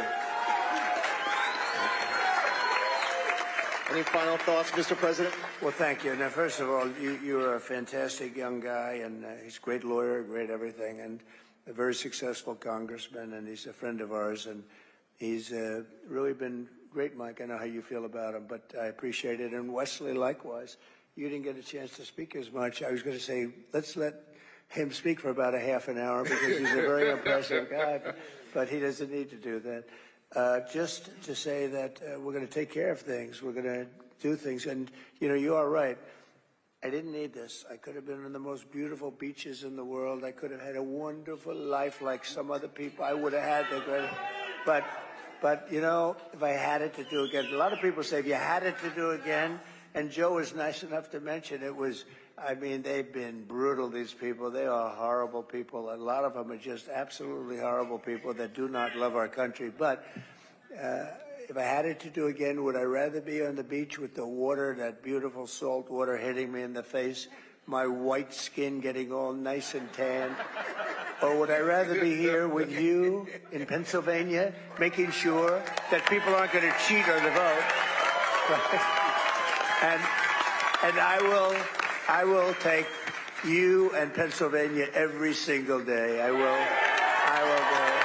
No. And the reason is, Joe, and the reason is Lee and Wesley and Mike, and it's so great that we're all together because we've all been friends for a long time. But the reason is that we're going to make America great again. We're going to do something that nobody, you know, a lot of people were worried about our country. This country is in very bad shape. We're a failing nation. We really are. We're a nation in decline, as some people would say. But we are a nation in decline, and we're not going to be a nation in decline for long. We're going to turn it around very fast, and we're going to make America great again. And I want to just thank everybody. And it's a real honor. The spirit, you see the spirit, Mike, it's incredible. The spirit that we have right here. It's all over. It's all over the country. And, you know, there's a word called hope. People really want, we did great the first time. We did much better the second time we ran in 2016 than we ran. And as you know, we did much better. We got millions more votes. But there's never been anything like this spirit. And part of it is that, let's assume I haven't changed that much. I had these similar ideas and everything, but they see how badly our country's run. It's being destroyed by incompetent fools, and we're not going to let it happen. We're going to turn it around.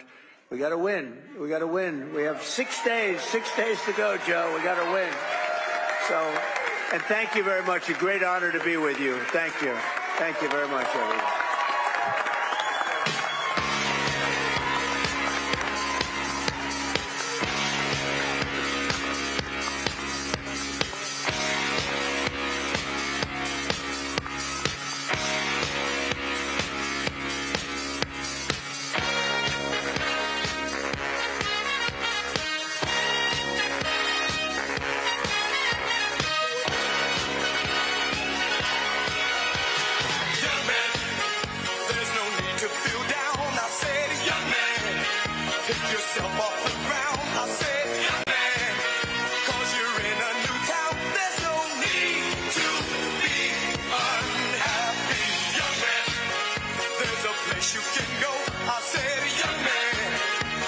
Short on your dough, you can stay there, and I'm sure you will find many ways to have a good time.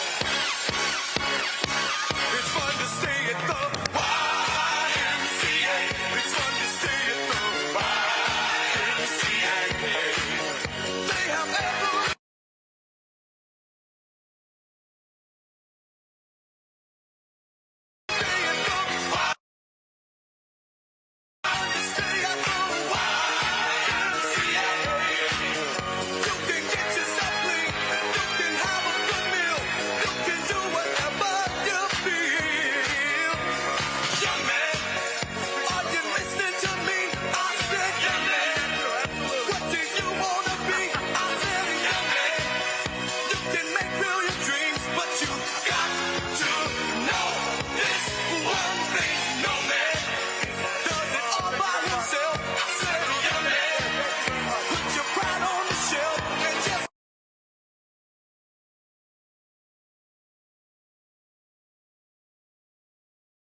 in your shoes. I said I was down and out. I felt the whole world was so tired. That's when someone came up to me and said, young man, take a walk up the street. It's a place there called the YMCA. They can start you back on your way. It's fun to stay at the YMCA. It's fun to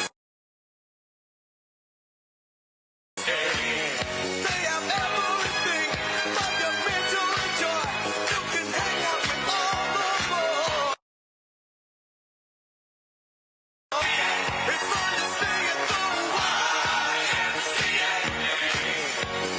Young man, there's no need to feel down. Young man, pick yourself off the ground.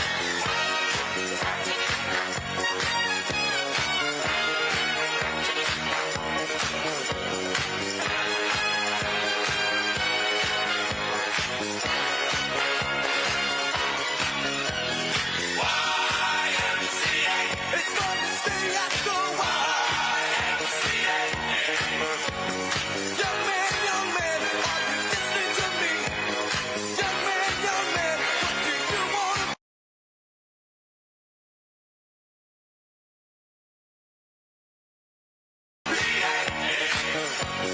No man, does it all by himself. Young man, put your pride on the shelf.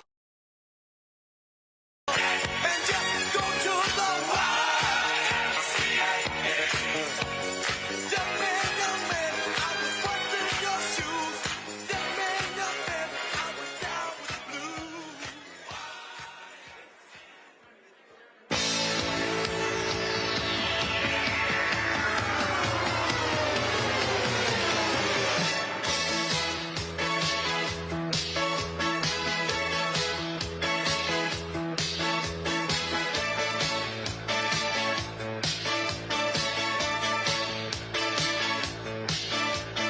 Gloria, you're always on the run now, running after somebody. You gotta get him somehow. I think you got to slow down before you start to blow it. I think you're headed for a breakdown, so be careful not to show it. You really don't remember. Was it something that he said? All the voices in your head calling Gloria. Gloria, don't you think you're falling?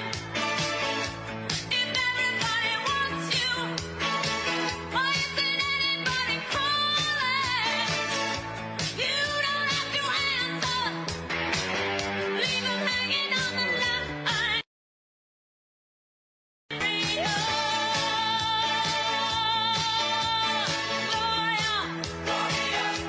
I think they got your number. Gloria, I think they got the alias. Gloria, that you've been living under. Gloria, but you really don't remember. Was it something that they said? All the voices in your head calling Gloria.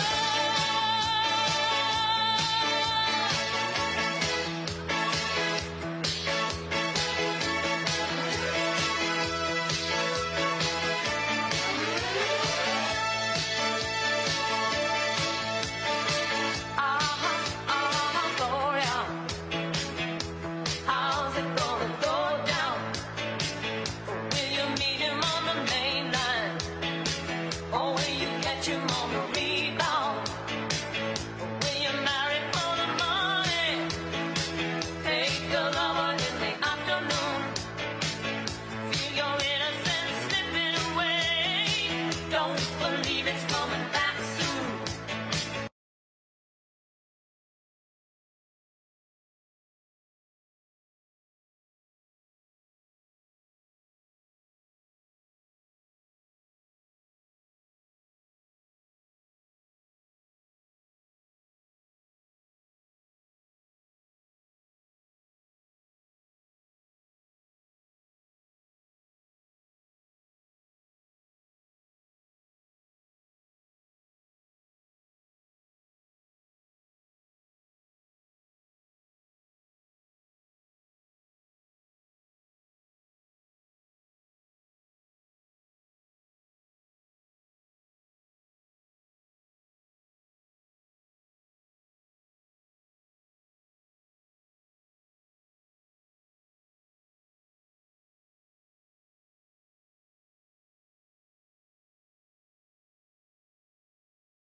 ready to win this election on Tuesday? Who's ready to win it? Make some noise, make some noise. We gonna party, man, at the polls. Come on, y'all.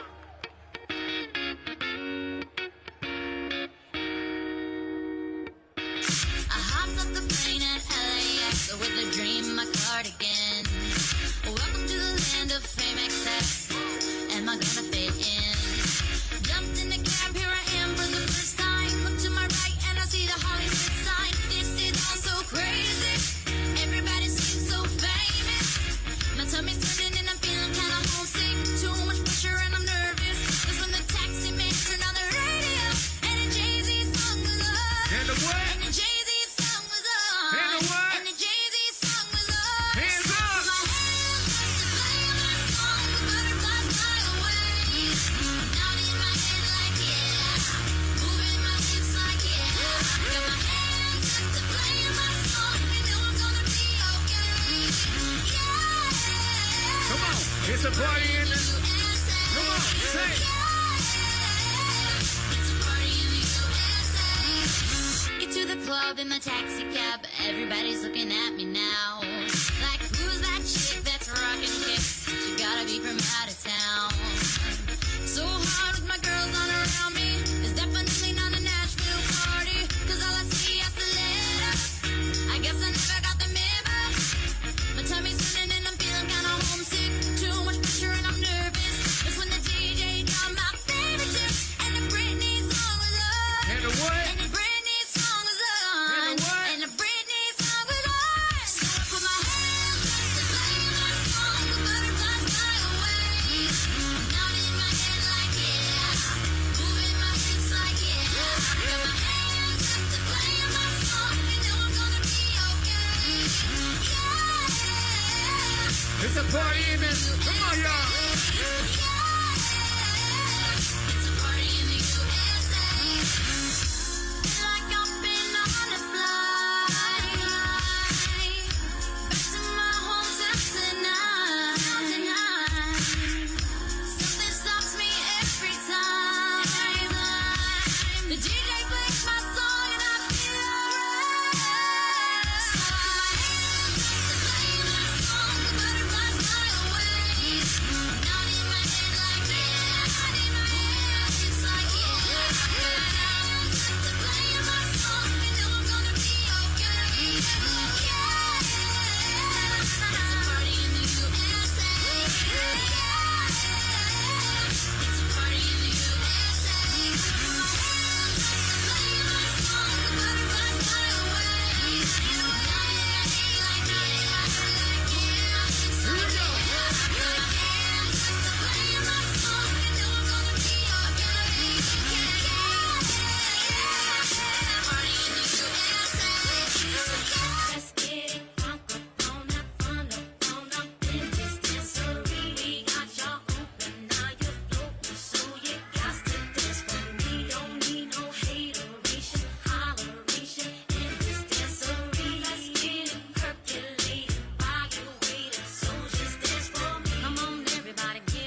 Troop, silly poop, my problem solver name is Moop. I'm hitting woodies in a hoodie. Peace to Joe said, Joe Bet, Joe Janae in every hood, G. That's right, my fight is ill. Peace to LONS, Sick Quest, nice and smooth and Cypress Hill. I live in top of hip hop, this is hip hop of the day. I give props to hip hop, so hip hop hooray. Ho, hey, ho. Come on. Hey, ho, hey, ho.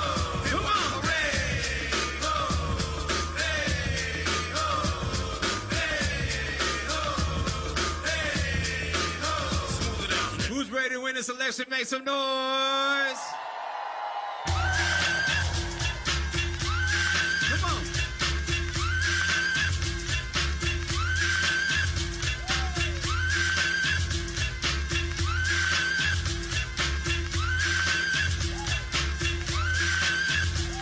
Pack it up, pack it in, let me begin. I came to win, battle me, that's a sin. I won't ever slack up, punk, you better back up. Try and play the role and you're the whole crew will act up. Get up, stand up, come on, throw your hands up if you got the feeling. Jump up, touch the ceiling, once there's a bump up. Someone's fucking jump, yeah, I'll bust them in the eye. And then I'll take the punk off, feeling funky. Amps in a trunk and I got more rhymes than this cops at a junkie. Donut shop, sure enough, I got props from the kids on the hill. That's my mom and my pops. I came to get down, I came to get down. So get down your seat and jump around. Come on. Jump around. Come on. Jump around. Come on. Come on. Jump around. Jump up and get down. Everybody jump, jump, jump, jump, jump.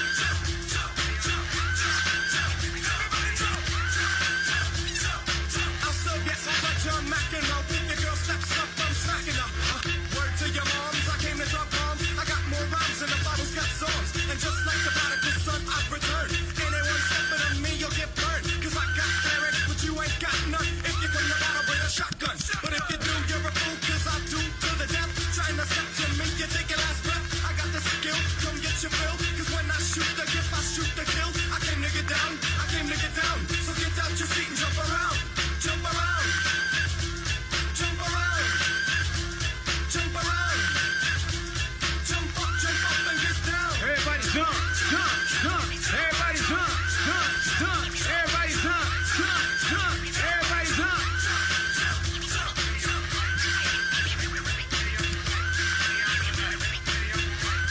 Come on, come on. Here we go. I'm the cream of the crop. I rise to the top. I never eat a pig cause a pig is a cop. Or better yet, a Terminator. Like Arnold Schwarzenegger. Trying to play me out like as if my name was Sega. But I ain't going out like no punk shit. Get used to one style AO when I might switch it up and around. Then buck, get down, put out your head and then you wake up in the dawn of the day. I'm coming to get ya. I'm coming to get ya. Spitting out lyrics. Hold me out with ya. I came to get down. I came to get down. So get out your seat and Jump around, boys. Jump around. Come on, come on. Jump around. Jump around. Here you go. Jump up and get down. Everybody jump, jump, jump.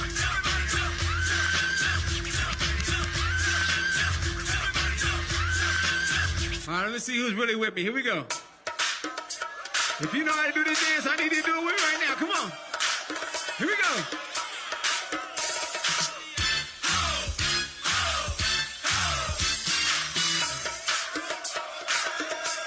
Here we go, y'all. Come on. Time to jump on it, jump on it, jump on it. Keep us on it, jump on it, jump on it, jump on it. Costa, jump on it, jump on it, jump on it. Hey, come on. Jump on it, jump on it. Unga, unga, unga, unga. Hit it. I told you we gonna party here. Come on, y'all.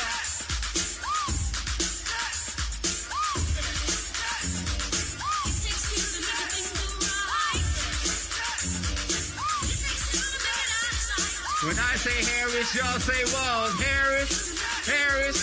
When I say Harris, y'all say Walz. Harris, Harris. I wanna rock right now. I'm Rob Bass and I came to get down. I'm not internationally known, but I'm known to rock the microphone because I get stupid. I mean outrageous. Stay away from me if you're contagious. Please welcome to the stage Congressman Sanford Bishop.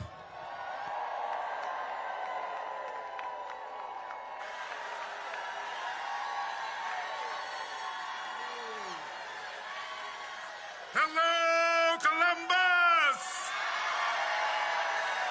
Hello, Columbus! Hello, Georgia! Hello, America! This is the day that the Lord has made. Let us rejoice and be glad in it. It's a great day to be in Columbus. It's a great day to be in Georgia. It's a great day to be in America. As your United States representative in Washington, representing 30 counties in Middle and Southwest Georgia, I am proud to be supporting the Kamala Harris-Tim Walz team for President and Vice President of the United States of America. They represent a new way forward for all the people of America. Lower prices, stronger economy, peace and security, reproductive freedom, affordable, accessible health care for all, educational opportunities, diversity, equity, inclusion, democracy and not dictatorship. Kamala Harris has always been for the people. As a DA in San Francisco, she was for the people. As Attorney General in California, she was for the people. As a United States Senator, she was for the people. As Vice President of the United States, she has been and is for the people. And as President of the United States, she will be for the people, all the people of America. She has chosen a great American to be her vice presidential running mate, who is here with us today. Governor Tim Walz, fighting for families and fighting for working people. He's a plain-spoken country boy born in Nebraska, grew up on a farm in Nebraska. He served his country in the Army National Guard, did his training right here at Fort Benning, now Fort Moore. He's a patriot, a veteran, a husband, a father. He was a school teacher. He was a coach. He was a member of Congress from a red state. I served with him in the United States House of Representatives for 12 years. He served on the Agriculture Committee. He served on the Armed Services Committee. And he took care of our military personnel, our veterans and their families. He left Congress to become the governor of the state of Minnesota. And a great governor he has been. He's highly respected by Democrats and Republicans, by governors of both parties. His background, his experience, his values, they reflect the values of the people of Georgia. God, country, work, family, freedom, opportunity. Harris and Walz are taking us. They're taking on Trump and Vance, and they're taking on Project 2025 that Trump and Vance are trying to put on us. They want to abolish the Department of Education. They want to eliminate Head Start. Project 25 will end federal civil service job protections and have loyalty oaths to the president and not to the Constitution. They want to allow the president to take over the Department of Justice and put the president over the laws and the Constitution. They want to take away your freedoms, voting rights, reproductive rights, rights for our children in schools to learn an accurate account about the history of our country. They want to take away the rights that you have to be who you are and to love who you want. They want to take us back. They want to take us back 4 years. They want to take us back where we were 40 years ago. But we are not going back. We ain't going back. We're going forward. A new way forward.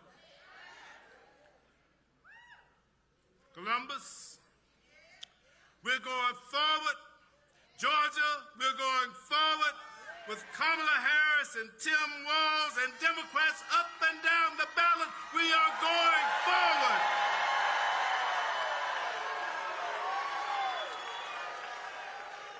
One more thing. With less than a week until Election Day, nothing could be more important than ensuring that Donald Trump never stands behind the presidential seal again. We did it in Georgia in 2020, and we must do it again in 2024. We won this state by less than 12,000 votes in 2020. That was less than 4 votes per precinct. We cannot lose this election. We must win. When we vote, we win. Every single vote counts. So we must vote early, and we must vote in person. Let's get your friends, get your neighbors, get your church members, get Junebug and Sally Mae and Mary Jo and Uncle Mose and Keisha and everybody we know and can touch. We've got to get out and vote. We must vote like our lives depend on it, because they do. Our children and our children's children and our children's children's children's children, their lives depend on it. Our democracy depends upon it. I now want to present to you my friend and colleague here from Columbus, Georgia, our esteemed state representative, the Honorable Carolyn Hughley, to welcome our guest and bring him up.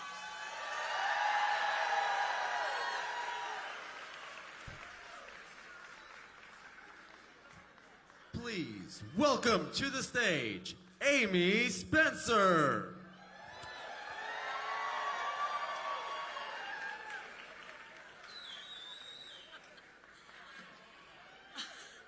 Hello, Columbus. My name is Amy Spencer, and I am a proud graduate of Columbus State University. Go Cougars. I'm also the mother of 2 teenagers. Last week, my oldest, my 18-year-old daughter, came home from the University of Georgia so she could vote in her very first presidential election. Together, we cast our votes for the President of the United States. I am proud to have voted for Vice President Kamala Harris and Governor Tim Walz.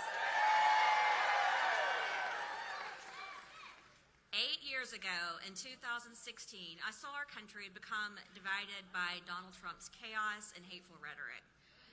I saw families torn apart, arguing over politics at the kitchen table. And in 2024, 8 years later, Donald Trump is still spewing the same tired, hateful rhetoric. A vote for Kamala Harris and Tim Walz is a vote for the future.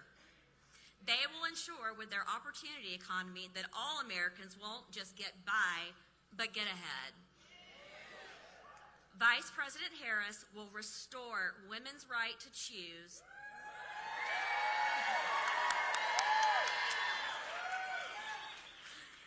and the right to make decisions over their own bodies. and Vice President Harris and Governor Tim Walz will create a more hopeful, a more united future for Georgians. Now, I grew up in a family of educators and coaches. And Georgia, let me just say, never underestimate a teacher.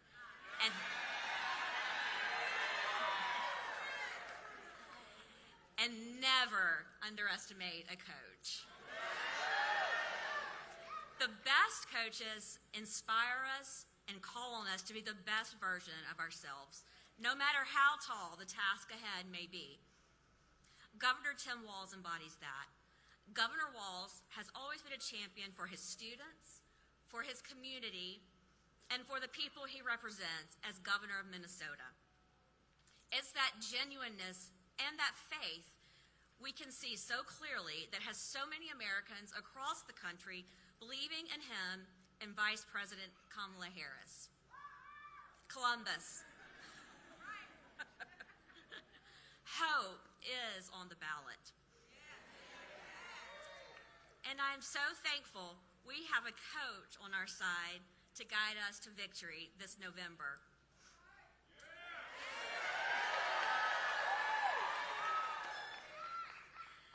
So I am honored to introduce our coach for the next 4 years and the next Vice President of the United States, Governor Tim Walz.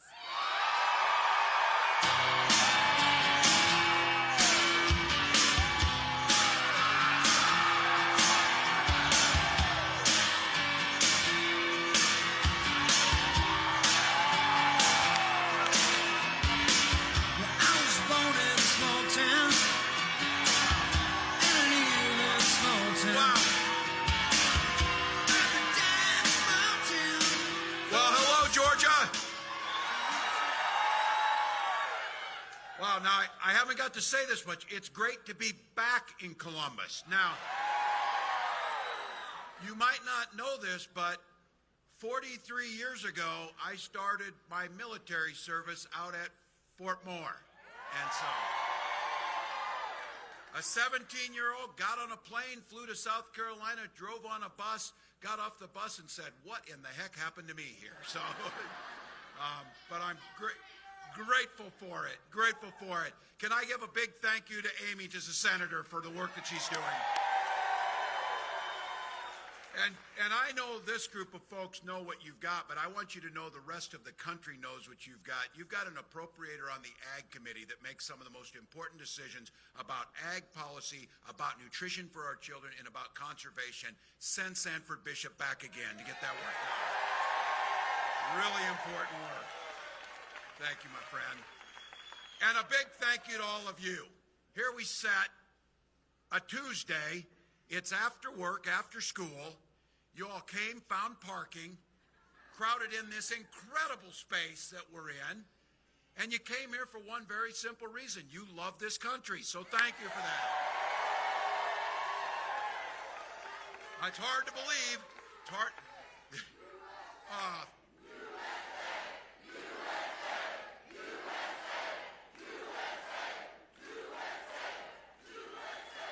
The privilege of being here. We've got 7 days to this election, 7 days to determine, as you heard the congressman say, the next generation of policy, and there's still a few folks out there making up their mind about this. Now, I know you've heard this version of it.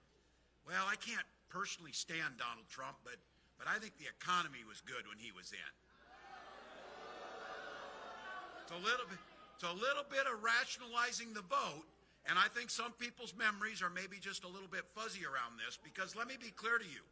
4 years ago, under his leadership, we had lost 2.7 million jobs. Unemployment was up.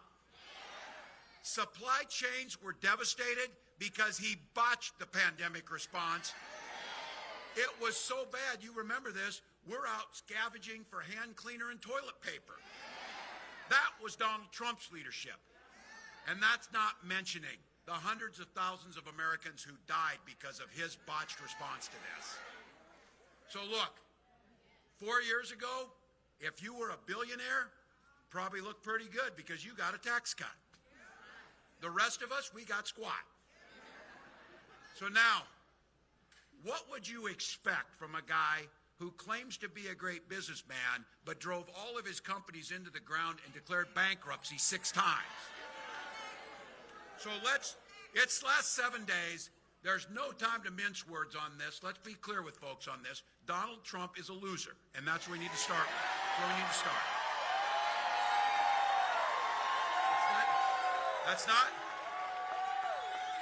That's not name calling, that's factual. He loses jobs.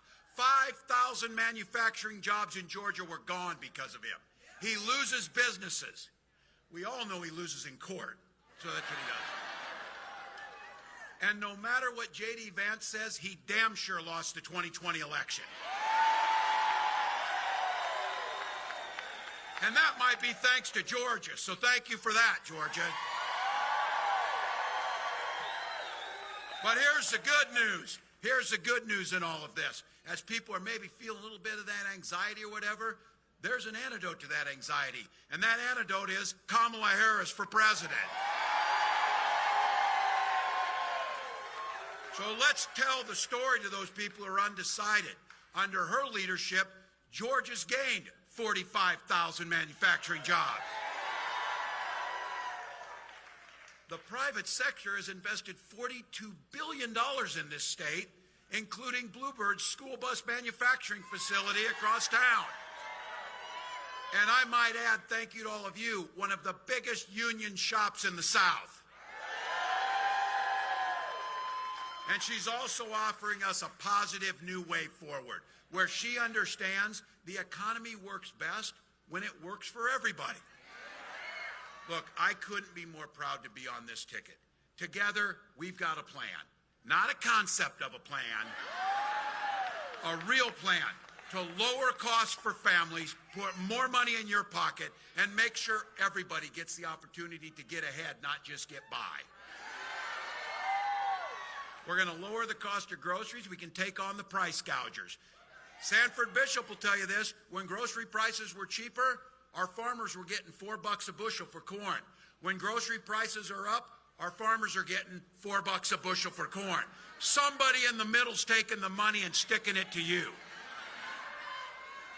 And 100 million Americans under Kamala Harris's plan will receive a tax cut, including a $6,000 tax credit for every child their first year. We got, under her leadership, we negotiated with Medicare for prices on drugs, and we have a cap for seniors of $35 on insulin. We want to extend that to everyone.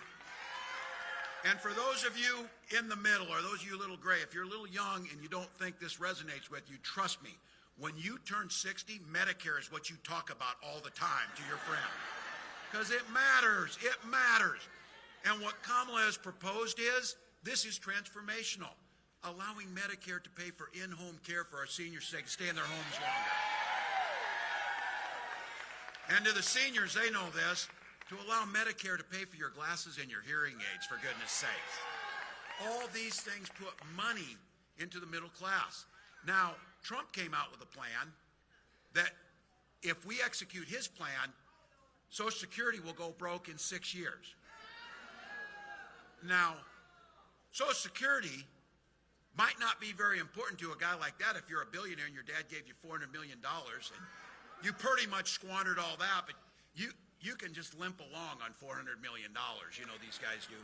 He doesn't care. He doesn't care that he gets a check. Now, he is nearly 80, so he does qualify for Social Security. He does qualify, but he doesn't give a damn. My mom cares, who's nearly 90. She uses her Social Security check that she paid into for a lifetime, my dad paid into, so she can pay her heat and her grocery bills. Kamala Harris and I will protect Social Security and Medicare and make it stronger.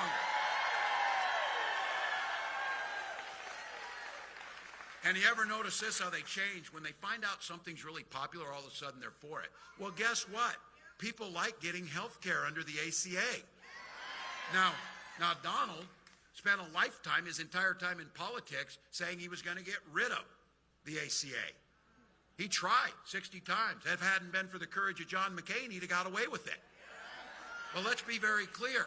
He will go after the Affordable Care Act, and for all of you, what that means is we'll go back to the old days where insurance companies decide that they're going to discriminate because you have a pre-existing condition. Even Donald could make money on that. Here's the scam. The insurance companies were allowed to insure who they wanted. Oh, they picked young, healthy people. The rest of us, oh, you broke your leg one time, you're out. You're a woman, you're out. That's a pre-existing condition. You got asthma, you're out. And then you actually have a legitimate claim. Some of you know this. How much damn paperwork you have to fill out to get the claim filed? What we know is we'll protect the ACA, making sure insurance companies aren't in charge of health care. You're in charge of your health care. And for the young folks here and those starting families, we know the most important purchase you make is your home. It's the most important security that you have. And we'll make it more affordable by creating 3 million more new homes, but also helping you with the down payment assistance and $25,000 down payment assistance. And those of you who have a dream of starting your own business, making sure the capital is there when you start, making sure we're focusing on that, making sure you get a $50,000 tax credit to get that new business off the ground. We get asked this all the time because guess what? We've got a plan. We're drawing it out. We're showing you what it is. They said, how would you pay for all that? Well, we could start by having Donald Trump pay his damn taxes to start with. So he brags. He brags about it. I know how to work the system. 10 out of the last 15 years, this guy hasn't paid federal tax. How does he think we pay our police, our teachers, fix our roads? He doesn't care about that. You do. That's why when we say we're going to make these proposals happen, we can do it and balance the budget, unlike what he does in terms of calling himself the king of debt and driving up our national debt. Now, look, we're giving you a plan on this. We know what that guy is, but we need to give you something to vote for. That clear plan. And so for those undecided members of your family, let me tell you exactly what Vice President Harris is proposing on this. A strategy for manufacturing that builds on those historic investments of the bipartisan infrastructure law. Thank you, Congressman, for that. The CHIPS Act. Thank you, Congressman. Science Act and the Inflation Reduction Act. And one that empowers American workers and revitalizing manufacturing communities, starting right here in Columbus, as the recently announced home of the first semiconductor manufacturer in the region, right here. Those are real jobs for real families. So we did this up in Lansing, Michigan. Senator Vance called that table scraps for people. 650 good union jobs that people use to put food on their table. He called table scraps and said they would pull that money back. We'll cut the red tape to unleash the full potential of American industry so we can build more factories faster than we have before. Manufacturing tax credits to ramp up investments that create more jobs in strategic industries that are essential to our growth and national security. And these tax credits will reward companies that guarantee workers the right to organize. And something we did in Minnesota, Vice President has talked about this, eliminating unnecessary degree requirements while increasing skill developments for 500,000 federal jobs. Folks in here, a goal of doubling the number of apprenticeship programs and other training opportunities. These lead to good-paying union and good-paying manufacturing jobs, and we'll do it by the end of the first term.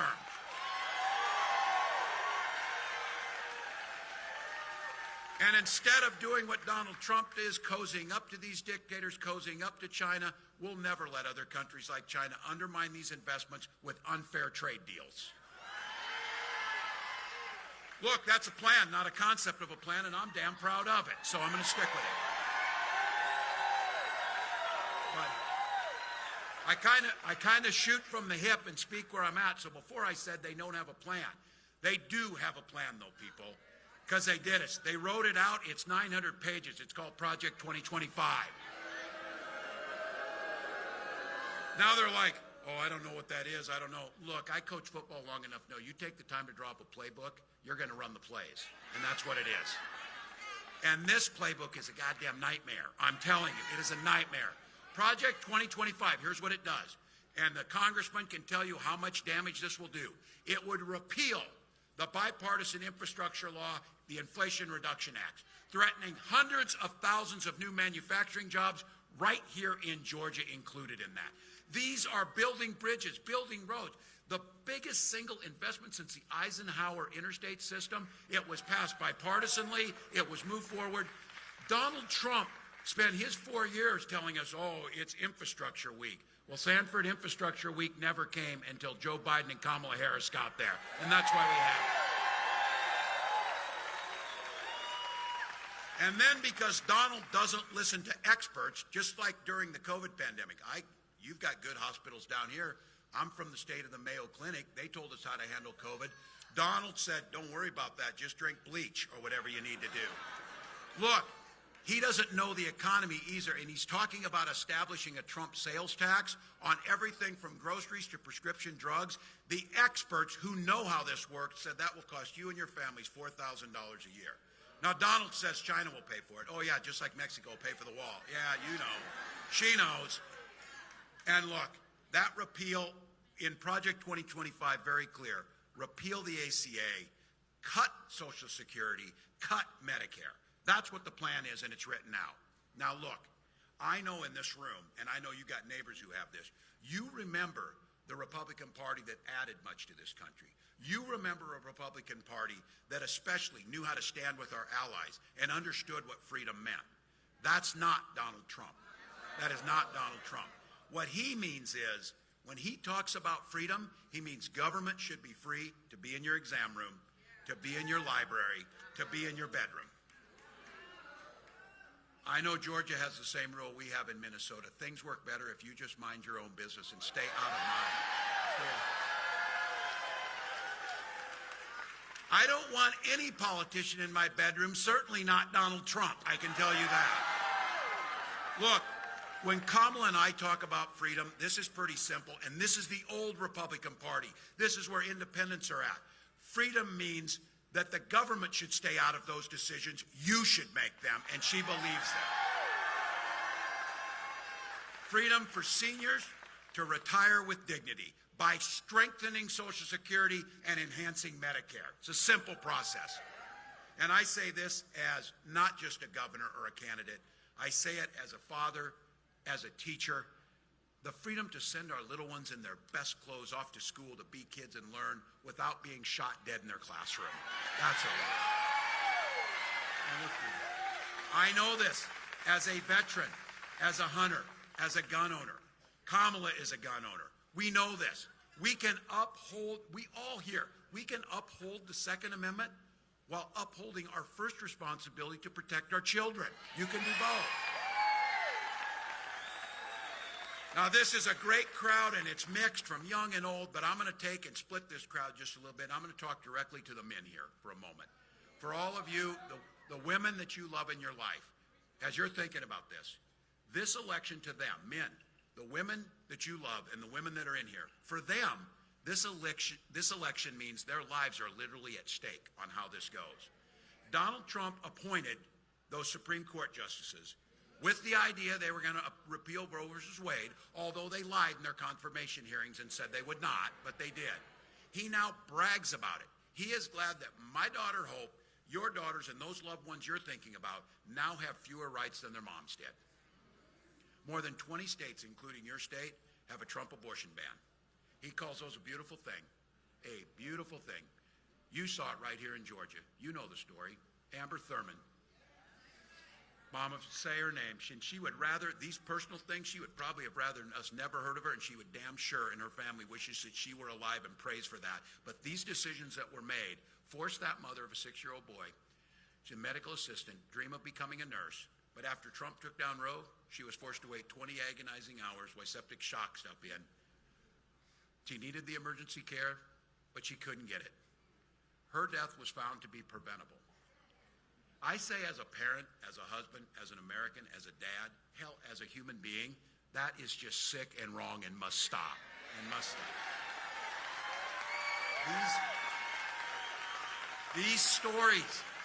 These stories are happening all across the country. Women like Amber who should have been making these decisions with healthcare professionals in the privacy of their exam room between them and their family are now being forced out into the open to make these risky decisions. Women are being turned away at emergency rooms, miscarriaging in parking lots. Survivors of rape and incest being forced to carry those pregnancies.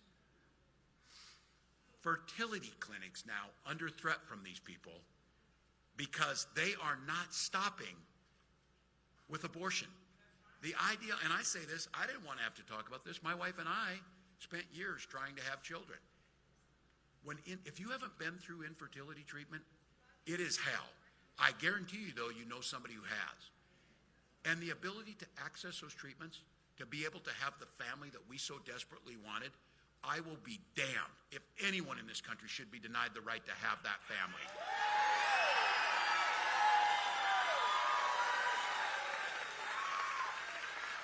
So when we take back the House of Representatives, hold the Senate, and elect Kamala Harris,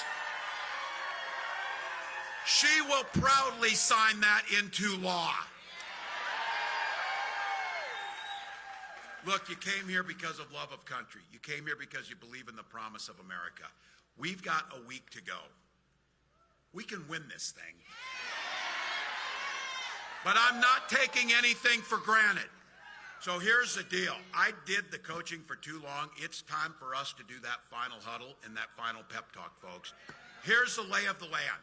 We've got about a handful or 7 swing states. Inside there, we have a few counties. We're setting in one of those that can make a difference. That can make a difference, not just in Georgia, but in the entire country. Not just for the next 4 years, but the next 40 years. Not just for us, but for future generations. So here's the deal. This is a privilege to be here, to be able to do it. This game is tied.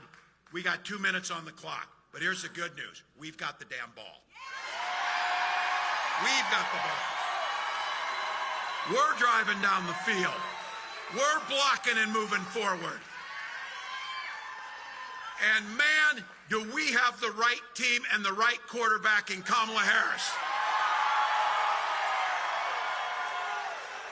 Now, all you ball players out there know, you get to the 2-minute warning, you're pretty tired. It might be easy to step to the side. It might be easy to take a breather. But this is the time when you dig deep. This is the time when we know that the privilege of being in this moment and being able to make a difference is on our shoulders. And as I've been saying, we got 7 days left. There's a hell of a lot of time to sleep when you're dead. Not now. Not now. Not now. So we're going down that field 1 inch at a time, 1 yard at a time. 1 phone call at a time, 1 door knock at a time. 1 vote at a time, and 1 neighbor's vote at a time. So I'm asking you, in Georgia, 1 or 2 votes can make a difference. My God, Georgia, I was asking the other day, we were not in Georgia, but I said, man, what did we win in Georgia by? And somebody said, I don't know, ask Trump. He was looking for those votes. So about 11,400 votes. Let's win by more than 11,400 votes.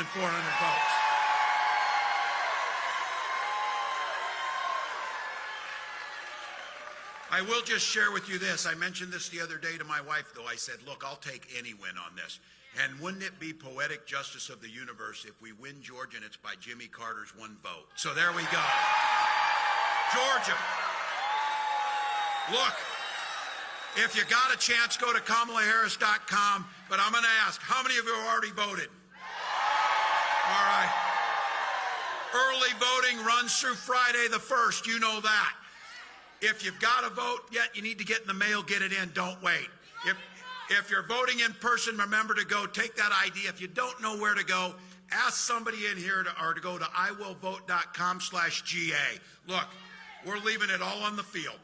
I am not waking up on the 6th because I'll tell you what I want is, for some of you who are younger, someday it'll happen to all of us. I want to be sitting on the porch in that rocking chair, and I want some young kid to come up and say, tell us about what you all did in 2024 to save the democracy. And every one of you, when they ask you, what did you do, you're going to say, every damn thing I could.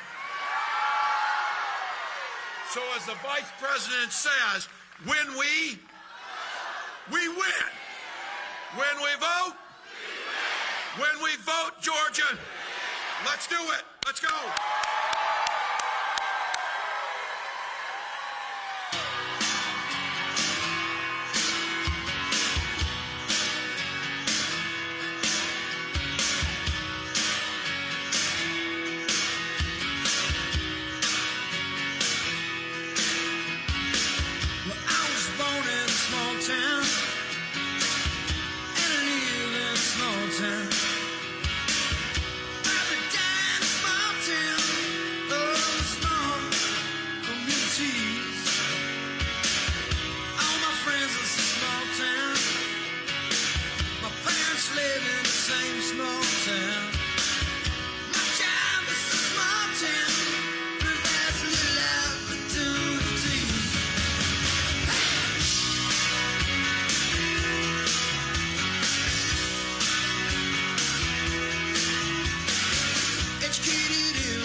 enough to say, look who's in the big town.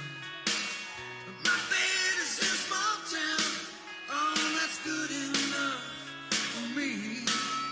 Well, I was born in a small town, and I can breathe in a small town. Gonna die in a small town. Oh, that's probably where they bury me.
can share the night. It goes on and on and on and on. Strangers waiting up and down the boulevard. Their shadows searching in the night.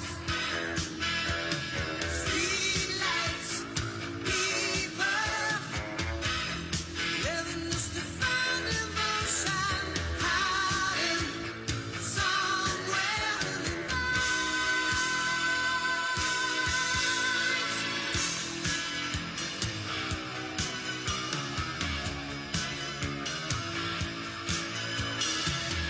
working hard to get my fill. Everybody wants a thrill. Paying anything to roll the dice just one more time. Some will win, some will lose. Some of them just sing the blues. Oh, the movie never ends. It goes on and on and on and on. Strangers waiting up and down the boulevard. Their shadows searching in the night. Streetlights, people living just to find emotion, hiding somewhere in the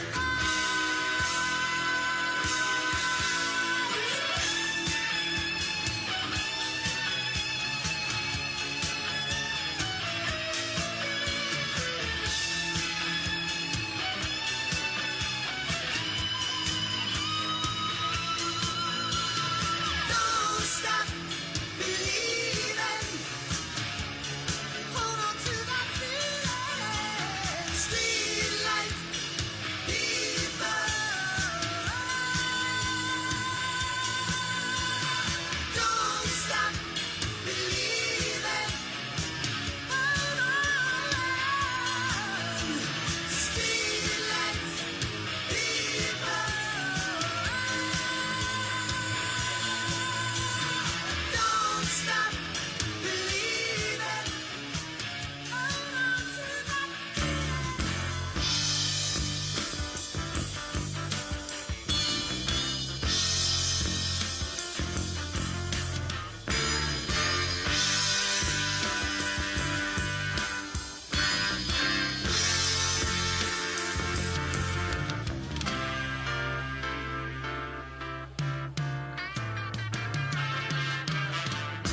I do believe in you, and I know you believe in me. Oh yeah, oh yeah. But now we've realized love's not all that it's supposed to be. Oh yeah, oh yeah. Knowing that you would have wanted it this way. I do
Waiting like that, that, that, that, that, that. Oh, la, la, la. That's the way them boys sound when I walk through the black, black, black. Then I Uzi that doozy. Shot, shot, shot. Minding up in this, popping up, painting champagne through the ceiling. Sipping it up, flicking it up. All this good energy got you all in your feelings, feelings. I'm crazy, I'm swearing, I'm daring. Your man staring. I just entered the country with derringers. Cause them Karens just turned into terrorists. You was on stop mode, got froze, full front page vogue, no pros, got too much love, no download, that's that Kodak, energy,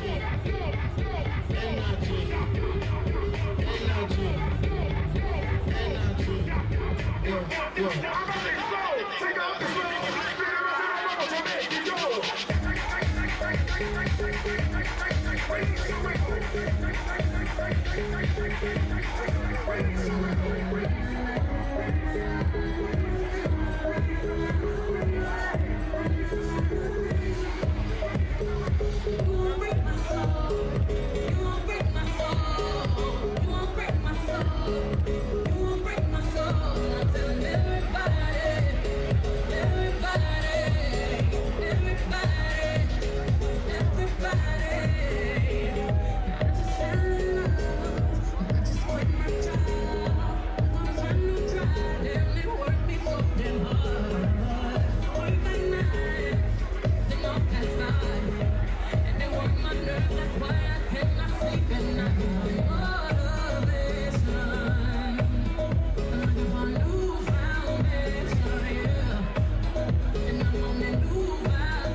Snap. There's a whole lot of people in the house trying to smoke with the yak in your mouth. Then we back outside. We said you outside, but you ain't that outside. Worldwide hoodie with the mask outside. In case you forgot how we act outside. Motivation. Found me a new foundation. Yeah, foundation. Checking my new salvation. Salvation. My own foundation. Yeah. Y'all better.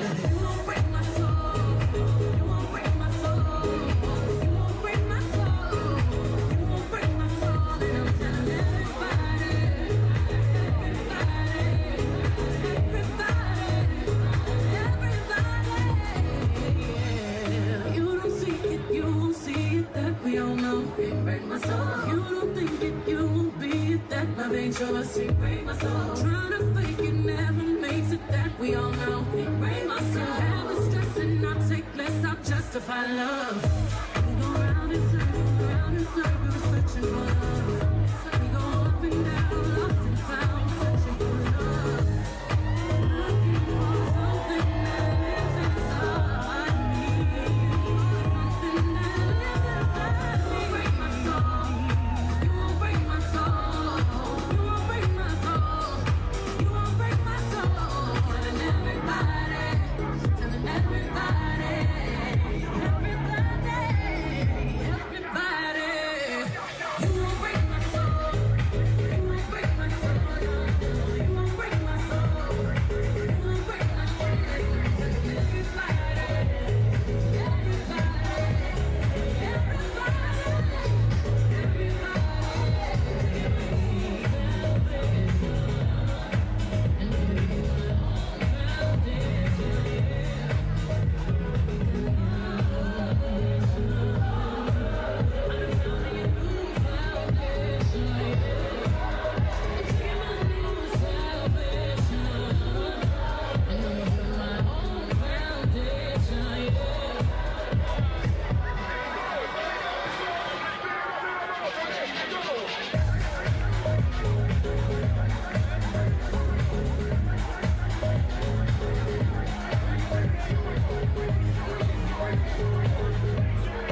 wanna leave, who you wanna be, I'm who they wanna be. B-E-A-U-T-Y-E. Never seen so much rage from a queen.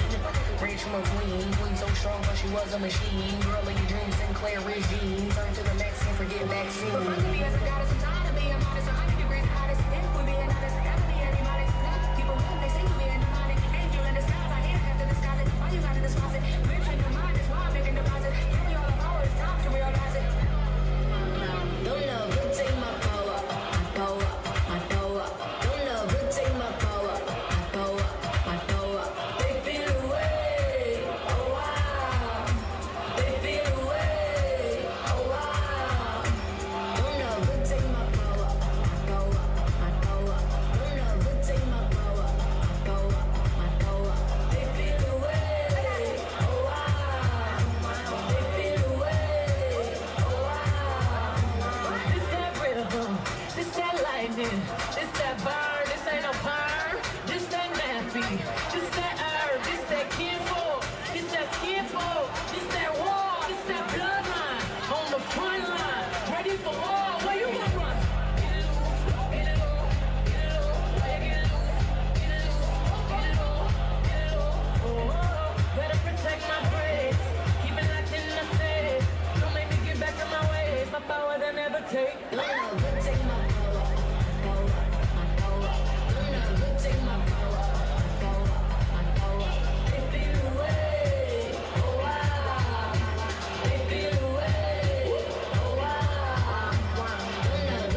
There's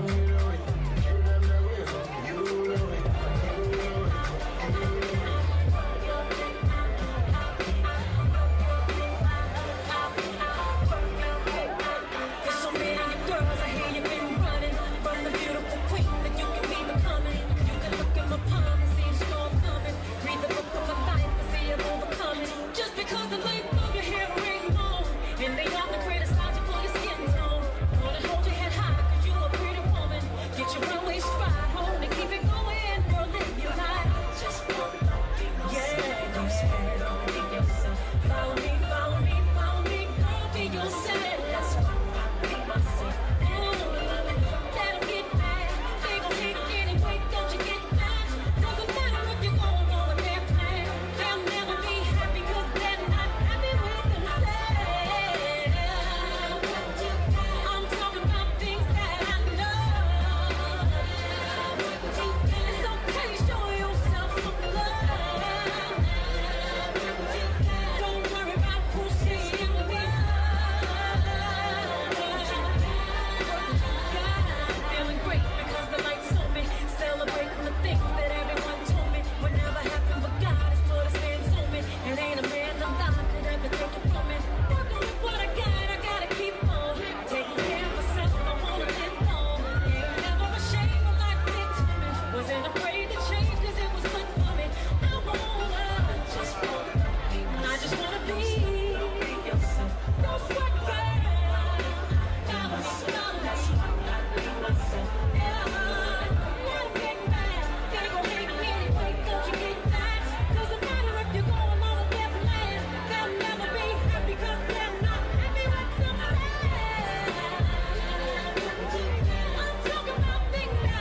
going to fall off.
please rise for the national anthem performed by Amani Smith.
So proudly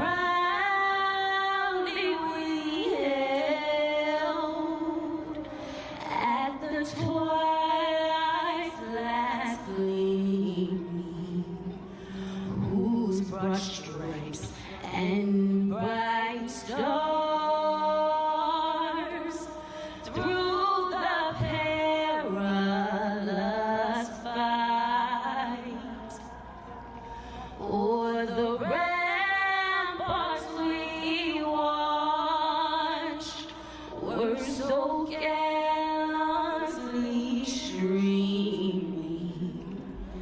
and the rocket's red glare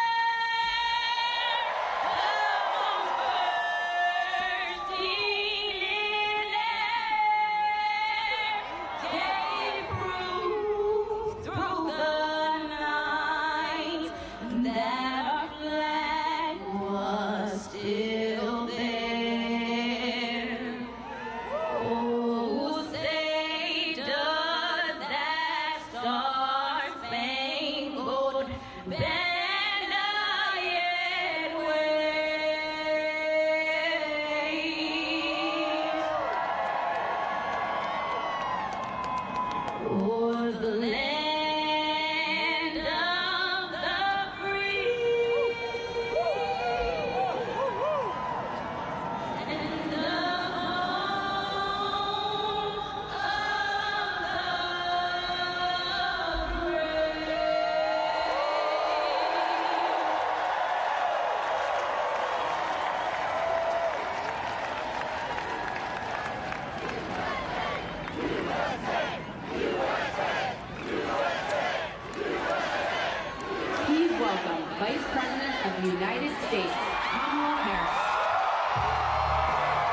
Let's stay on her.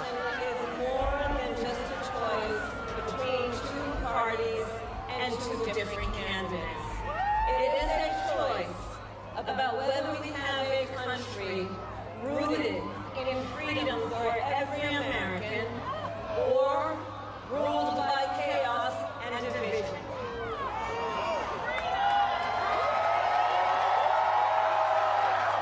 Many of you watching have probably already cast your ballots.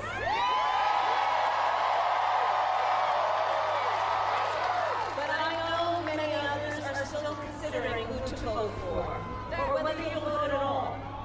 So tonight, I will speak to everyone about the choice and the stakes in this election.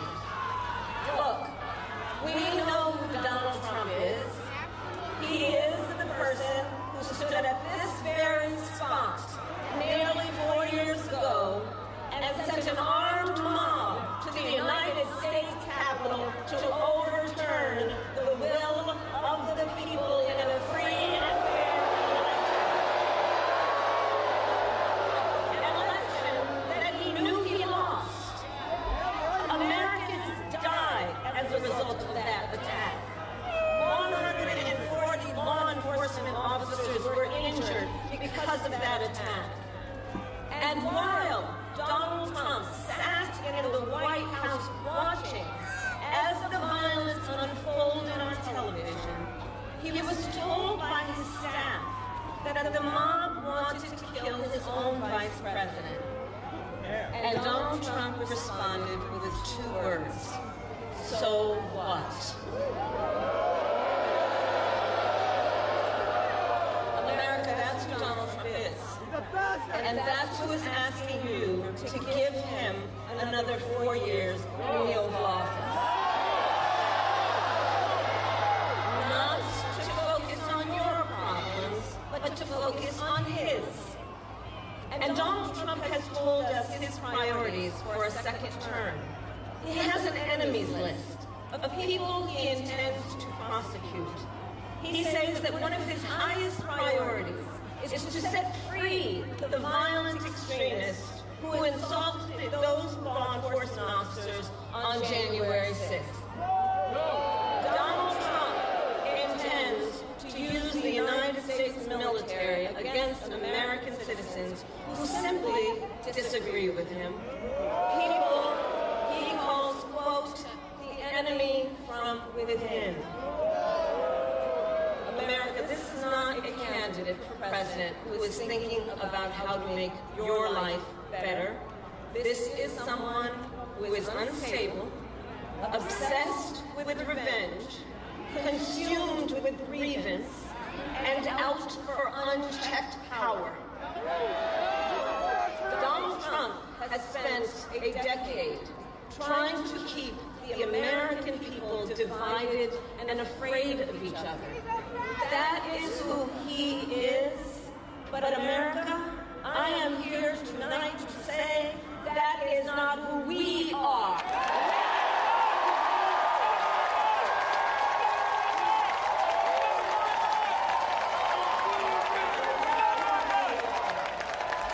You see, what Donald Trump has never understood is that E pluribus unum, out of many, one, isn't just a phrase on a dollar bill. It is a living truth about the heart of our nation. Our democracy doesn't require us to agree on everything. In fact, we like good arguments from time to time. Just think of your own family, right? It's not the American way to not have disagreements.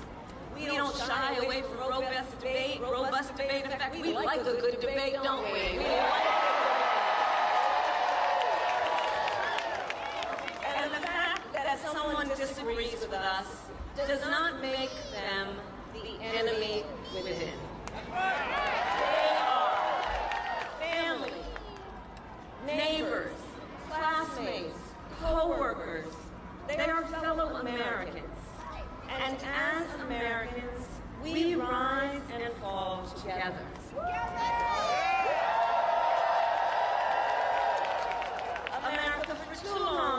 been consumed with too much division, chaos, and mutual distrust. And it can be easy then to forget a simple truth. It doesn't have to be this way. It doesn't have to be this way.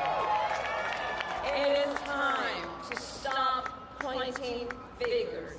We have to stop pointing fingers and start locking arms. It is time to turn the page on the drama and the conflict, the fear and division. It is time for a new generation of leadership in America.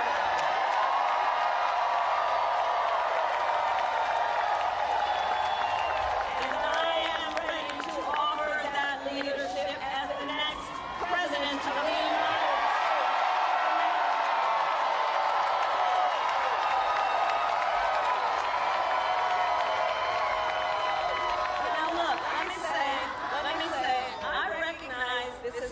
A typical campaign. Even though I've had the honor of serving as your vice president for the last 4 years, I know that many of you are still getting to know who I am. Well, let me tell you, I am someone who has spent most of my career outside of Washington, D.C. So I know that not all good ideas come from here.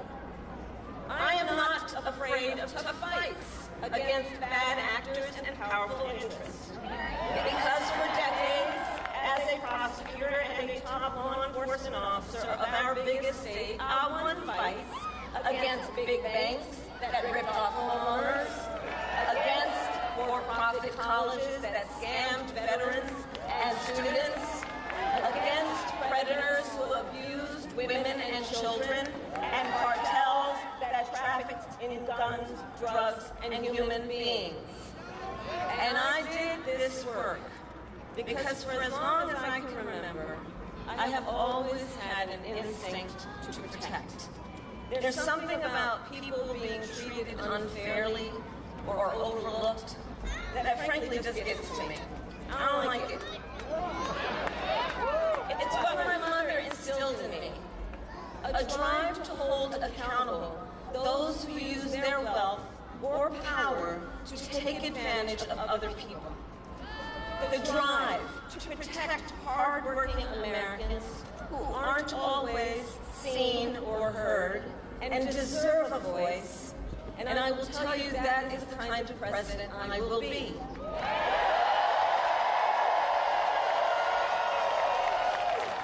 And look, I'll be honest with you, I'm not perfect. I make mistakes, but here's what I promise you.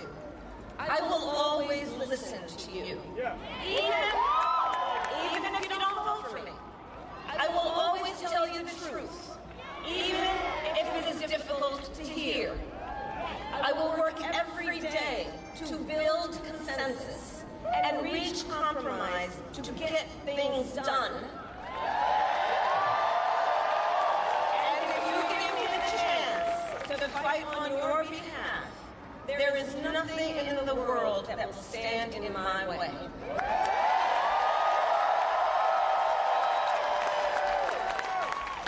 So look, in less than 90 days, either Donald Trump or I will be in the Oval Office.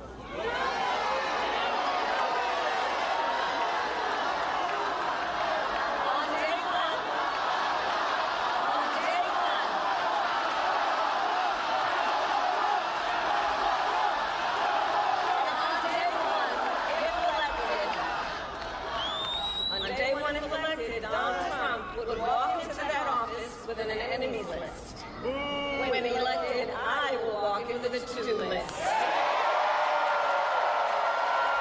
Full of priorities of what I will get done for the American people. And I will work with everyone, Democrats, Republicans, and independents, to help Americans who are working hard and still struggling to get ahead. I have been honored to serve as Joe Biden's vice president. But I will bring my own experiences and ideas to the Oval Office. My presidency will be different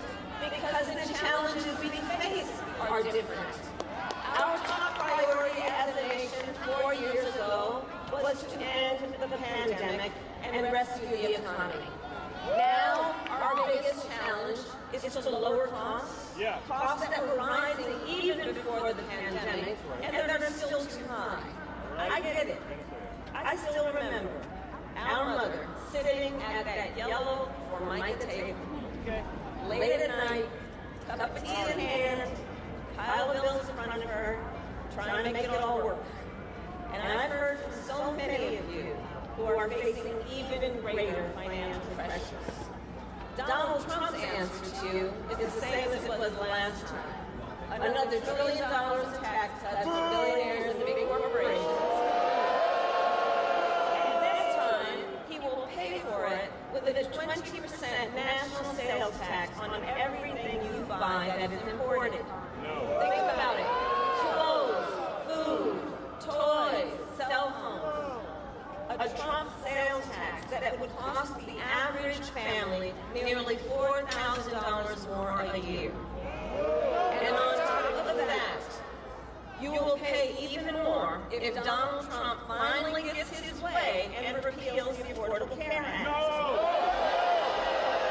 Which would throw millions of Americans off their health insurance and take us back to when insurance companies had the power to deny people with pre-existing conditions. Well, we are not going back.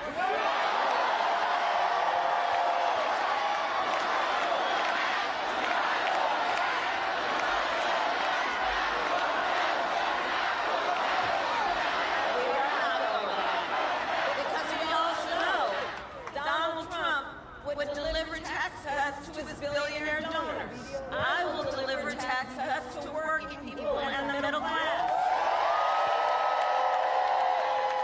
I will make sure you have a chance not just to get by, but to get ahead. Because I believe in honoring the dignity of work. I will enact the first ever federal ban on price gouging on groceries. Cap the price of insulin and limit out-of-pocket prescription costs for all Americans. I will fight to make sure that hardworking Americans can actually afford a place to live. I'll never forget how our mother saved up and how excited she was when she could finally afford to buy our first home. I remember how excited she was. And I know that owning a home is not only a measure of financial security, it's about the pride of your hard work. And as president, I will fight to help first-time home buyers with your down payment, take on the companies that are jacking up rents, and build millions of new homes. For years, we have heard excuses about why America can't build enough housing. Enough with the excuses. I'm going to cut the red tape and work with the private sector and local governments to speed up building and get it done. And the cost of housing isn't the only financial pressure on middle-class families. I've met so many young people who have a natural desire to parent their children well, but not always the resources to do it. So I'll fight for a child tax credit to save them some money. Which will also lift American children out of poverty. I'll work to lower the cost of child care, which is out of reach for too many working families today. And for too many people in the sandwich generation who are raising young children and taking care of parents. Juggling all of it is extremely difficult. You know, I took care of my mother when she got sick, cooking clothes with food that she had a taste for, finding clothes that would not irritate her skin. And understand, as I do, that caregiving is about dignity. Yeah. It is about dignity. And currently, if you need home care and you don't have some money to hire someone, you and your family need to deplete your savings to qualify for help. That's just not right. So we're going to change the approach and allow Medicare to cover the cost of home care. So seniors can get the help and care they need in their own homes. Now, Donald Trump has a different approach. He tried to cut Medicare and Social Security every year he was president. Their entire life. They deserve to retire with the benefits they have earned. And I believe in the fundamental freedom of Americans to make decisions about their own bodies.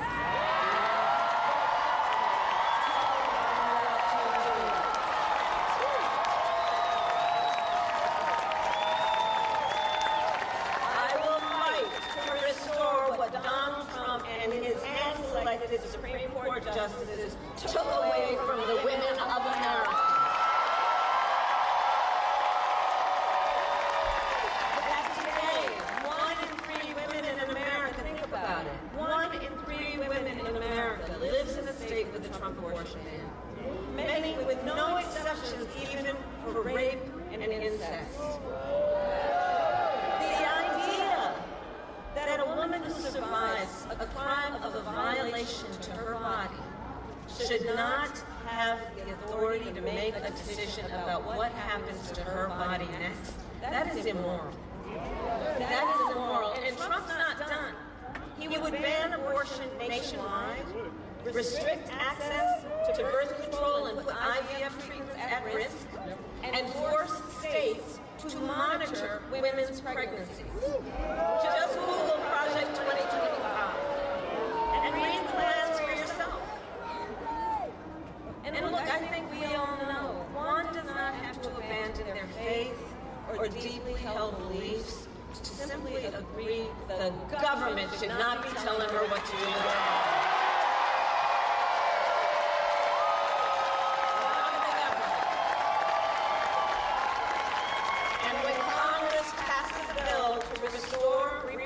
Freedom nationwide as President of the United States. Let's go!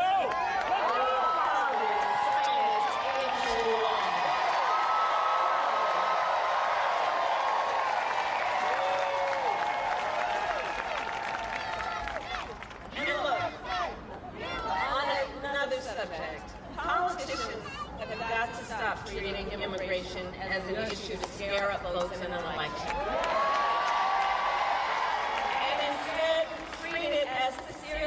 Challenge that it is that we must finally come together to solve. I will work with Democrats and Republicans to sign into law the border security bill that Donald Trump killed. When I was Attorney General of a border state, I saw the chaos and violence caused by transnational criminal organizations that I took on. And when I am president, we will quickly remove those who arrive here unlawfully, prosecute the cartels, and give Border Patrol the support they so desperately need. At the same time, we must acknowledge we are a nation of immigrants. And I will work with Congress to pass immigration reform, including an earned path to citizenship for hard-working immigrants like farmers and our students. As Commander-in-Chief, I will make sure America has the strongest, most lethal fighting force in the world. Donald Trump, on the other hand, has shown his contempt for our nation's heroes, calls them suckers and losers, called a 4-star Marine general a, quote, lowlife. I will always honor, never denigrate, the service and sacrifice of our troops and their families, and fulfill our sacred obligation to care for them. I will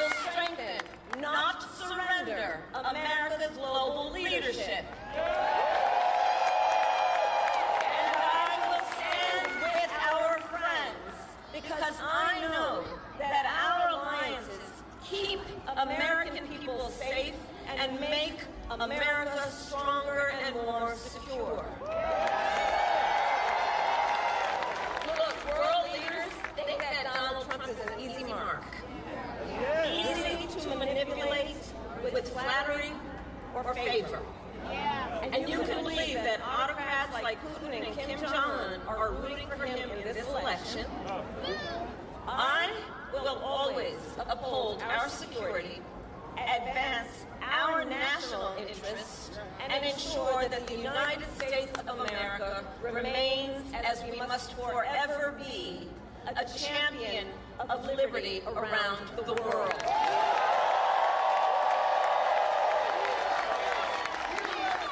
America, we know what Donald Trump has in mind. More chaos, more division, and policies that help those at the very top and hurt everyone else. I offer a different path, and I ask for your vote.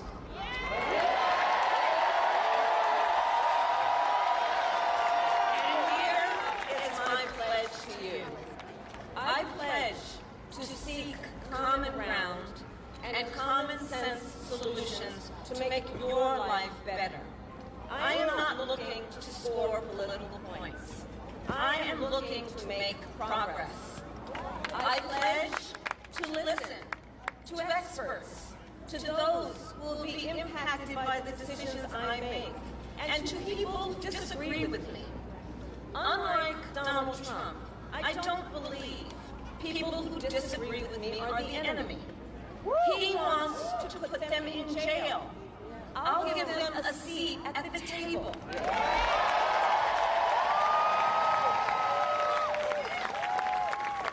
I pledge to you to approach my work with the joy and optimism that comes from making a difference in people's lives. And I pledge to be a president for all Americans. And to always put country above party and self.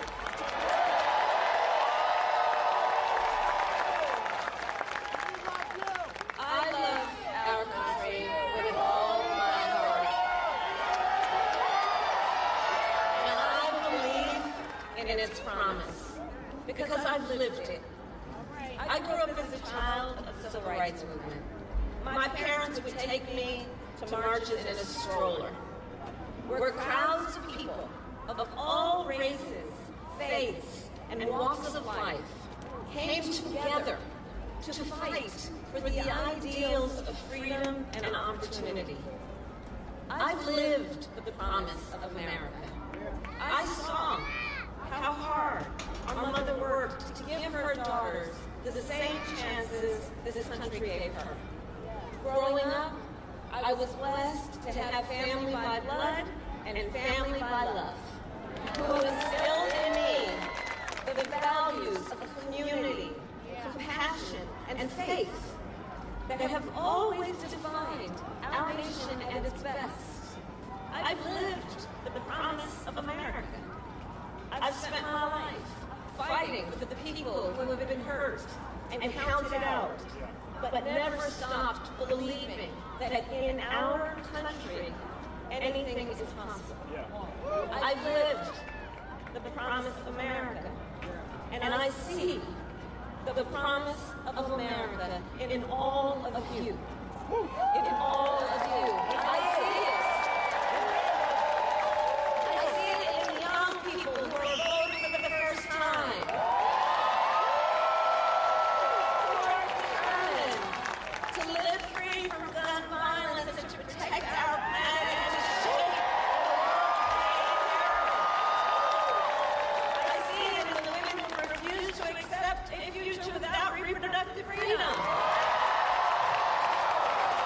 And the men who support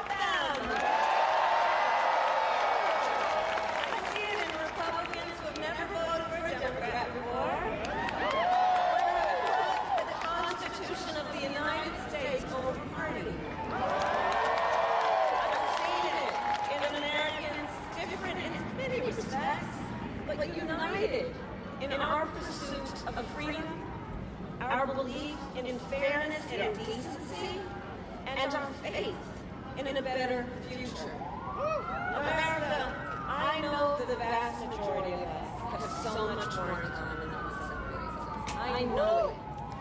And that's why I am in this race, to fight for the people, just like I always have.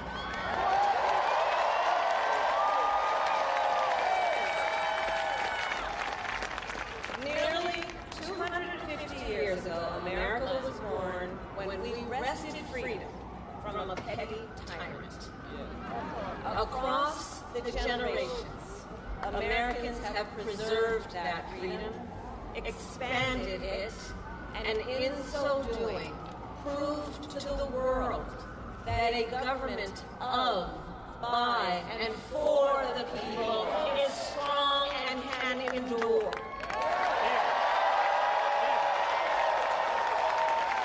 And those who came before us, the patriots at Normandy and Selma, Seneca Falls, and Stonewall, on farmlands and factory floors, they did not struggle, sacrifice, and lay down their lives only to see us cede our fundamental freedoms. They didn't do that only to see us submit to the will of another petty tyrant. These United States of America, we are not a vessel for the schemes of wannabe dictators. The United States of America is the greatest idea humanity ever devised. A nation big enough to encompass all our dreams. Strong enough to withstand any fracture or fissure between us, and fearless enough to imagine a future of possibility. So America, let us reach for that future. Let us fight for this beautiful country we love.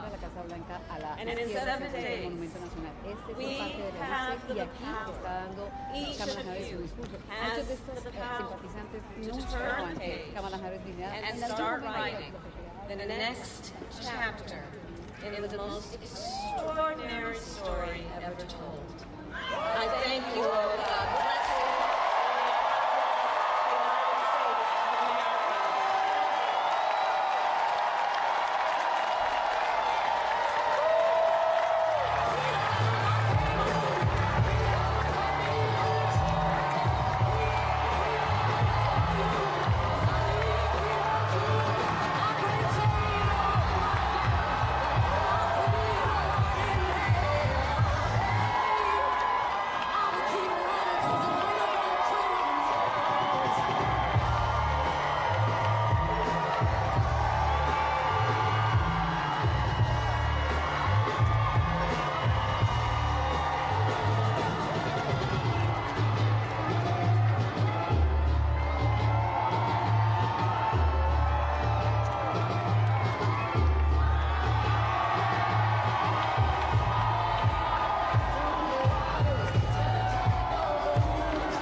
correctional gates in high desert. Open our mind as we cast away oppression. Open the streets and watch our beliefs. And when they carve my name inside the concrete, I pray it forever.